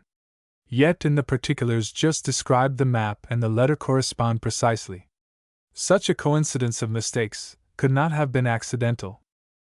One of these documents must, therefore, have been the source of the other. In determining between them, there can be no mistake in adopting as the original that one which has a certain and indisputable authenticity, and rejecting that which is unsupported by any other testimony.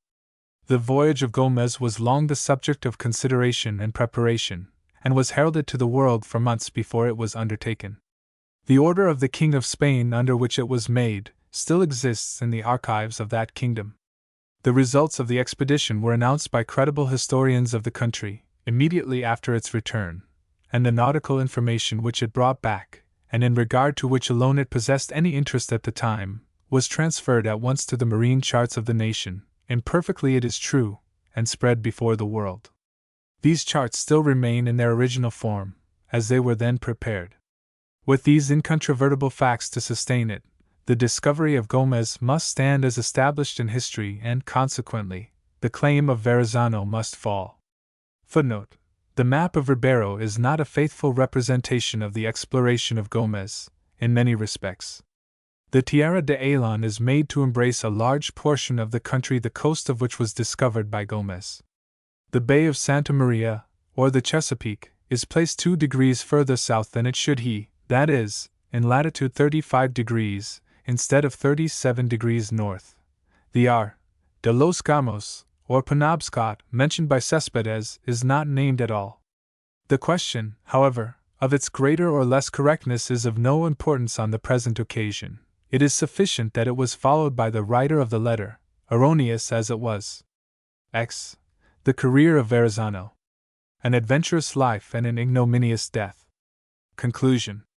The true history of Verrazzano, so far as known, is now to be given, in order to make a final disposition of this story. Nothing is preserved in relation to his early life. Even the year of his birth is matter of conjecture. He is called by Ramusio, Giovanni de Verrazzano, Florentine, and according to Pelli, was born about the year 1485. His father was Piero Andrea, son of Bernardo, the son of Bernardo of Verrazzano, a little town situated in the Val di Greve, near Florence, the latter Bernardo having belonged to the magistracy of the Priors in 1406. All that his eulogist was enabled to gather concerning him, beyond this brief genealogy, is taken from the Verrazzano letter and the discourse of Ramusio, relating how he was killed, roasted, and devoured by the savages in a second voyage to America. Footnote: the account which Ramusio gives of Verrazzano, and the manner of his death, occurs in his Discourse on Labrador, the Bacalhaos and New France. Volume 3, Folios 41, in which, after referring to the Cortériès and Sebastian Cabot, he adds: There also sailed along the said land, in the year 1524, a great captain of the most Christian king in France, called Giovanni de Verrazzano, a Florentine, and he ran along all the coast, as far as Florida, as will be particularly seen by a letter of his, written to the said king, which alone we have been able to have, because the others have got astray in the troubles of the unfortunate city of Florence. And in the last voyage which he made, having wished to descend on the land with some companions, they were all put to death by those people, and in the presence of those who remained on board of the ship, were roasted and devoured. Such a wretched end had this valiant gentleman, who, had not this misfortune intervened, would, by the great knowledge and intelligence which he had of maritime affairs, and of navigation, accompanied and favored by the immense liberality of King Francis, have discovered and made known to the world all that part of the earth, up to the North Pole, and would not have been contented with the coast merely, but would have sought to penetrate far inland, and as far as he could go, and many, who have known and conversed with him, have told me, that he declared it was his intention to seek to persuade the most Christian king to send from these parts a good number of people to settle in some places of said coast which are of temperate climate, and very fertile soil, with very beautiful rivers and harbors capable of holding any fleets.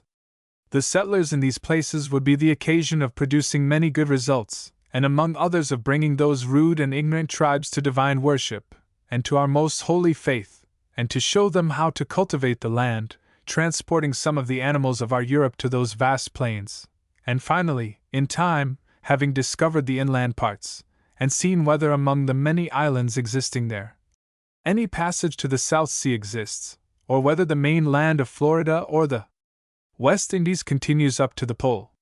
This and so much is what has been related of this so brave a gentleman, of whose toil and sweat, in order that his memory may not remain buried, and his name pass into oblivion, we have desired to give to the light the little that has come into our hands.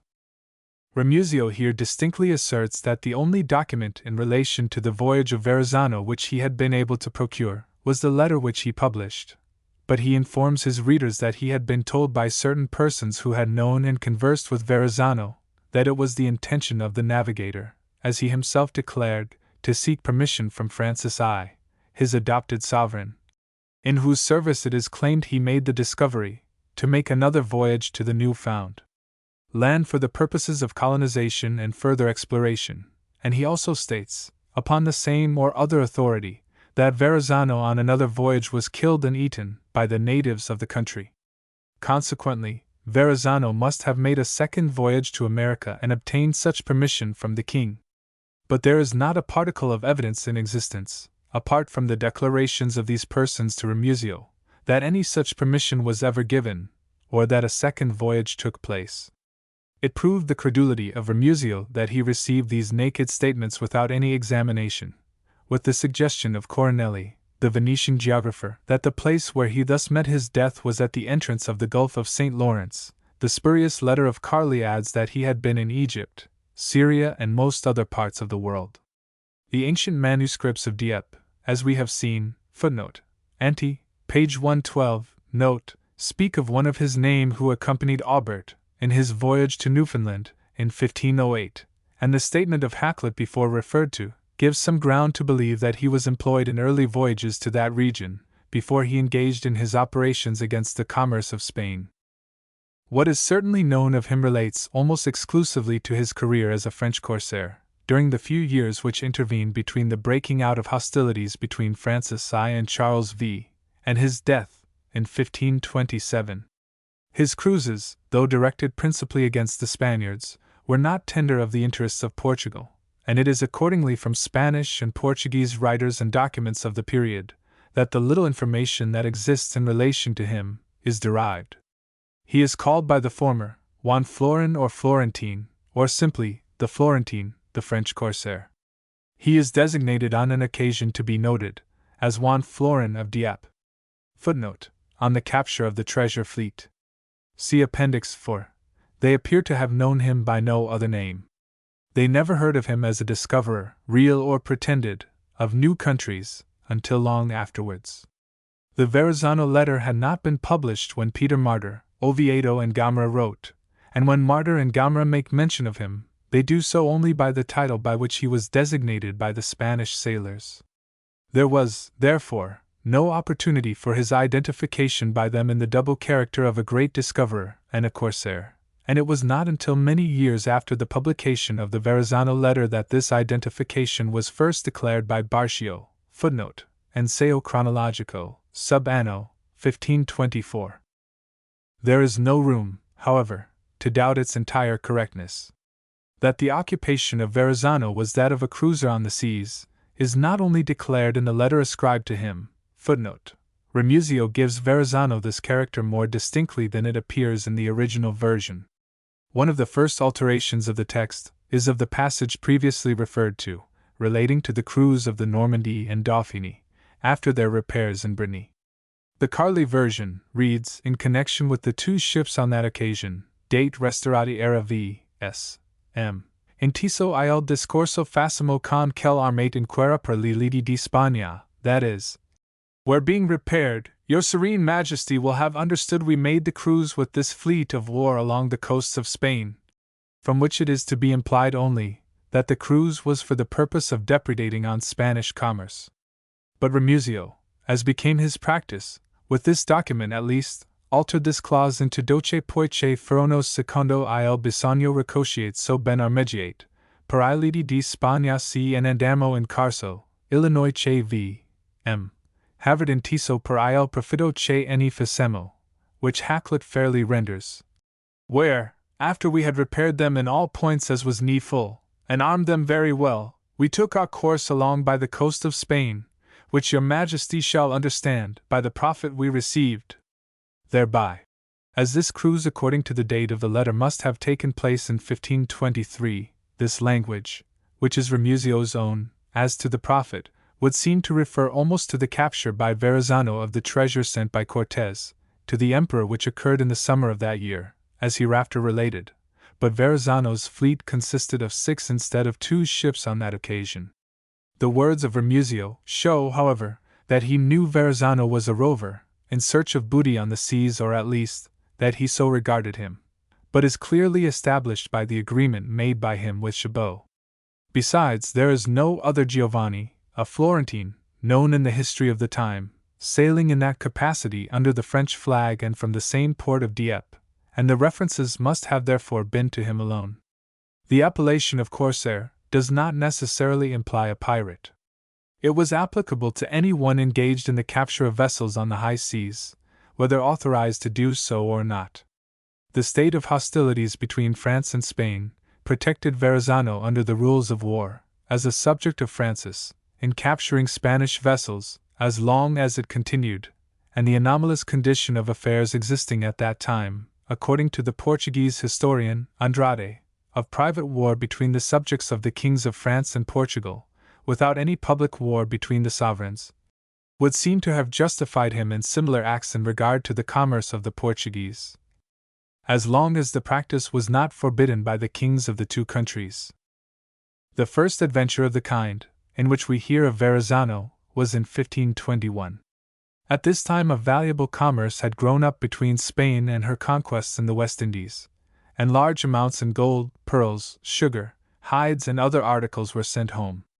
A ship, on her way from Hispaniola, was captured by him, in the year just mentioned, having on board 80,000 ducats in gold, 600 pounds weight, 8 ounces to the pound, of pearls, and 2,000 arrobas, of 25 pounds each, of sugar. Footnote: Peter Martyr, December v. c. 8, Epistola 771, edition 1671. In this letter, which is dated at Valladolid November 19, 1522, Martyr writes, Annuo quib superior Florinus quidem Gallus parata navem unam ab Hispaniola venientem, oro ad salmum octogentum millium drachmarum, unionum vero libris actualibus sexcentus and reborum sicari duobus millibus repuit. In the following year, he took possession of 7 vessels bound from Cadiz to the Canary Islands, with emigrants, but being overhauled off the point of Gando, by vessels sent in pursuit, was compelled to relinquish his prizes. Footnote: Don Bartolomé García del Castillo en Noticias de la Historia de las Islas de Canaria, by Don Joseph de Vieira y Clavijo. Madrid 1772-84. He is next found apparently meditating an expedition against the Portuguese possessions in Brazil, upon the pretext of discovering other countries in the East, which that nation had not found.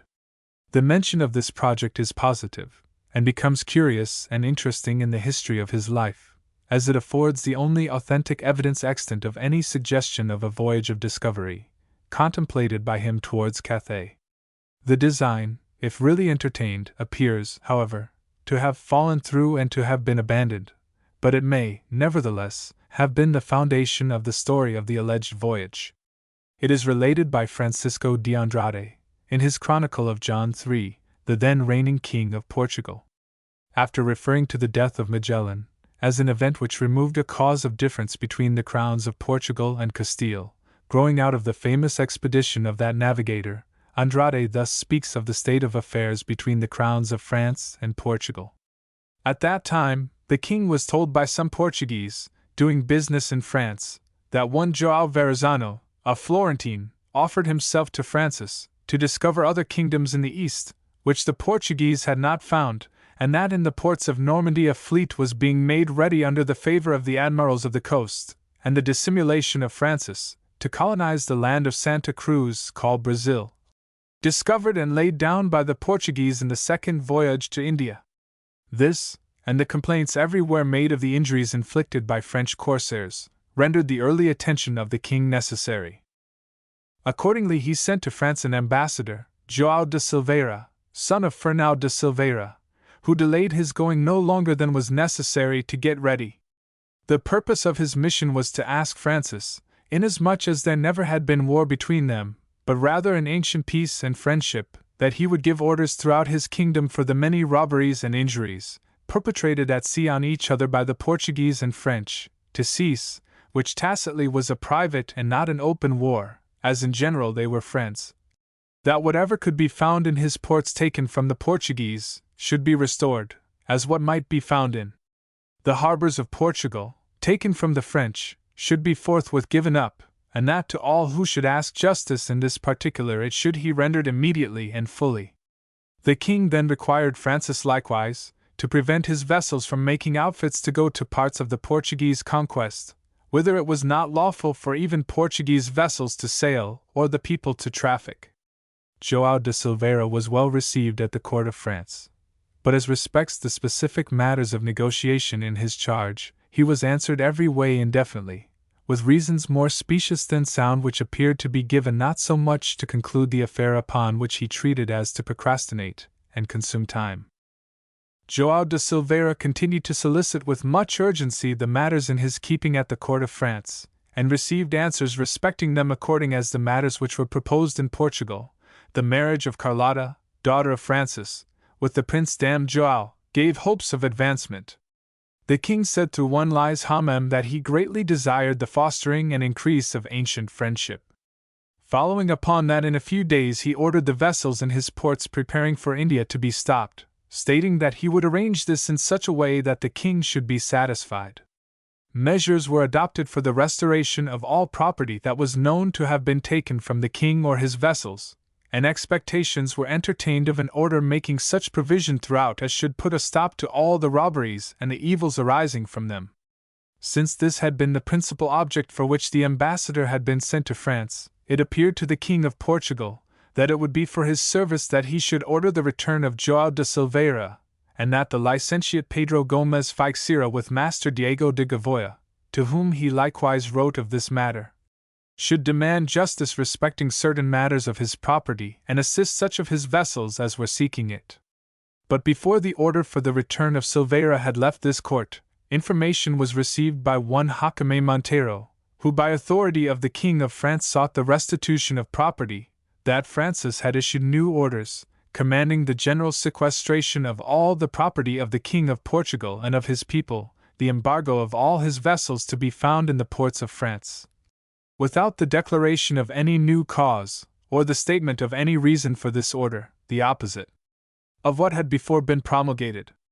The king, in consequence, directed João de Silveira to take truthful information of the particulars and the reasons for this proceeding, and commanded his presence before the council, to make them known.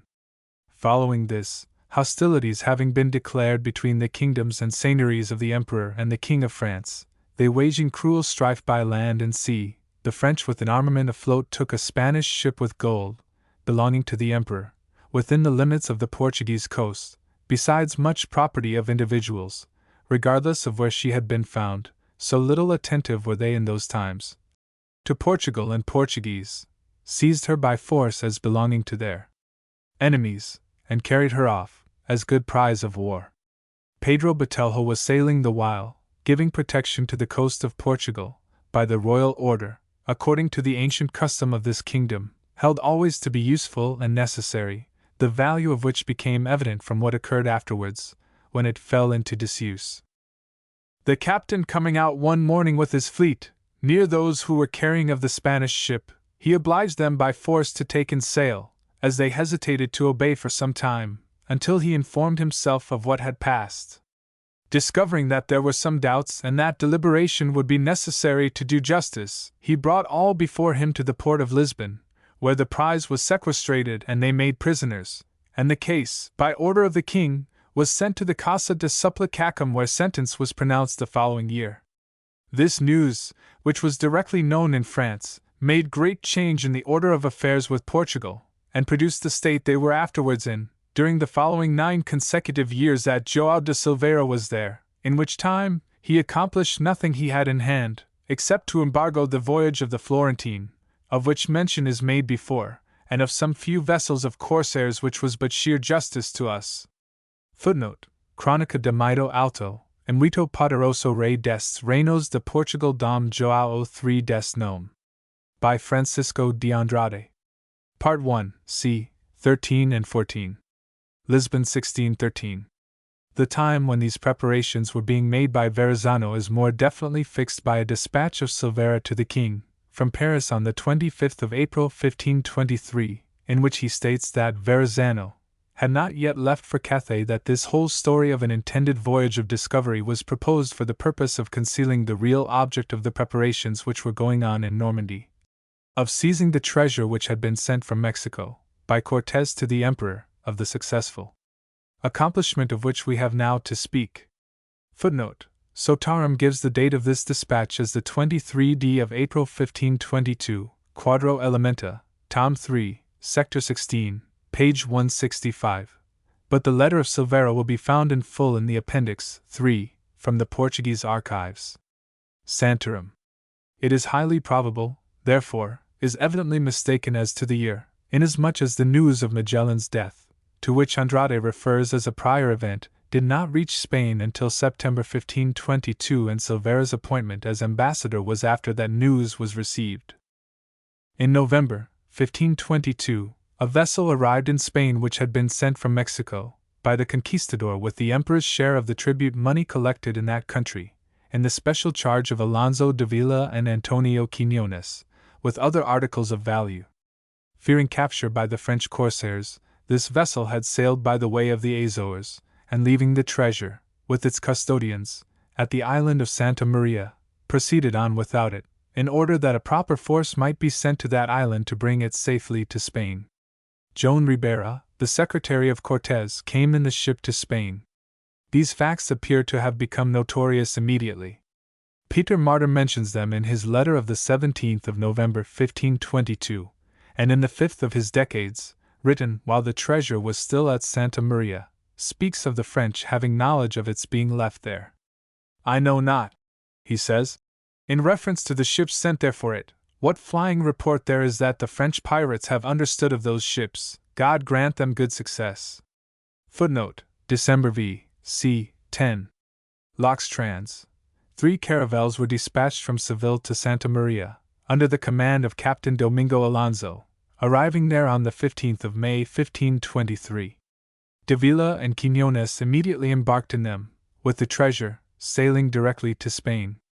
Meanwhile, Verrazzano proceeded with 6 vessels towards Cape St. Vincent, for the purpose of intercepting them, which he succeeded in doing, within 10 leagues of that cape. After a sharp encounter, in which Quiñones was killed, he captured 2 of them, in one of which Davila was taken with the gold, and the other most valuable articles. The 3rd caravel escaped, and arrived in Spain, with a tiger and various articles of rich manufacture, which had belonged to Montezuma. Verrazzano took his prizes into Rochelle. The value of the treasure and articles taken was estimated at more than 600,000 ducats, or $1.5 million. Footnote: Peter Martyr, December v. c. 8, Epist. 771, NOV. 19, 1522, and 779, June 11, 1523, edition 1670. Herrera, December 3. Lib 4. c. 20. Letter of Davila to the Emperor from Rochelle, June 17, 1523, in the archives at Seville, now first published in the Appendix 4. Martyr says there were 2 ships, the larger of which only containing the treasure fell into the hands of John Florin, the French pirate, and the others escaped, but Davila must be right. These facts at least establish that João Verrazzano mentioned by the Portuguese, Andrade and Silveira, was the same person who made the capture of the treasure ships, for it is not to be supposed that 2 different Florentines of the name of Giovanni were in command of French fleets, at the same time, belonging to the ports of Normandy alone, and consequently that Verrazzano, our navigator, and Juan Florin the corsair were one. But how far the seizure of the treasure ships was, as before suggested, the original purpose of the fleet can only be inferred from the circumstances, and is important only in connection with the design of a voyage of discovery. Between the time of the arrival of Ribera with the information that the treasure had been left at the Azores, and the sending of the caravels to bring it to Spain, nearly 6 months elapsed. Taking the dates, which are established by the official documents now produced, of the fitting out of the fleet in Normandy by Verrazzano and the actual capture of the 2 caravels, it is easy to see that the real purpose of those preparations from the first might have been to effect the capture of the treasure. The transmission of the news to Portugal of an intended voyage to Brazil and the sending of instructions to the ambassador at footnote, according to the letter of Silveira, he was at Polsi on Christmas, and Andrade was therefore probably in error in stating that he had his instructions in regard to Verrazzano before he left Portugal. The French court could all have taken place after the detention of the treasure at Santa Maria became known in France and the fitting out of the vessels for its capture had begun to be made. It is stated by Andrade that it was at a port in Normandy where the vessels were being made ready, and it is to be presumed, from the connection of Verrazzano with Jean Angot, as shown subsequently by the agreement with Chabot for a like purpose, that it was from Dieppe, and probably at the expense of that rich merchant, who we are told was enabled to entertain his sovereign with princely magnificence and to embargo the port of Lisbon, with a fleet of his own. Footnote: Mem. Cron. de Dieppe. I. 106 to 111, that they sailed on this occasion. Verrazzano is certainly found at Rochelle on the 16th of June 1523, 2 months after the dispatch of Silveira was written, with his prizes captured on a different expedition from that mentioned by the ambassador. It is evident, therefore, that the project of a voyage of discovery to Cathay, if ever seriously entertained, had at that time been abandoned, as may also be inferred from the statement of Andrade, that Silveira, in the 9 years he was at the court of France, succeeded only in embargoing the voyage of the Florentine, and accomplishing some minor matters. Footnote: the document accompanying the letter of Davila in the archives describes Juan Florin as of Dieppe, and thus fixes the seat of his operations in Normandy. See Appendix 4. 2. But the question of any such voyage of discovery having been made at the time claimed in the Verrazzano letter is effectually set at rest by the fact that Verrazzano was then actually engaged in a corsarial enterprise elsewhere. Peter Martyr, in an epistle written on the 3d of August 1524, less than a month after the alleged return of Verrazzano to Dieppe from his voyage of discovery, wrote from Valladolid that a courier of the King of Portugal had arrived, with word that Florin, the French pirate, had captured a ship of his king on her way from the Indies, with a cargo valued at 180,000 ducats. Footnote: Epist. 800, edition 1670. It is impossible for Verrazzano to have been on the coast of North America, or on his return from Newfoundland to France, and at the same time to have taken a ship on her way from the Indies to Portugal, coming as she must have done, by the Cape of Good Hope. The defeat of Francis I at the Battle of Pavia and his capture and detention in Spain during the year 1525 seem to have suspended the depredations upon the seas by the French, and nothing more occurs relating to Verrazzano until after the release of the king, in the following year, and then in an adventure which seems to have cost him his life, unless his probable appearance in England as mentioned by Hakluyt, to which reference has already been made, be an exception. Allusion has also been made several times to an agreement between Chabot, Admiral of France, and others, including Verrazzano, which now assumes particular importance. It is the only document yet produced in France, relating to him, and is of recent discovery. Footnote: Margry, Les Navigations Françaises, page 194, Paris, 167. See Appendix 2. By this agreement it was stipulated that Chabot, as Admiral of France, should furnish 2 galleons, Jean Angot 1 ship, and Verrazzano 2 pilots besides himself, and that the 3 persons here named should with Guillaume Prudhomme, General of Normandy, Pierre d'Espinoles and Jacques Boursier, in different specified amounts each, make up the sum of £20,000 in Tours currency for the expenses. On joint account of a voyage to the Indies for spices, the Admiral and Angot, however, to have 1/4 of all the merchandise returned, for the use of the vessels, and Verrazzano to have 1/6 of the remaining 3/4, for his compensation and that of his 2 pilots. The contract contained another provision, that if any booty should be taken on the sea from the Moors, or other enemies of the faith and the king, the admiral should first take 1/10 of it, and the remainder should be divided as stipulated in regard to the merchandise, except such part as should, upon advisement, be given to the crew. The admiral was to have letters patent expedited from the king for permission to make the voyage. This paper has no date, but as it was made by Chabot, in his official capacity, as Admiral of France, it could not have been earlier than March 1526, when, as we have seen, he was so created. It belongs, therefore, either to that or the following year, judging from the fatal consequences which happened to Verrazzano in the latter. Although a voyage from France to the Indies for spices was not an improbable venture at that time, inasmuch as one was actually made from Dieppe, 2 years afterwards, by Jean Parmentier in the service of Angot, there is every reason to believe that such was not the real object of the parties to this agreement. One of the stipulations between them was for a division of booty, showing an intention to make captures on the sea. Who were the enemies of the king from whom it was to be taken is not stated. By the Treaty of Madrid, in January 1526, peace existed between France and Spain, and any expedition from one of them against the commerce of the other was clearly piratical. Neither did war exist at this time between France and Portugal. Yet it appears that both the Spaniards and the Portuguese were searching for Verrazzano at the time, when the former succeeded in capturing him, in September or October 1527. He had, therefore, not sailed to the Indies and must have made himself obnoxious to those nations by fresh depredations upon their vessels. Bernal Diaz, who gives an account of his capture and execution, states that he was actually so engaged. Footnote: Historia Verdadera, Fall 164.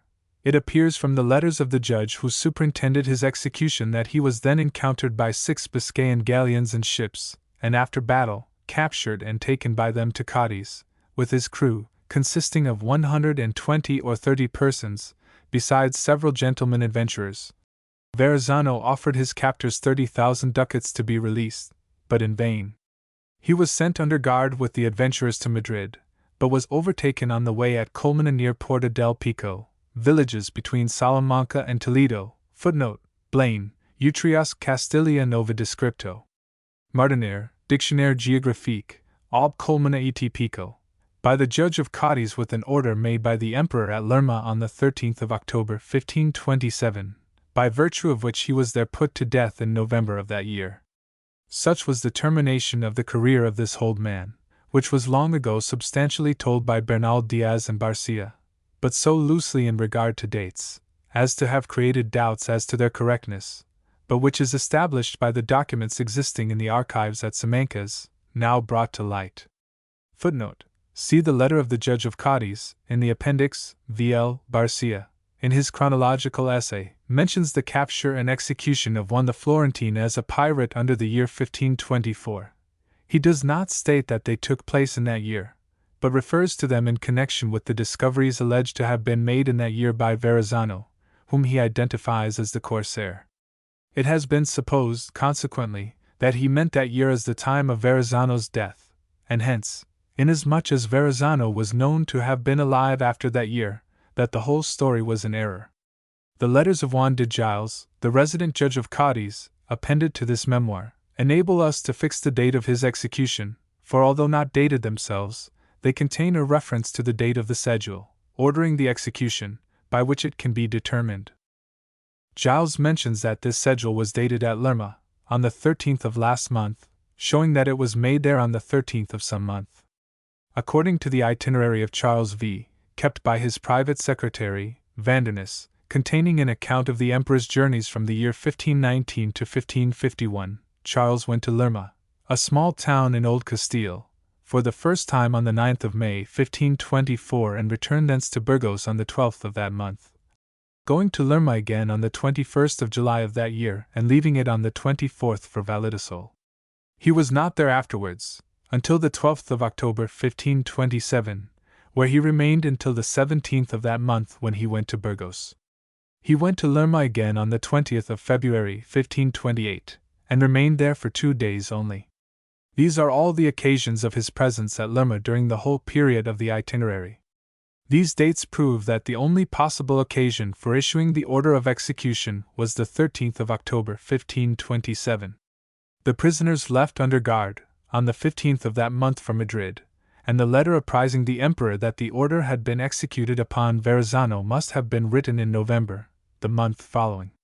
The itinerary will be found in the correspondence of the Emperor Charles V., by William Bradford, London, 1850.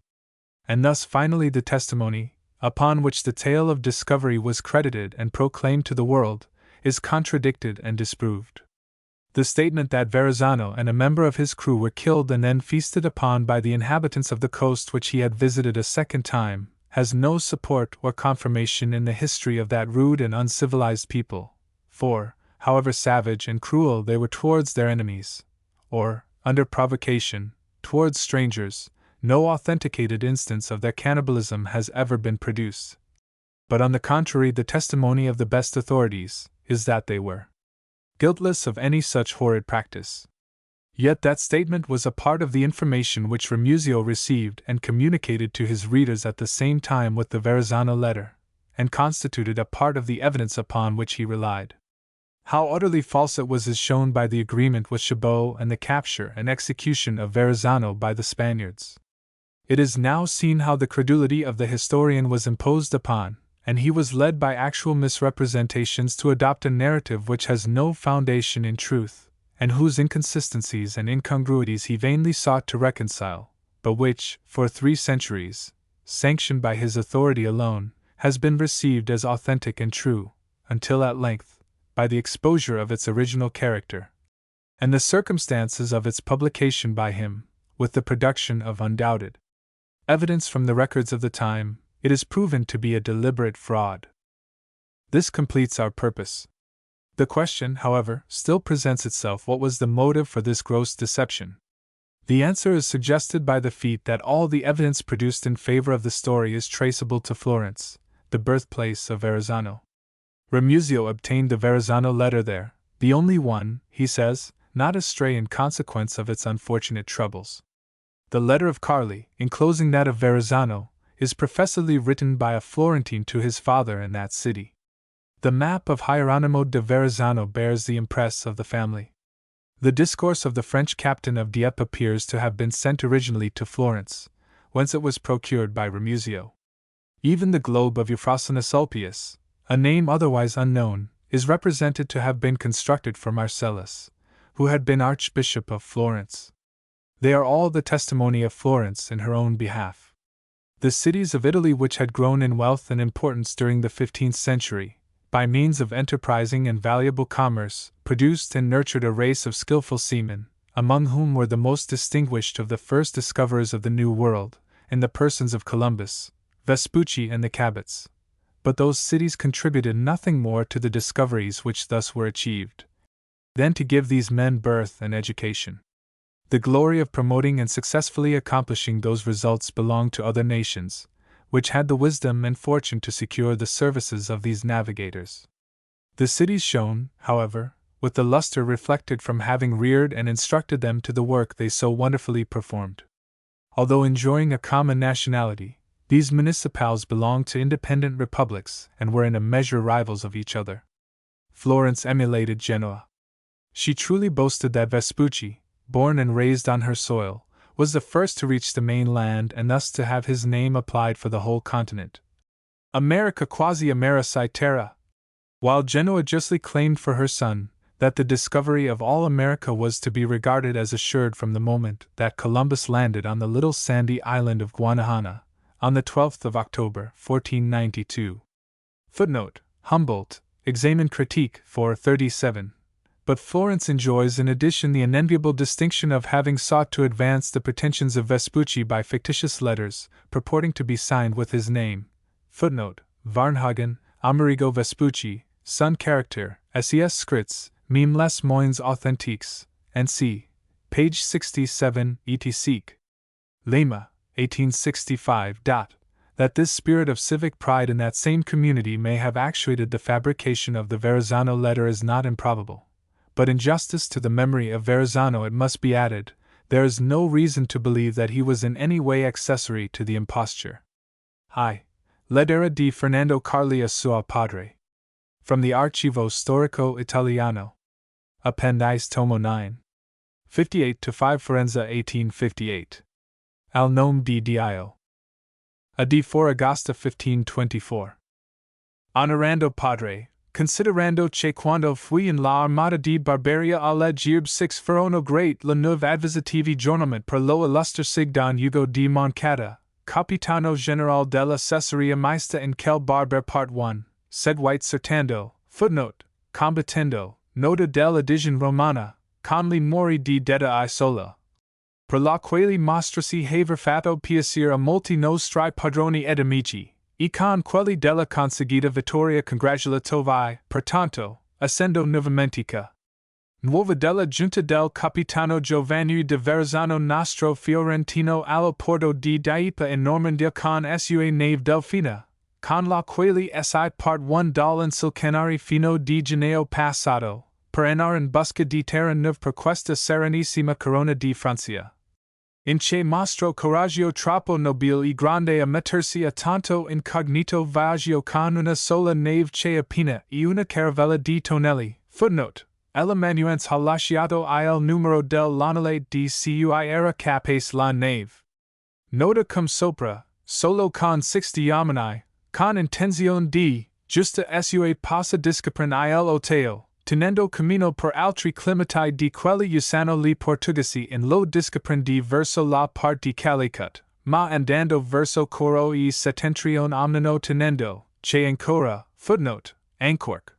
Tolomeo ed Aristotile ed altri cosmografi descrivano verso tali climati non trovarsi terra, di trovarvina ogni modo, e così gli ha Dio concesso, cum distintamente descrive per una sua lettera a questa. S. M.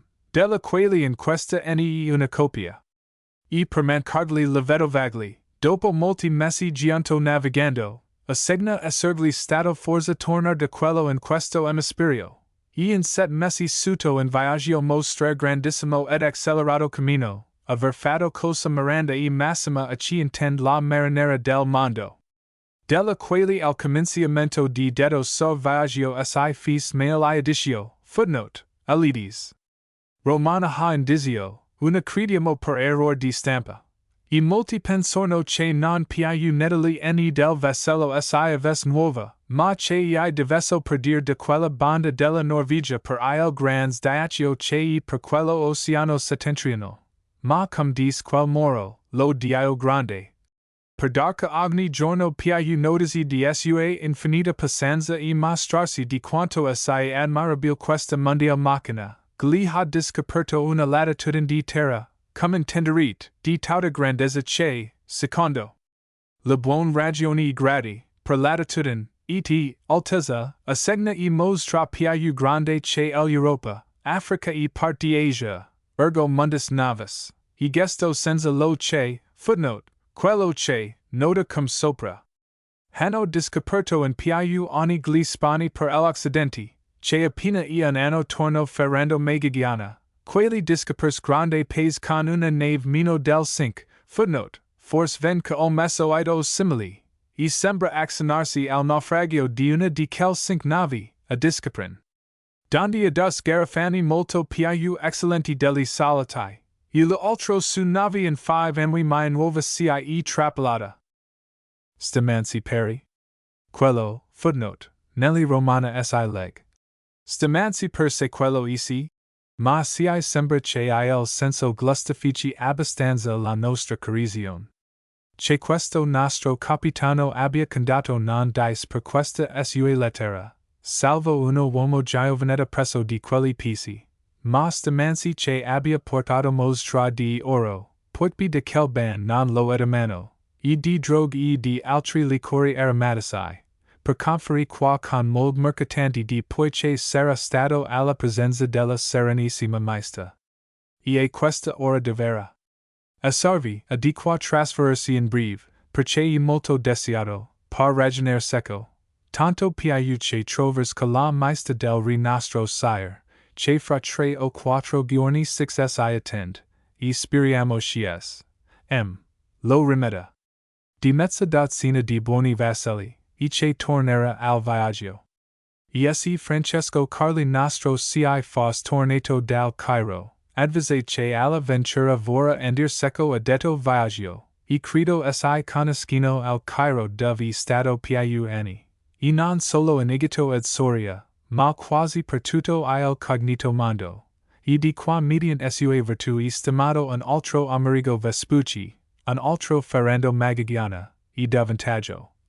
E speriamo che rimontandosi del altra buon navi e vascelli ben conditi a vedovagliati come si ricid, abbia ad iscaper qualche profitoso traffico e fatto, e fara, prestandogli nostro Signore Dio vita, honor alla nostra patria de acquistar immortal fama e memoria.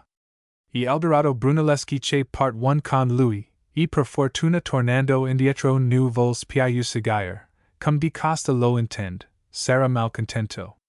Any altro per ora mia cor, perci per altra 6 ho avvisato il bisogno. A voi di continuo mi raccomando, pregandovi any facete part agli amici nostri, non dimenticando Pier Francesco da Gagliano, footnote, forse, de Gagliano, che per essere persona perita, tengo che na prendere grande passatempo, ed lui mi raccomanderit.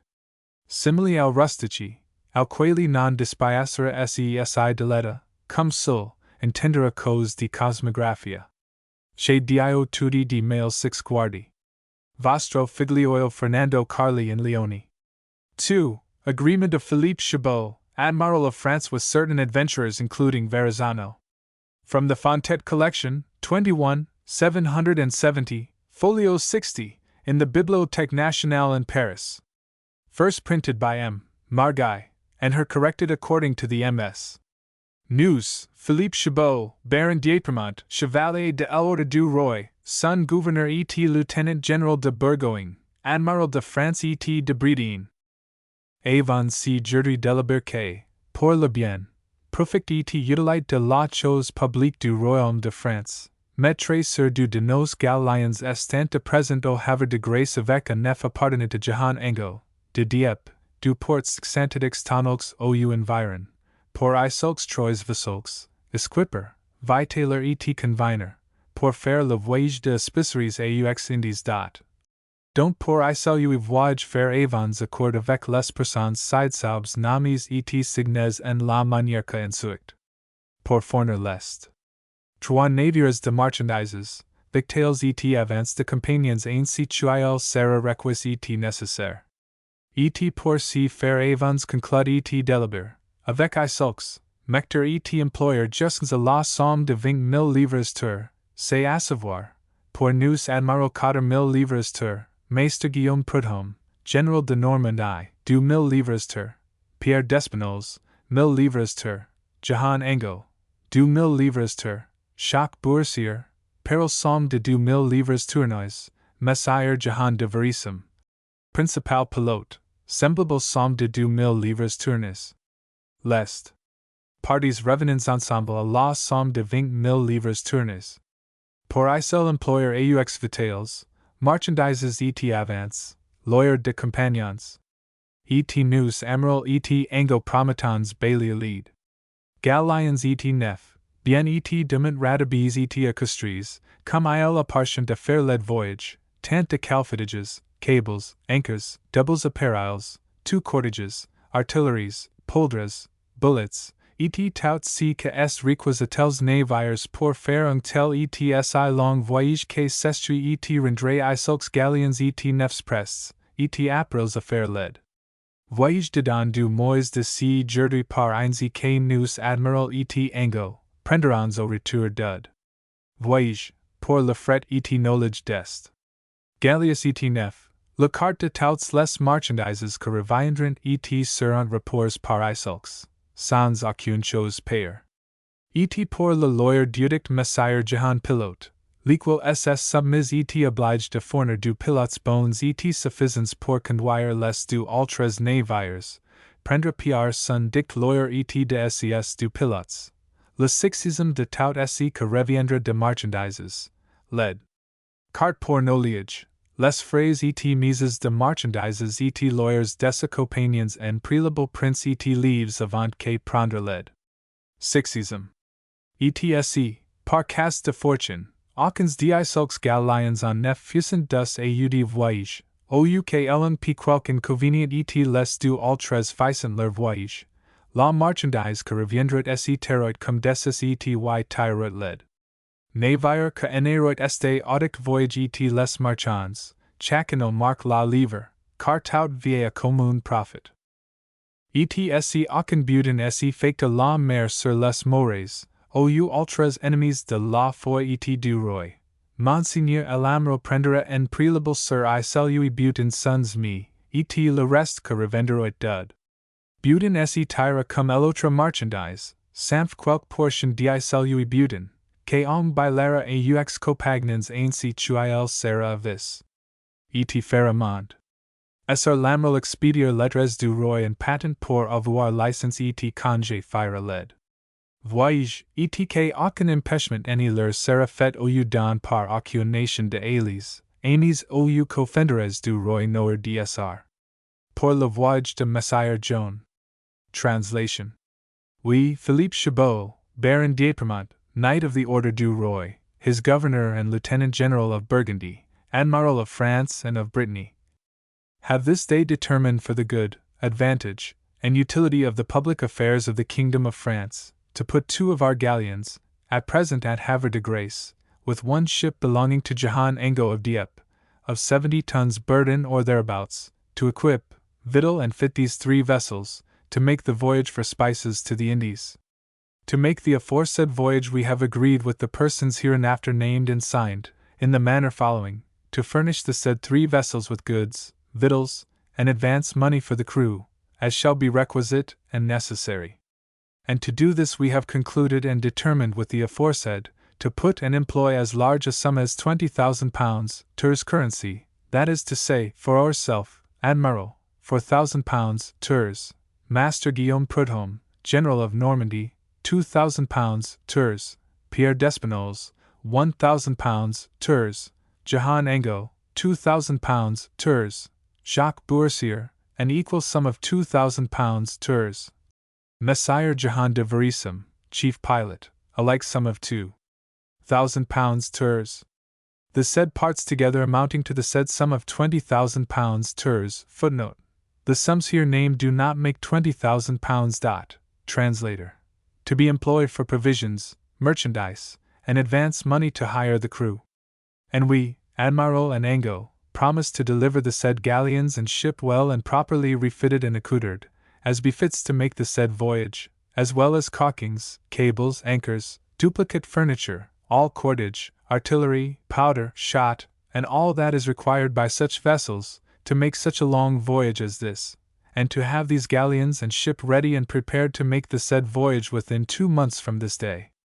Also, that we, Admiral and Ango, will take, on the return from the said voyage, for the freight and freighting of the said galleons and ship, the 4th part of all the merchandise which shall return and shall be brought back by the aforesaid, without any cost.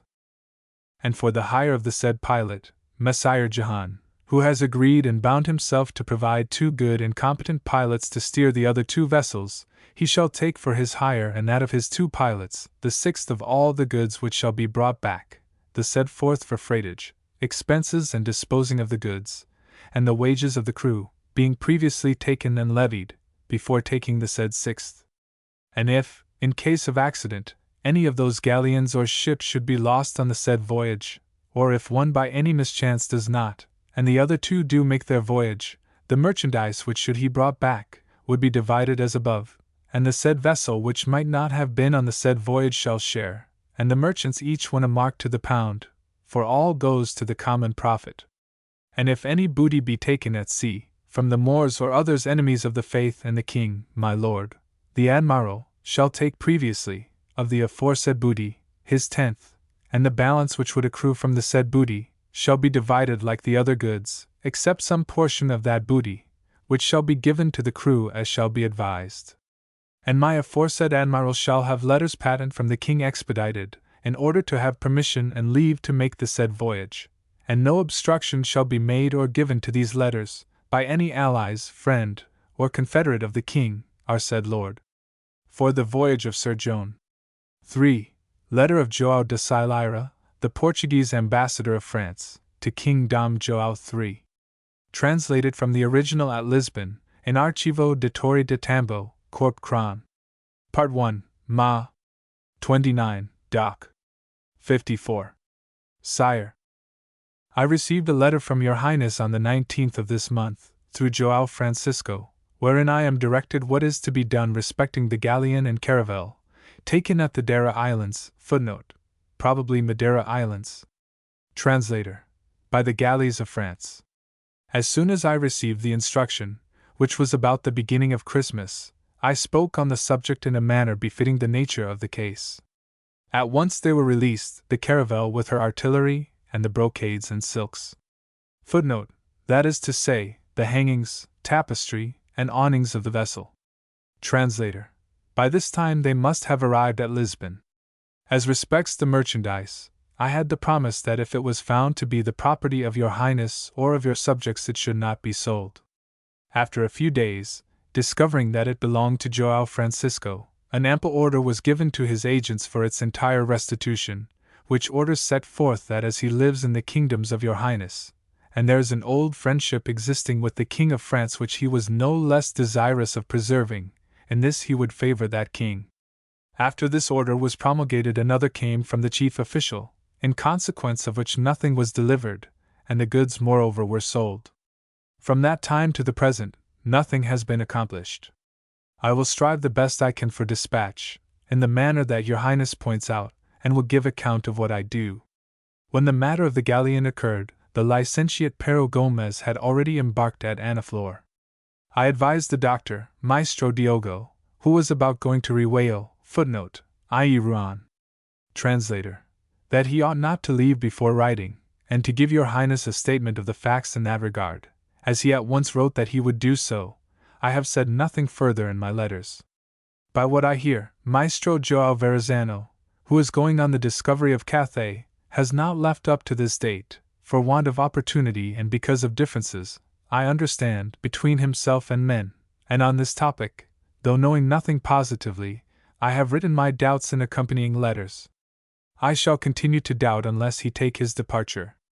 The Dr. Maestro Diogo de Gouveia is now going to Rao, footnote, i.e. Rouen. Translator, where he is going to find out everything with the greatest exactness possible, and, as I have requested, report at great length.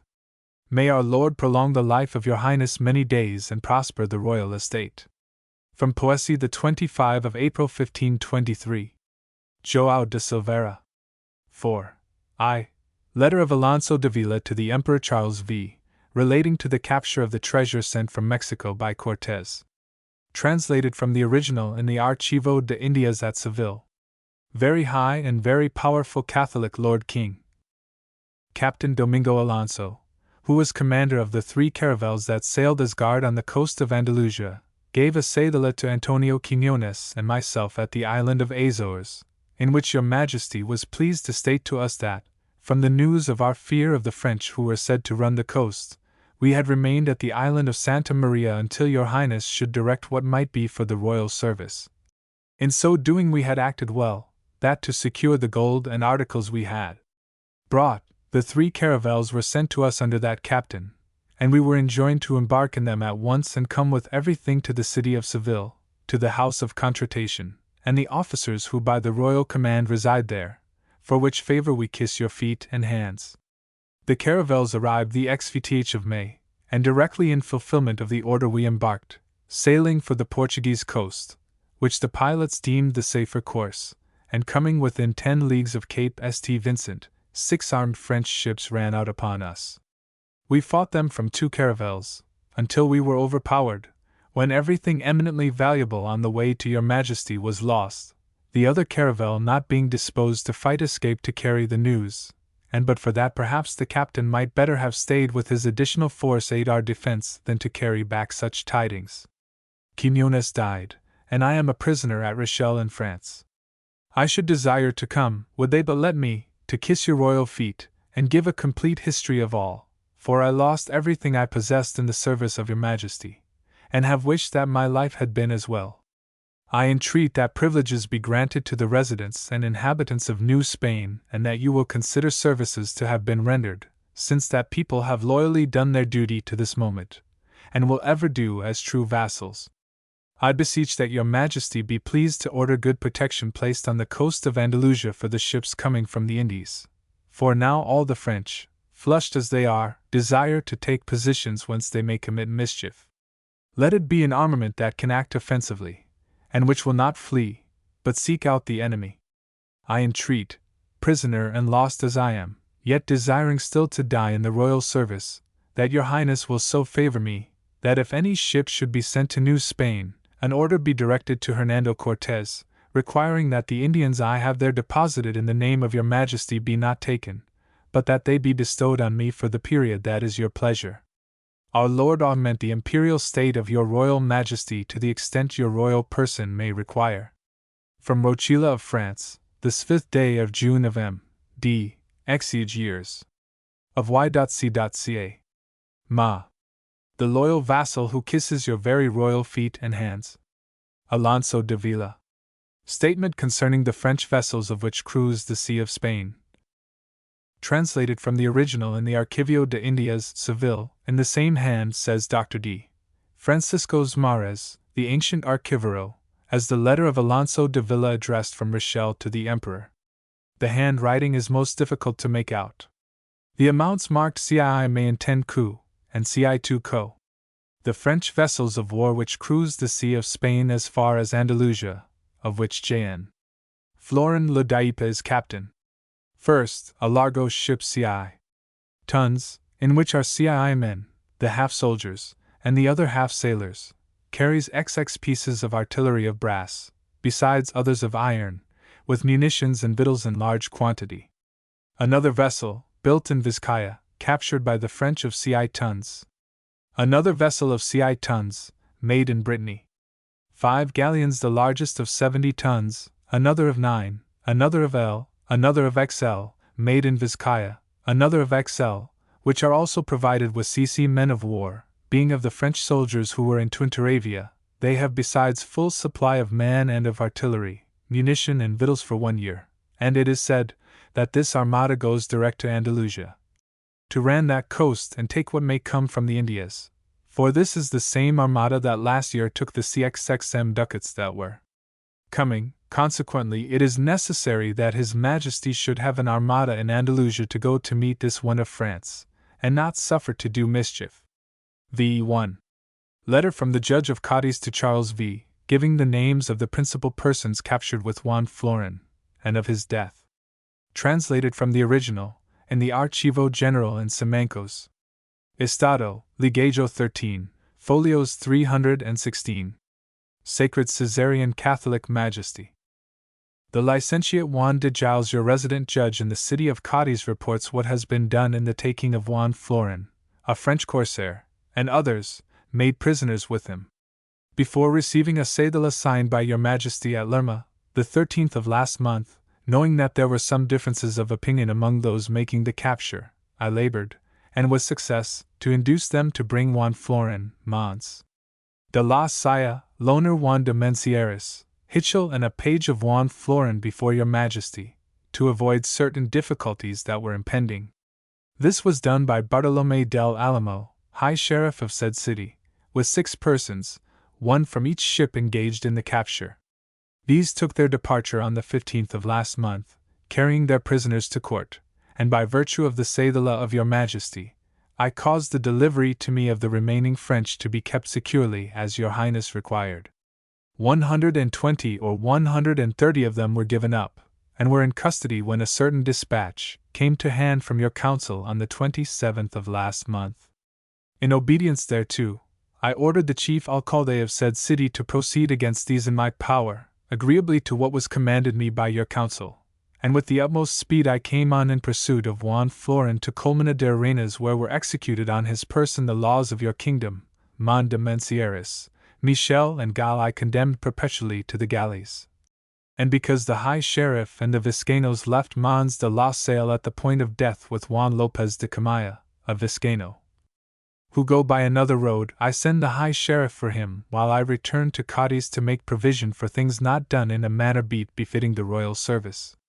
In pursuance of your Majesty's order, I take especial care that no person ransom or conceal himself.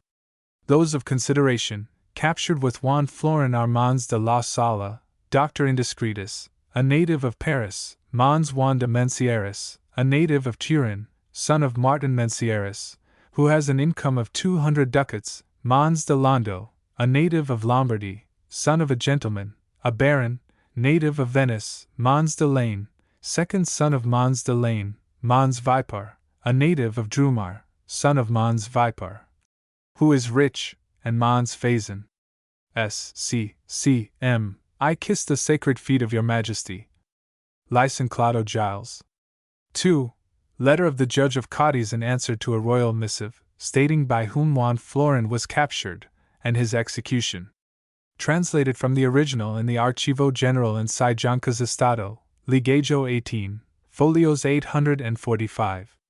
Sacred Caesarian Catholic Majesty. The Licentiate Giles, resident judge in the city of Cadiz, in compliance with what your Majesty required by your cedula that it should be stated who captured Juan Florin and his accomplices, answers that Martin Iricar, Antonio de Camaya, Juan Martinez de Aracabalo, Martin Perez de Liebner, Saba de Sasa, Juan de Galarza, captains of their galleons and ships, with their people, were those who captured Juan Florin in the manner that they will relate, and brought him to the Bay of Cadiz. I went directly to their galleons, and to my requirement they answered that they would keep him in safety, that they desired all for your service, and this notwithstanding that the said Juan Florin promised them 30,000 ducats to be released.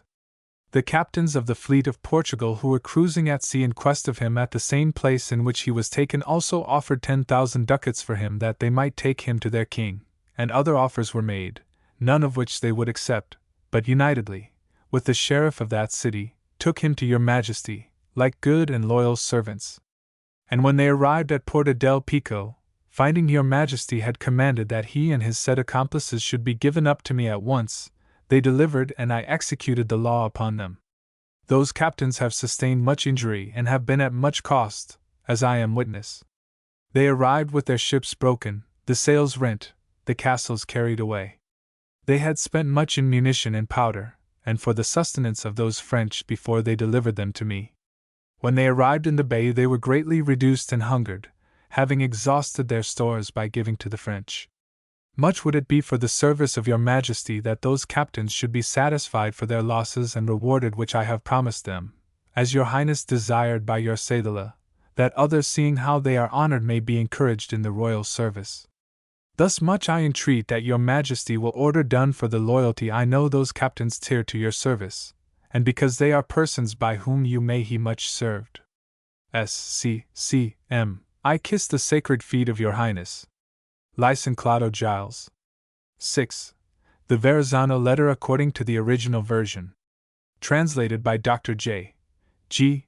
Cogswell, from a copy of the MS. in the Magliahikian Library in Florence, and printed in the collections of the New York Historical Society. Second Series. Volume 1, pages 41 to 51. Captain John de Verrazzano to His Most Serene Majesty the King of France, writes, footnote. This introduction reads in the original. Captain John de Verrazzano Florentine, of Normandy, to the Most Serene Crown of France, relates. Since the tempests which we encountered on the northern coasts, I have not written to your Most Serene and Christian Majesty concerning the 4 ships sent out by your orders on the ocean to discover new lands, because I thought you must have been before apprised of all that had happened to us, that we had been compelled by the impetuous violence of the winds to put into Brittany in distress with only the 2 ships Normandy and Dolphin. Footnote. The signification of Delphina, the name of the Verrazzano ship of discovery, is differently given by the translators. Hakluyt renders it into English by the word dolphin, and Dr. Cogswell here does the same. But this is not correct. The Italian for dolphin is Delfino, which also signifies the dauphin, or oldest son of the King of France, so called because upon the cession of Dauphiny to the crown of France, he became entitled to wear the armorial device, which was a dolphin, of the princes of that province. Delphina is the feminine noun of Delfino. In that sense, that is the Dauphiness. Margery has so interpreted it in this case, and accordingly gives the vessel the name of Dauphine, Nav Fran. 209, which as she is represented to have belonged to France, would have been her actual name, and that after having repaired these ships, we made a cruise in them, well armed, along the coast of Spain, as your Majesty must have heard, and also of our new plan of continuing our begun voyage with the Dolphin alone. From this voyage being now returned, I proceed to give your Majesty an account of our discoveries. On the 17th of last January we set sail from a desolate rock near the island of Madeira, belonging to His Most Serene Majesty the King of Portugal, with 50 men, having provisions sufficient for 8 months, arms and other warlike munition and naval stores. Sailing westward with a light and pleasant easterly breeze, in 25 days we ran 800 leagues. On the 24th of February we encountered as violent a hurricane as any ship ever weathered, from which we escaped unhurt by the divine assistance and goodness, to the praise of the glorious and fortunate name of our good ship, that had been able to support the violent tossing of the waves. Pursuing our voyage towards the west, a little northwardly, in 24 days more, having run 400 leagues, we reached a new country, which had never before been seen by any one, either in ancient or modern times. At first it appeared to be very low, but on approaching it to within a quarter of a league from the shore we perceived, by the great fires near the coast, that it was inhabited. We perceived that it stretched to the south, and coasted along in that direction in search of some port, in which we might come to anchor, and examine into the nature of the country, but for 50 leagues we could find none in which we could lie securely. Seeing the coast still stretched to the south, we resolved to change our course and stand to the northward, and as we still had the same difficulty, we drew in with the land and sent a boat on shore. Many people who were seen coming to the seaside fled at our approach, but occasionally stopping, they looked back upon us with astonishment, and some were at length induced, by various friendly signs, to come to us.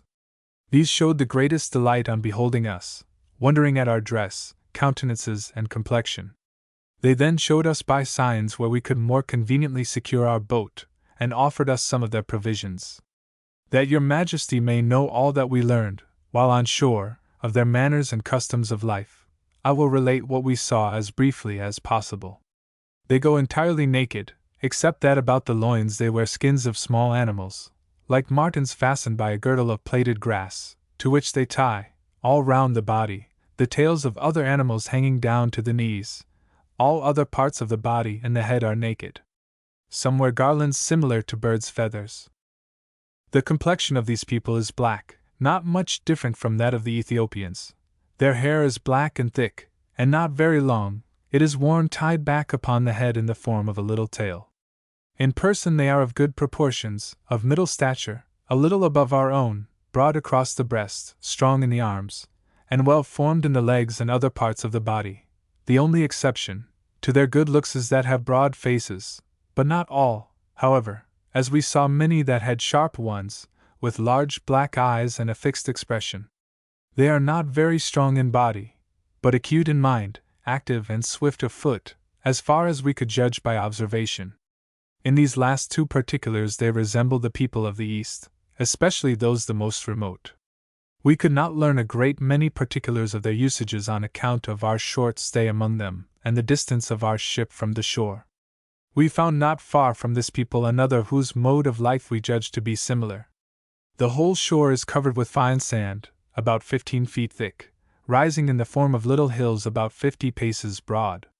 Ascending farther, we found several arms of the sea which make in through inlets, washing the shores on both sides as the coast runs. An outstretched country appears at a little distance, rising somewhat above the sandy shore in beautiful fields and broad plains, covered with immense forests of trees, more or less dense, too various in colors, and too delightful and charming in appearance to be described. I do not believe that they are like the Hercynian forest, or the rough wilds of Scythia, and the northern regions full of vines and common trees, but adorned with palms, laurels, cypresses, and other varieties unknown in Europe, that send forth the sweetest fragrance to a great distance, but which we could not examine more closely for the reasons before given, and not on account of any difficulty in traversing the woods, which, on the contrary, are easily penetrated. As the East stretches around this country, I think it cannot be devoid of the same medicinal and aromatic drugs, and various riches of gold and the like, as is denoted by the color of the ground. It abounds also in animals, as deer, stags, hares, and many other similar, and with a great variety of birds for every kind of pleasant and delightful sports. It is plentifully supplied with lakes and ponds of running water, and being in the latitude of 34, the air is salubrious, pure and temperate, and free from the extremes of both heat and cold. There are no violent winds in these regions, the most prevalent are the northwest and west. In summer, the season in which we were there, the sky is clear, with but little rain. If fogs and mists are at any time driven in by the south wind, they are instantaneously dissipated, and at once it becomes serene and bright again. The sea is calm, not boisterous, and its waves are gentle. Although the whole coast is low and without harbors, it is not dangerous for navigation, being free from rocks and bold, so that within 4 or 5 fathoms from the shore there is 24 feet of water at all times of tide, and this depth constantly increases in a uniform proportion. The holding ground is so good that no ship can part her cable, however violent the wind, as we proved by experience, for while riding at anchor on the coast, we were overtaken by a gale in the beginning of March, when the winds are high. As is usual in all countries, we found our anchor broken before it started from its hold or moved at all. We set sail from this place, continuing to coast along the shore, which we found stretching out to the west, east. The inhabitants being numerous, we saw everywhere a multitude of fires. While at anchor on this coast, there being no harbor to enter, we sent the boat on shore with 25 men to obtain water, but it was not possible to land without endangering the boat, on account of the immense high surf thrown up by the sea, as it was an open roadstead. Many of the natives came to the beach, indicating by various friendly signs that we might trust ourselves on shore. One of their noble deeds of friendship deserves to be made known to your Majesty. A young sailor was attempting to swim ashore through the surf to carry them some knickknacks, as little bells, looking-glasses, and other like trifles. When he came near 3 or 4 of them he tossed the things to them, and turned about to get back to the boat, but he was thrown over by the waves, and so dashed by them that he lay as it were dead upon the beach. When these people saw him in this situation, they ran and took him up by the head, legs and anus, and carried him to a distance from the surf. The young man, finding himself borne off in this way, uttered very loud shrieks in fear and dismay, while they answered as they could in their language, showing him that he had no cause for fear. Afterwards they laid him down at the foot of a little hill, when they took off his shirt and trousers, and examined him, expressing the greatest astonishment at the whiteness of his skin. Our sailors in the boat, seeing a great fire made up, and their companion placed very near it, full of fear, as is usual in all cases of novelty, imagined that the native were about to roast him for food. But as soon as B had recovered his strength after a short stay with them, showing by signs that he wished to return aboard, they hugged him with great affection, and accompanied him to the shore. Then leaving him, that he might feel more secure, they withdrew to a little hill, from which they watched him until he was safe in the boat. This young man remarked that these people were black like the others, that they had shining skins, middle stature, and sharper faces, and very delicate bodies and limbs, and that they were inferior in strength, but quick in their minds. This is all that he observed of them. Departing hence, and always following the shore, which stretched to the north, we came, in the space of 50 leagues, to another land, which appeared very beautiful and full of the largest forests. We approached it, and going ashore with 20 men, we went back from the coast about 2 leagues, and found that the people had fled and hid themselves in the woods for fear. By searching around we discovered in the grass a very old woman and a young girl of about 18 or 20, who had concealed themselves for the same reason. The old woman carried 2 infants on her shoulders, and behind her neck a little boy 8, sending completed page, "Please wait," as they carefully removed the shrubbery from around them, wherever they grow, to allow the fruit to ripen better. We found also wild roses, violets, lilies, and many sorts of plants and fragrant flowers different from our own. We cannot describe their habitations, as they are in the interior of the country, but from various indications we conclude they must be formed of trees and shrubs.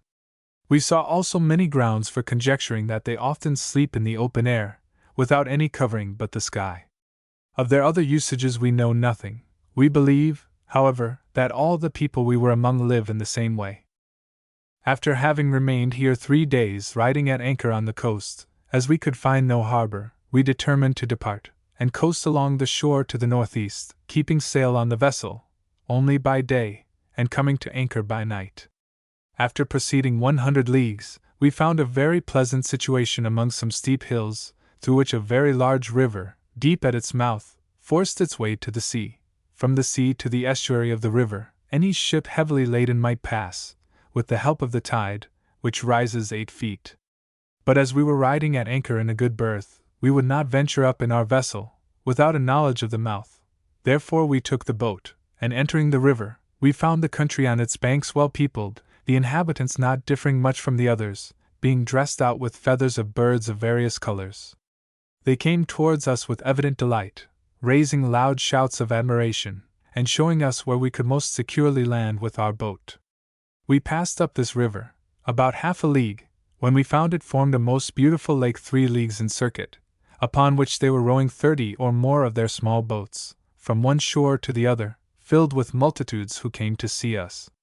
All of a sudden, as is wont to happen to navigators, a violent contrary wind blew in from the sea, and forced us to return to our ship, greatly regretting to leave this region which seemed so commodious and delightful, and which we supposed must also contain great riches, as the hills showed many indications of minerals. Weighing anchor, we sailed 80 leagues towards the east, as the coast stretched in that direction, and always in sight of it. At length we discovered an island of a triangular form, about 10 leagues from the mainland, in size about equal to the island of Rhodes, having many hills covered with trees, and well peopled, judging from the great number of fires which we saw all around its shores. We gave it the name of Your Majesty's illustrious mother. We did not land there, as the weather was unfavorable, but proceeded to another place, 15 leagues distant from the island, where we found a very excellent harbor. Before entering it, we saw about 20 small boats full of people, who came about our ship, uttering many cries of astonishment, but they would not approach nearer than within 50 paces. Stopping, they looked at the structure of our ship, our persons and dress. Afterwards they all raised a loud shout together, signifying that they were pleased. By imitating their signs, we inspired them in some measure with confidence, so that they came near enough for us to toss to them some little bells and glasses, and many toys, which they took and looked at, laughing, and then came on board without fear. Among them were 2 kings more beautiful in form and stature than can possibly be described. One was about 40 years old, the other about 24, and they were dressed in the following manner. The oldest had a deer's skin around his body, artificially wrought in damask figures. His head was without covering, his hair was tied back in various knots. Around his neck he wore a large chain ornamented with many stones of different colors. The young man was similar in his general appearance. This is the finest looking tribe, and the handsomest in their costumes, that we have found in our voyage. They exceed us in size, and they are of a very fair complexion, some of them incline more to a white, bronze, and others to a tawny color. Their faces are sharp, their hair long and black, upon the adorning of which they bestow great pains. Their eyes are black and sharp, their expression mild and pleasant, greatly resembling the antique. I say nothing to your majesty of the other parts of the body, which are all in good proportion, and such as belong to well-formed men. Their women are of the same form and beauty, very graceful, of fine countenances and pleasing appearance in manners and modesty. They wear no clothing except a deer skin, ornamented like those worn by the men. Some wear very rich lynx skins upon their arms, and various ornaments upon their heads, composed of braids of hair, which also hang thrown upon their breasts on each side. Others wear different ornaments, such as the women of Egypt and Syria use.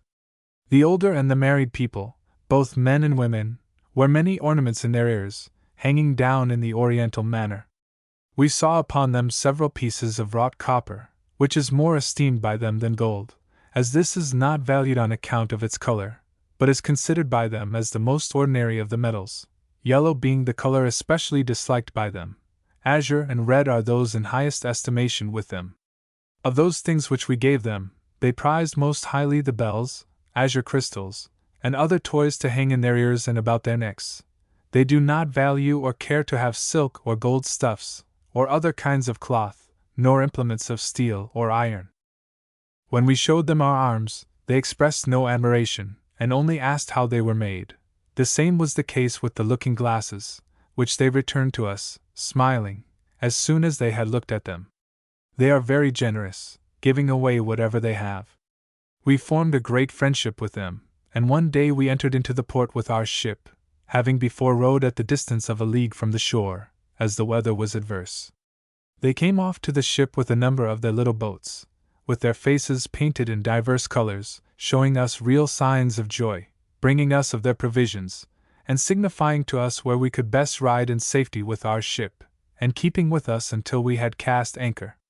We remained among them 15 days, to provide ourselves with many things of which we were in want, during which time they came every day to see our ship, bringing with them their wives, of whom they were very careful, for, although they came on board themselves, and remained a long while, they made their wives stay in the boats, nor could we ever get them on board by any entreaties or any presents we could make them. One of the 2 kings often came with his queen and many attendants, to see us for his amusement, but he always stopped at the distance of about 200 paces and sent a boat to inform us of his intended visit, saying they would come and see our ship.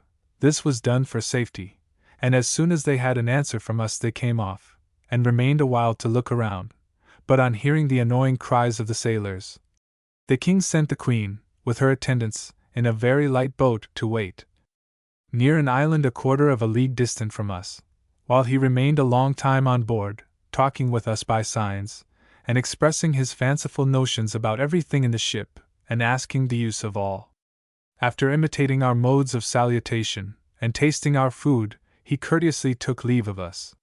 Sometimes, when our men stayed 2 or 3 days on a small island, near the ship, for their various necessities, as sailors are wont to do, he came with 7 or 8 of his attendants, to inquire about our movements, often asking us if we intended to remain there long, and offering us everything at his command, and then he would shoot with his bow, and run up and down with his people, making great sport for us. We often went 5 or 6 leagues into the interior, and found the country as pleasant as is possible to conceive, adapted to cultivation of every kind, whether of corn, wine, or oil. There are open plains 25 or 30 leagues in extent, entirely free from trees or other hindrances, and of so great fertility that whatever is sown there will yield an excellent crop. On entering the woods, we observed that they might all be traversed by an army ever so numerous. The trees of which they were composed were oaks, cypresses, and others, unknown in Europe. We found, also, apples, plums, filberts, and many other fruits, but all of a different kind from ours. The animals, which are in great numbers, as stags, deer, lynxes, and many other species, are taken by snares, and by bows, the latter being their chief implement. Their arrows are wrought with great beauty, and for the heads of them, they use emery, jasper, hard marble, and other sharp stones, in the place of iron. They also use the same kind of sharp stones in cutting down trees, and with them they construct their boats of single logs, hollowed out with admirable skill, and sufficiently commodious to contain 10 or 12 persons. Their oars are short and broad at the end, and are managed in rowing by force of the arms alone, with perfect security, and as nimbly as they choose. We saw their dwellings, which are of a circular form, of about 10 or 12 paces in circumference, made of logs split in halves, without any regularity of architecture, and covered with roofs of straw, nicely put on, which protect them from wind and rain. There is no doubt that they would build stately edifices if they had workmen as skillful as ours, for the whole sea coast abounds in shining stones, crystals, and alabaster, and for the same reason it has ports and retreats for animals. They change their habitations from place to place as circumstances of situation and season may require. This is easily done, as they have only to take with them their mats, and they have other houses prepared at once. The father and the whole family dwell together in one house in great numbers. In some we saw 25 or 30 persons. Their food is pulse, as with the other tribes, which is here better than elsewhere, and more carefully cultivated. In the time of sowing they are governed by the moon, the sprouting of grain, and many other ancient usages. They live by hunting and fishing, and they are long-lived. If they fall sick, they cure themselves without medicine by the heat of the fire, and their death at last comes from extreme old age. We judge them to be very affectionate and charitable towards their relatives, making loud lamentations in their adversity, and in their misery calling to mind all their good fortune. At their departure out of life, their relations mutually join in weeping, mingled with singing, for a long while. This is all that we could learn of them. This region is situated in the parallel of Rome, being 41 degrees 40 minutes of north latitude, but much colder than accidental circumstances, and not by nature, as I shall hereafter explain to your Majesty, and confine myself at present to the description of its local situation. It looks towards the south, on which side the harbor is half a league broad. Afterwards, upon entering it, the extent between the east, orient, and north is 12 leagues. Footnote: see ante, page 51, note, and then enlarging itself it forms a very large bay, 20 leagues in circumference, in which are 5 small islands, of great fertility and beauty, covered with large and lofty trees. Among these islands any fleet, however large, might ride safely, without fear of tempests or other dangers. Turning towards the south, at the entrance of the harbor, on both sides, there are very pleasant hills, and many streams of clear water, which flow down to the sea. In the midst of the entrance there is a rock of freestone, formed by nature, and suitable for the construction of any kind of machine or bulwark for the defense of the harbor. Having supplied ourselves with everything necessary, on the 6th, say, of May we departed from the port, and sailed 150 leagues, keeping so close to the coast as never to lose it from our sight. The nature of the country appeared much the same as before, but the mountains were a little higher, and all in appearance rich in minerals. We did not stop to land as the weather was very favorable for pursuing our voyage, and the country presented no variety.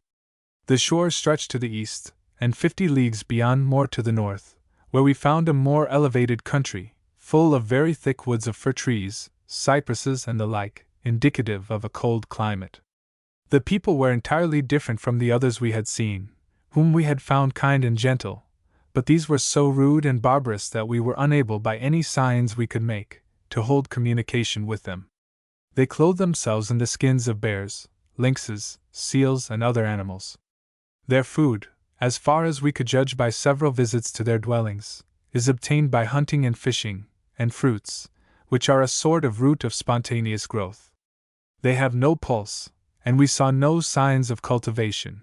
The land appears sterile and unfit for growing a fruit or grain of any kind. If we wished at any time to traffic with them, they came to the sea's shore and stood upon the rocks, from which they lowered down by a cord to our boats beneath whatever they had to barter, continually crying out to us not to come nearer, and instantly demanding from us that which was to be given in exchange. They took from us only knives, fish books, and sharpened steel. No regard was paid to our courtesies. When we had nothing left to exchange with them, the men at our departure made the most brutal signs of disdain and contempt possible. Against their will we penetrated 2 or 3 leagues into the interior with 25 men. When we came to the shore, they shot at us with their arrows, raising the most horrible cries and afterwards fleeing to the woods. In this region we found nothing extraordinary except vast forests and some metalliferous hills, as we infer from seeing that many of the people wore copper earrings. Departing from thence, we kept along the coast, steering northeast, and found the country more pleasant and open, free from woods, and distant in the interior we saw lofty mountains, but none which extended to the shore. Within 50 leagues we discovered 32 islands, all near the main land, small and of pleasant appearance, but high and so disposed as to afford excellent harbors and channels, as we see in the Adriatic Gulf, near Illyria and Dalmatia. We had no intercourse with the people, but we judged that they were similar in nature and usages to those we were last among. After sailing between east and north the distance of 150 leagues more, and finding our provisions and naval stores nearly exhausted, we took in wood and water and determined to return to France, having discovered 502. Footnote. See ante. Page 58. Note. That is 700 leagues of unknown lands. As to the religions faith of all these tribes, not understanding their language, we could not discover either by sign or gestures anything certain. It seemed to us that they had no religion or laws, or any knowledge of a first cause or mover, that they worshipped neither the heavens, stars, sun, moon, nor other planets, nor could we learn if they were given to any kind of idolatry, or offered any sacrifices or supplications, or if they have temples or houses of prayer in their villages. Our conclusion was, that they have no religious belief whatever, but live in this respect entirely free. All which proceeds from ignorance, as they are very easy to be persuaded, and imitated us with earnestness and fervor in all which they saw us do as Christians in our acts of worship. It remains for me to lay before your Majesty a cosmographical exposition of our voyage. Taking our departure, and I before observed, from the above-mentioned desert rocks, which lie on the extreme verge of the west, as known to the ancients, in the meridian of the Fortunate Islands, and in the latitude of 32 degrees north from the equator, and steering a westward course, we had run, when we first made land, a distance of 1,200 leagues or 4,800 miles, reckoning, according to nautical usage, 4 miles to a league. This distance calculated geometrically, upon the usual ratio of the diameter to the circumference of the circle, gives 92 degrees, for if we take 114 degrees as the chord of an arc of a great circle, we have by the same ratio 95 degrees, as the chord of an arc on the parallel of 34 degrees, being that on which we first made land, and 300 degrees as the circumference of the whole circle passing through this plane. Allowing then, as actual observations show, that 62.5 terrestrial miles correspond to a celestial degree, we find the whole circumference of 300 degrees, as just given, to be 18,759 miles, which divided by 360, makes the length of a degree of longitude in the parallel of 34 degrees to be 52 miles, and that is the true measure. Upon this basis, 1,200 leagues, or 4,800 miles meridional distance, on the parallel of 34, give 92 degrees, and so many therefore have we sailed farther to the west than was known to the ancients. During our voyage we had no lunar eclipses or like celestial phenomena. We therefore determined our progress from the difference of longitude, which we ascertained by various instruments, by taking the sun's altitude from day to day, and by calculating geometrically the distance run by the ship from one horizon to another. All these observations, as also the ebb and flow of the sea in all places, were noted in a little book, which may prove serviceable to navigators. They are communicated to Your Majesty in the hope of promoting science. My intention in this voyage was to reach Cathay, on the extreme coast of Asia, expecting, however, to find in the newly discovered land some such an obstacle, as they have proved to be, yet I did not doubt that I should penetrate by some passage to the Eastern Ocean. It was the opinion of the ancients, that our Oriental Indian Ocean is one and without interposing land. Aristotle supports it by arguments founded on various probabilities, but it is contrary to that of the moderns and shown to be erroneous by experience. The country which has been discovered, and which was unknown to the ancients, is another world compared with that before known, being manifestly larger than our Europe, together with Africa and perhaps Asia, if we might rightly estimate its extent, as shall now be briefly explained to Your Majesty. The Spaniards have sailed south beyond the equator on a meridian 20 degrees west of the Fortunate Islands to the latitude of 54, and there still found land. Turning about, they steered northward on the same meridian and along the coast to the 8th degree of latitude near the equator, and thence along the coast more to the west and northwest, to the latitude of 21 degrees. Without finding a termination to the continent, they estimated the distance run as 89 degrees, which, added to the 20 first run west of the Canaries, make 109 degrees, and so far west. They sailed from the meridian of these islands, but this may vary somewhat from truth. We did not make this voyage and therefore cannot speak from experience.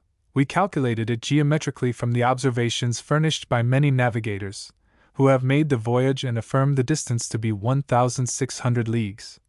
Due allowance being made for the deviations of the ship from a straight course, by reason of contrary winds.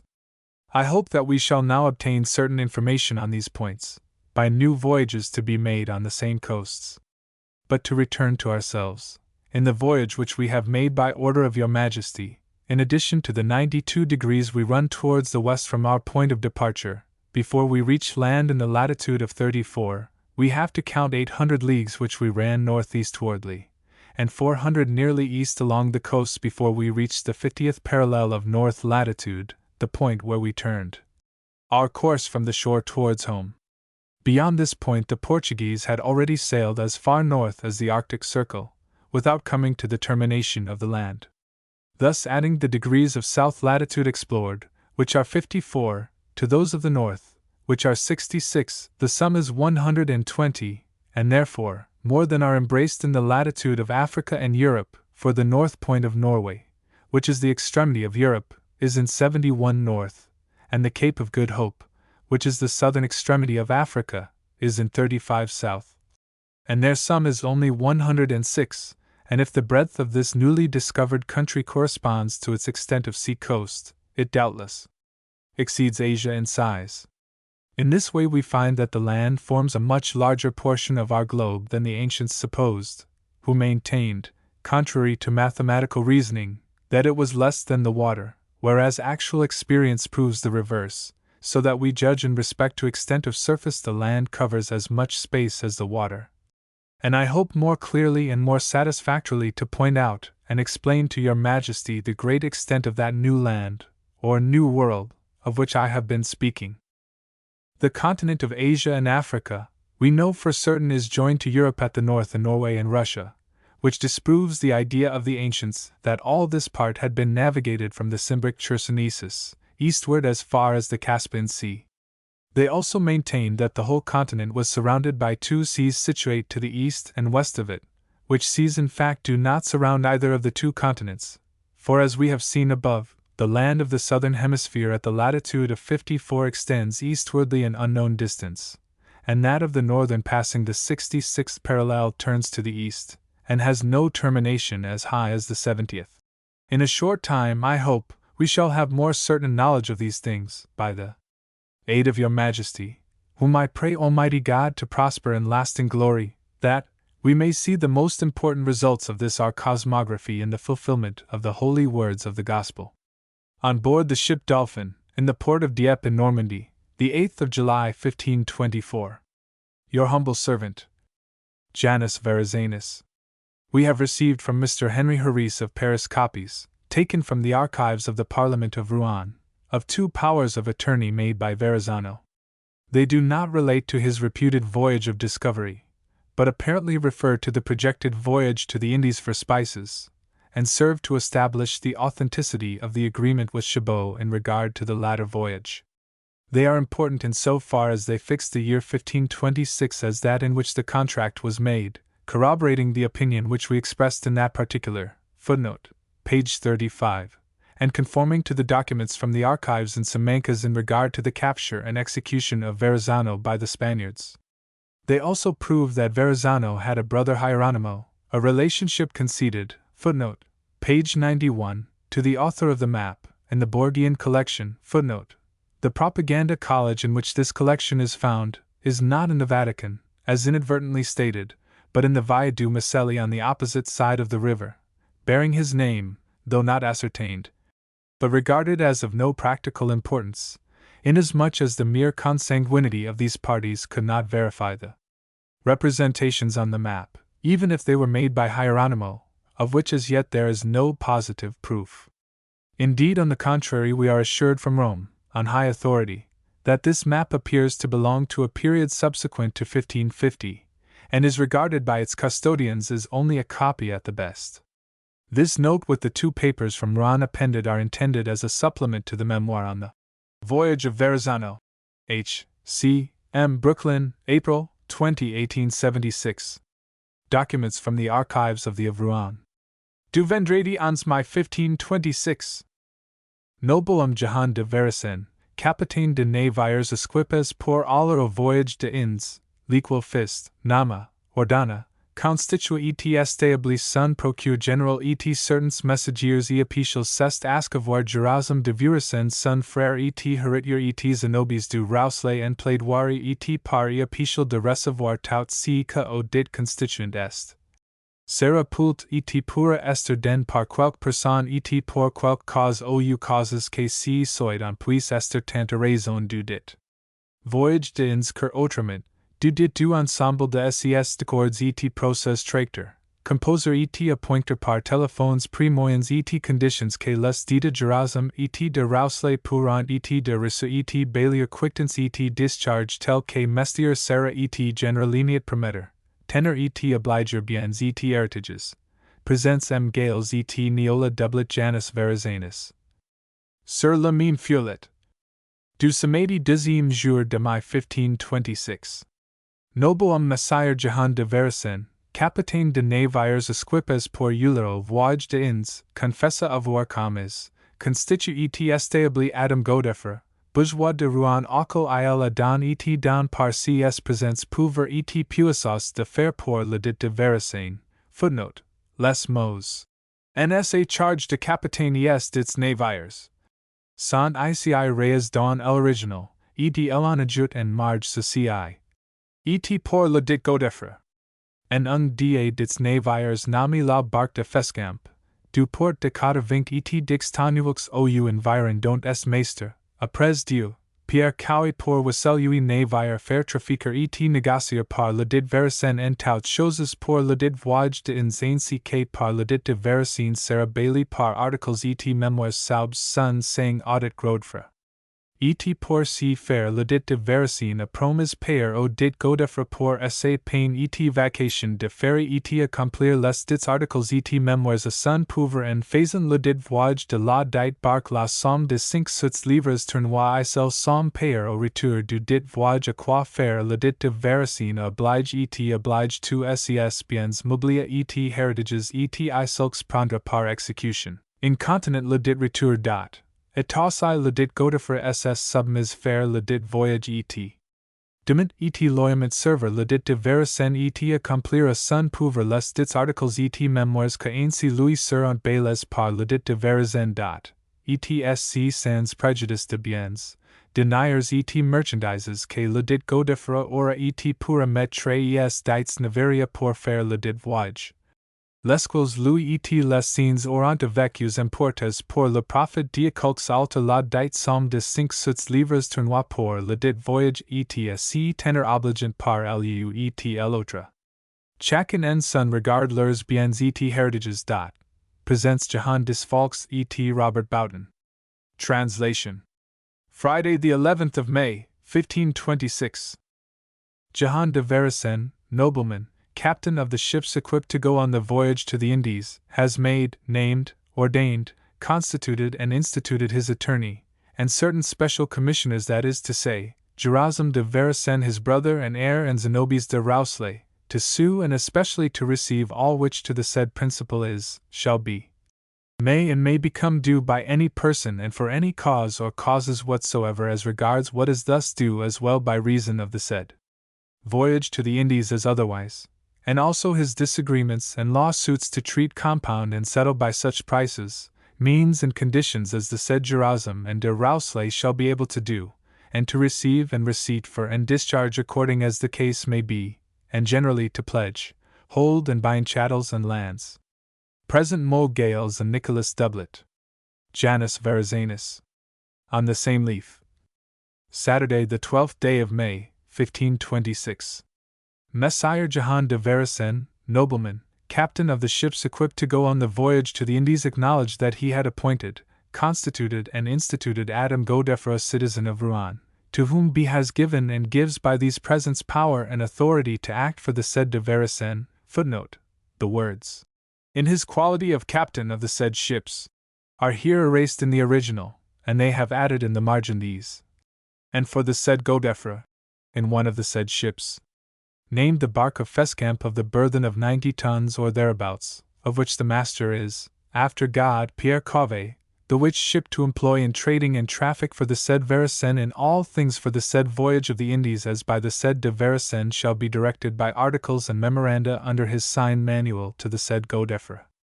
And for doing this the said de Verrazzano has promised to pay to the said Godefroy for his trouble and time and attention in doing and fulfilling the said articles and memoranda according to his ability in making the said voyage of the said bark, the sum of £500 Tours currency, and this sum to pay on the return from the said voyage, to do which the said de Verrazzano has bound and binds all his chattels and lands, and to take them by execution immediately on the said return.